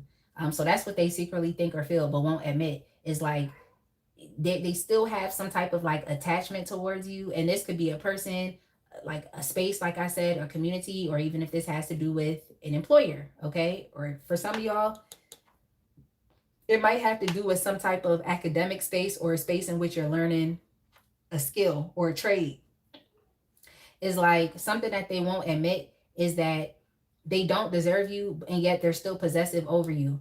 So it's sad, but like I said, people create and develop these attachments towards you, but yet they still want to like reject you or neglect you or make it seem like you're not enough or something. Because I just keep getting this like attitude of like someone that's being very like hypercritical, like they're criticizing every little thing about you, which is weird in my opinion, because it's like if you're gonna be that critical, then how about you just not engage? Like, sorry, y'all. It's a dog barking outside. But yeah, I just feel like if you're gonna like chastise something so bad, then don't engage.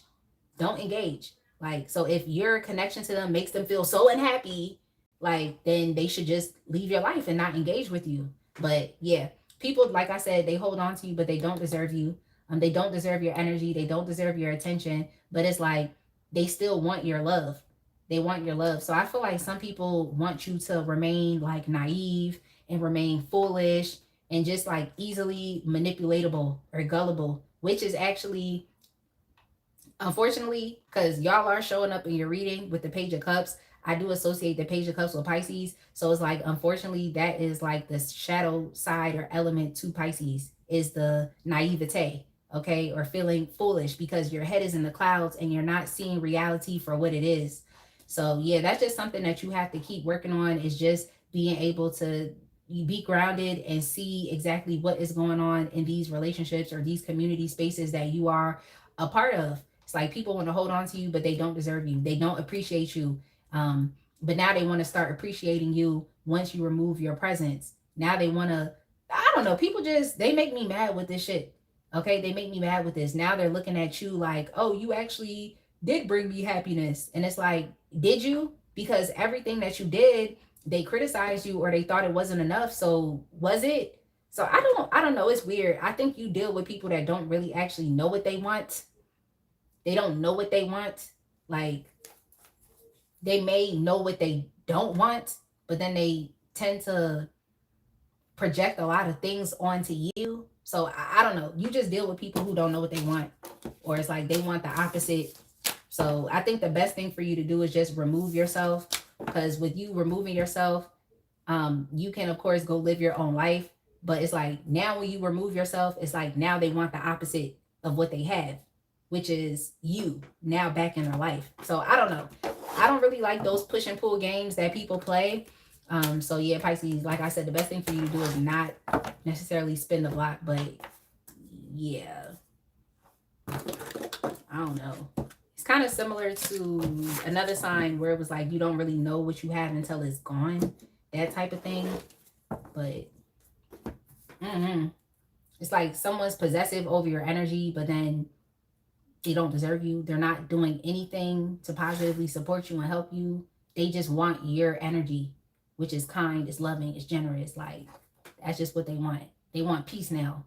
Now they want peace. It's like, how can you want peace when you created problems? It's like, you don't deserve peace. Like, if somebody keeps creating problems, do you really think they deserve peace? No. Like, hey, Fabiola. Fabiola, we are on the last sign, which is Scorpio. But if you tell me which sign you want to go back and watch for, we can let you know what the timestamps are. Balance said, go ghost when the vibes twist your intuition, when you're absorbing chaos that isn't yours, or when love turns manipulative. Withdrawal is how Pisces detoxes and restores the mind clarity. Good. That's definitely nice balance. I like that for you. Fabiola, Aquarius timestamp. Let me see. Aqua is 1:33:30. There you go, Fabiola. I don't know what you talking about. Let's get it. Let's get it. Let's get it. You gonna say, I don't want peace. I want problems. Always. Hey, Adam. You're welcome, Fabiola. You are definitely welcome. And yo, that's hilarious. Let's get it. All right, let's go ahead and move on to Scorpio, because I still have to take a walk outside since I didn't go to the gym today. And today actually looked like a pretty nice day. And then I have to film like a couple of shorts as well. Oh, thank you, Cha-Cha. Thank you for the super chat. Cha-Cha said, love me or leave me alone. Talk about it, because you don't deserve to be a part of those push and pull games, because that's definitely what's going on in the case of Pisces. Like, it's just that push and pull thing. Like, oh, when you gone, now, I want you back. Ugh. Like, no. Appreciate what you have when it's there and stop acting stupid. All right, Scorpio, your timestamp is going to be 3:53. 3:53.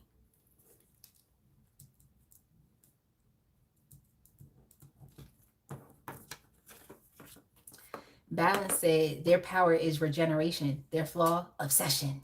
Scorpio loves like fire underwater, quiet, consuming, eternal.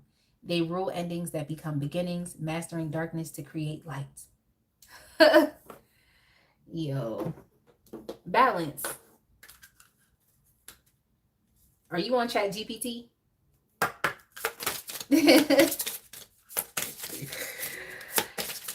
Yo.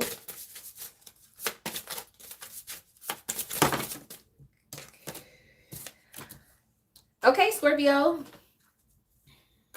Yeah. So Scorpio, you tend to pull back your energy when you realize that you are a part of relationships or communities, or even employment that is very draining. Okay, very, very draining. Similar to, I forgot what sign that was, but I forgot what sign it was. Okay, but yeah. You definitely tend to pull back when that happens. And yo, this is so hilarious. It's so hilarious. But like, You also tend to like act very like aloof. Like you don't like you act very aloof.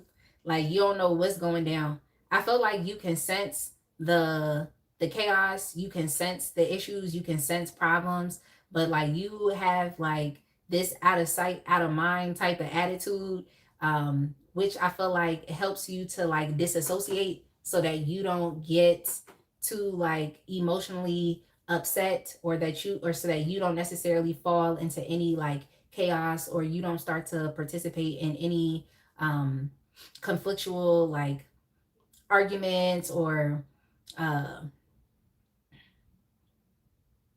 you don't necessarily like feed into like the negative energy is kind of what I'm saying here as well. So yeah, you have this like sense of out of sight, out of mind detachment, where I just feel like it's more so like you just being aloof, like pretending and acting like it's not happening. That's what you do. But I think that you tend to be a part of like a lot of, you know, chaotic and even toxic relationships that just take a lot out of you. So the one thing I will definitely say is like, you know, come back down to reality and remove yourself out of these like environments or out of these relationships, as opposed to allowing them to just continue to keep persisting. Because it's like you can't disassociate, and in some ways I feel like that could be very positive for you. So like for example, let's say you grew up in like a highly narcissistic household. Maybe in order for you to survive in that household, you've had to disassociate, or maybe you've had to enable people's behaviors, or just not say anything, or just try to develop a sense of like peace and security in a chaotic environment. Maybe you've had to do that for your own sanity, survival, or also self-preservation. I get it. But once you become an adult and you have like free will and independence, it's like you don't necessarily have to be a part of any environments that aren't peaceful all the way around. Okay, like you don't have to, you know, go somewhere to find peace. It's like everything is peaceful. You don't necessarily have to disassociate or separate yourself in that way. So I hope y'all get what I'm saying.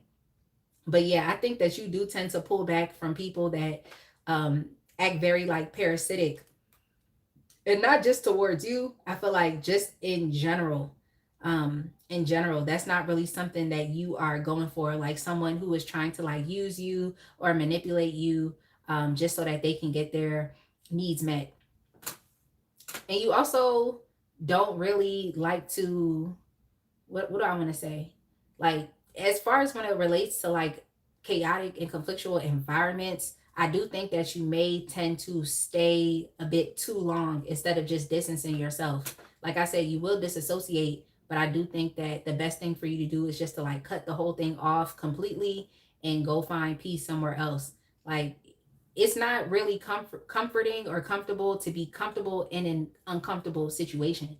So I think you've experienced that as well. It's just trying to find comfort where it's uncomfortable. I hope that makes sense to y'all. So yeah, don't be afraid to like get up and to walk away. Don't feel like you have to just put up and deal with something because that's what's going on right now. Like you do have the choice, free will and choices. You don't necessarily have to just stick with this one thing, whether it's a job, whether it's a relationship, or you know, connecting with a community space. You don't have to stick with that one thing just because it's what's available and it's what's being offered to you. Like you have the choice to get up and walk away. You can choose differently. You don't have to just stick with that one option. But yeah, people tend to like when you pull back, is like people just tend to like move around. They just tend to move around, like, because I feel like they're naturally parasitic, so they just end up going to somebody else.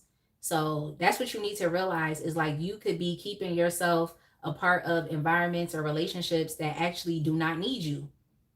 Like you're there longer than your expiration date. It does not need you. I mean, they are leeching off of your energy, but at the same time, it's like if this is what they do in general, all they're gonna do is move around and go find somebody else. So that's typically what happens when you pull your energy back. They go find somebody else to leech off of. They go find someone else. So yeah, I hope that makes sense. I just want y'all to not be caught up in situations that do not deserve you, because and for you to feel like you're indebted or you have to be there. It's like you don't have to be anywhere, and you definitely don't have to be somewhere that is making you feel uncomfortable and is raining on your parade or causing you to feel like dis-ease, or causing for you to not feel like at peace, at home, comfortable. Like that's just all I'm getting.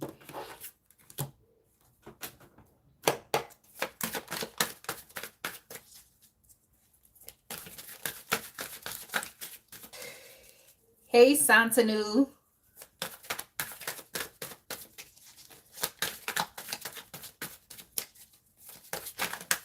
You right about that. Balance said every heartbreak becomes a spiritual awakening.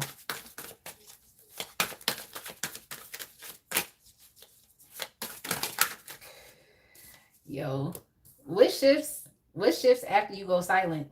Well, it's a positive shift for you. It's a positive shift because similar to another sign is like, I think I did bring this up.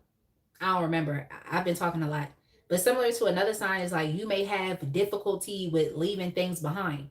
Leaving things behind. I think that a lot of people might have you under the impression that you're in a mutually reciprocal relationship, or that an opportunity that you have taken or a community space is going to be mutually reciprocal to you. But I think the thing that you have to understand is like, for some reason, it never tends to be that way. I think similar to another sign is like you they have more to gain from you than what you can get from them. Okay, so you're more of an asset to them, and they would be more of a liability to you.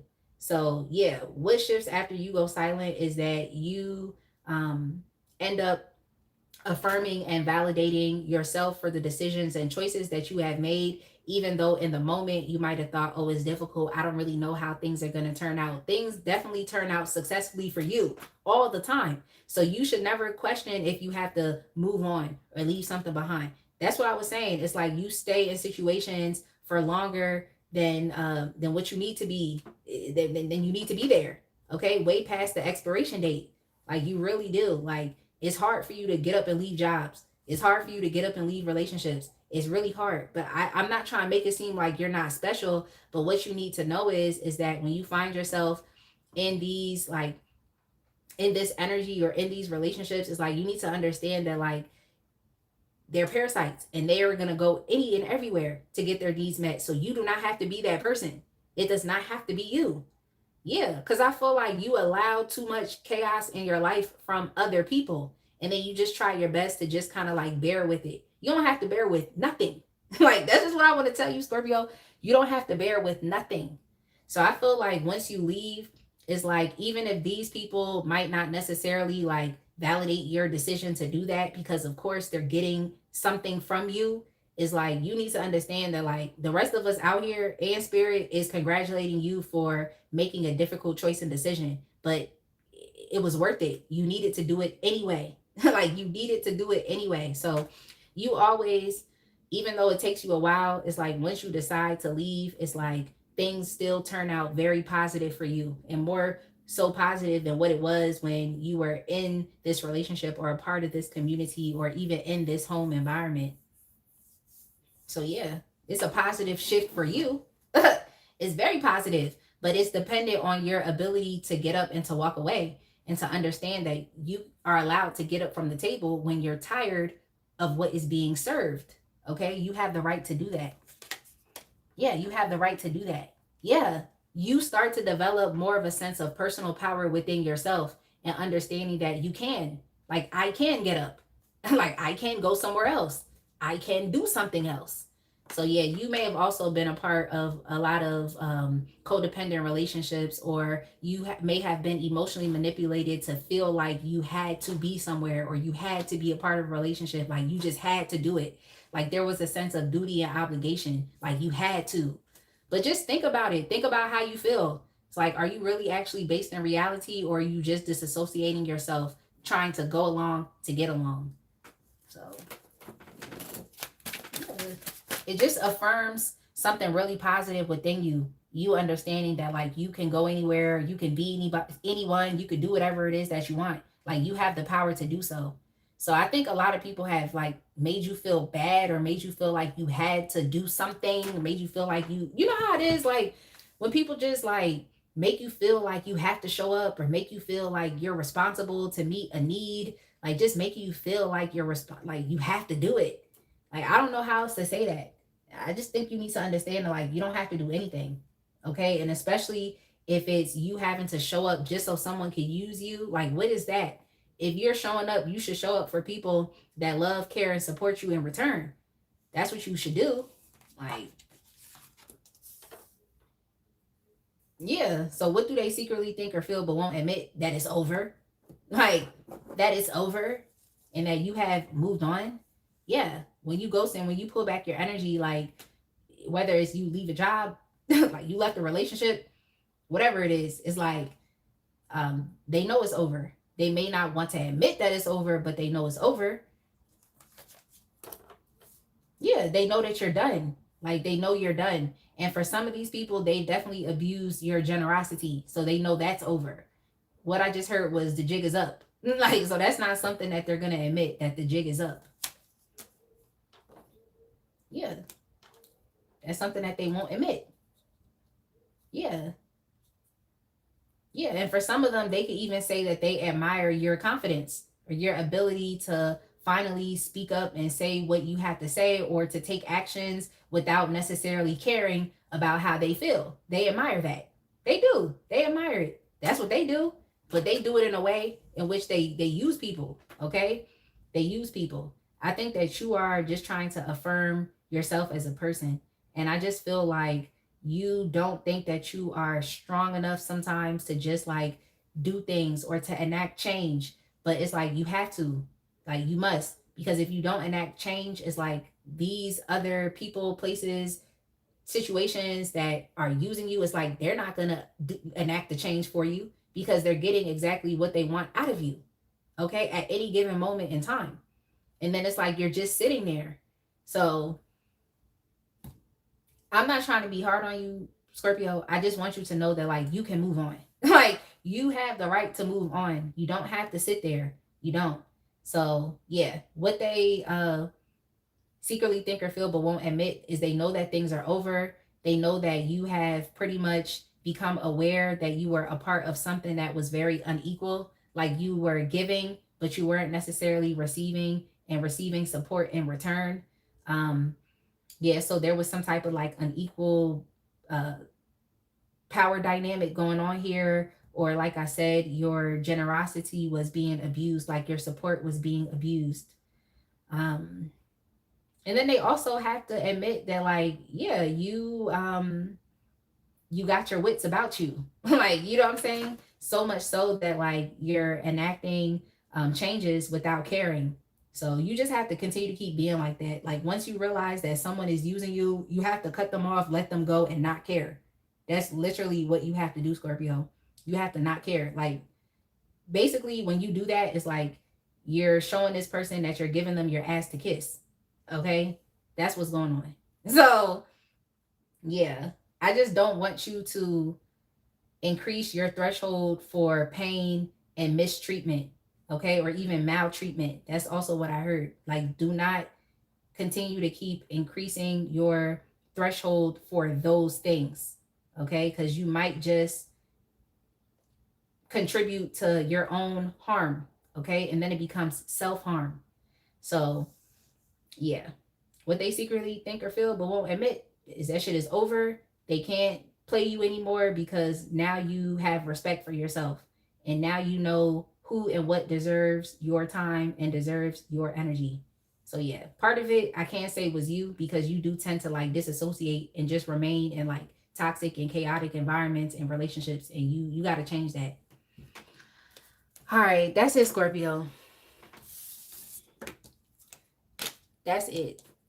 I know y'all's reading probably wasn't as long as the others, but this was like, it was very straightforward.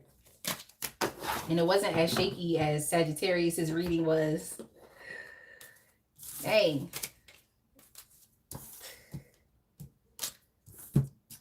Hey, Paula.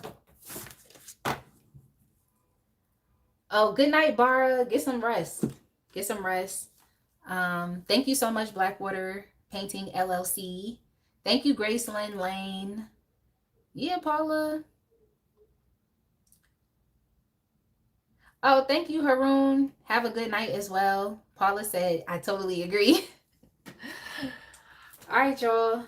Um, oh, you're welcome, Cha Cha. You're welcome. Sorry I didn't respond to your text. Because I was just like, let me just hurry up and get started. I knew it was you. I literally knew it was you. So I was like, let me hurry up and get started because I know I was supposed to be live at 1:30, but I was just running a little late. Like, I really was. You're welcome. Let's get it. You're definitely welcome.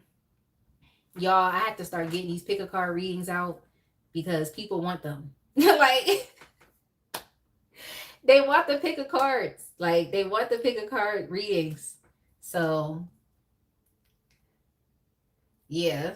So I got to get back to posting them. Like, I really do. Like, because that's what I started out doing. I was doing pick a cards. But then once I started with the YouTube live stream and boot camps, and I got connected to an actual community partner manager, it's like they've definitely been like, you know, just encouraging us to go live. And since I actually started going live, it's like my subscriber count has like significantly grown. I definitely have more eyes on the content, but you know, people still like pick a cards as well. So I have to get back to posting them.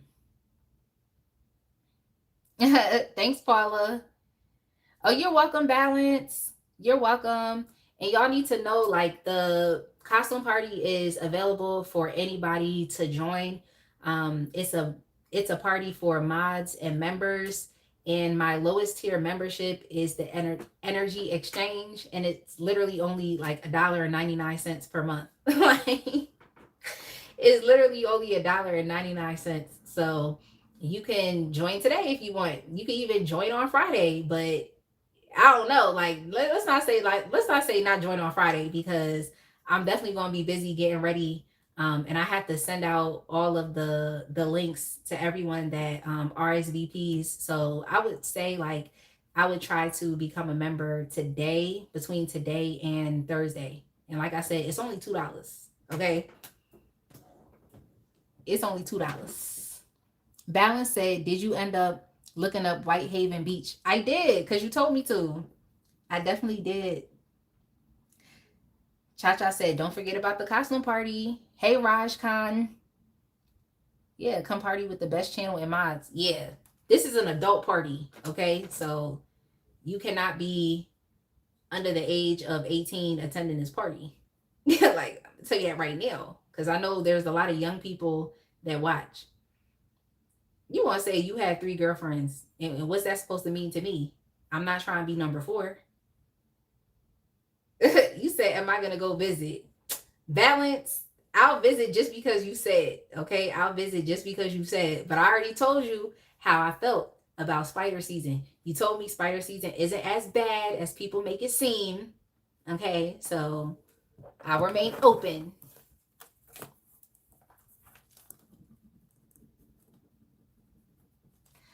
Thank you, Paula. Thank you, Paula. But I promise this space would not be this space without the moderators. I'm trying to tell you that right now, Paula. I'm trying to tell you that right now. There's been a lot of crazy things that have been said on this channel. But if it was not for the moderators, then I don't know. Like, I do not know. All right, y'all. I'm going to go ahead and end this live. Like I said, I still wanted to take a walk outside and just get some type of exercise because I actually will not be able to go back to the gym until Wednesday. But Wednesday is my toughest day. That's my toughest workout. So I scheduled a live for Wednesday. So I'm just hoping I'll be able to stick to it because that workout is insane. Okay, that workout is insane. I promise. Okay, you said I gotta go see the Great Barrier Reef. Okay.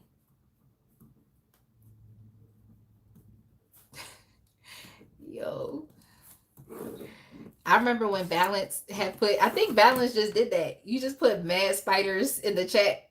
The last time we were talking about spider season, he put mad spider emojis in the chat, and I was like, ah! Like,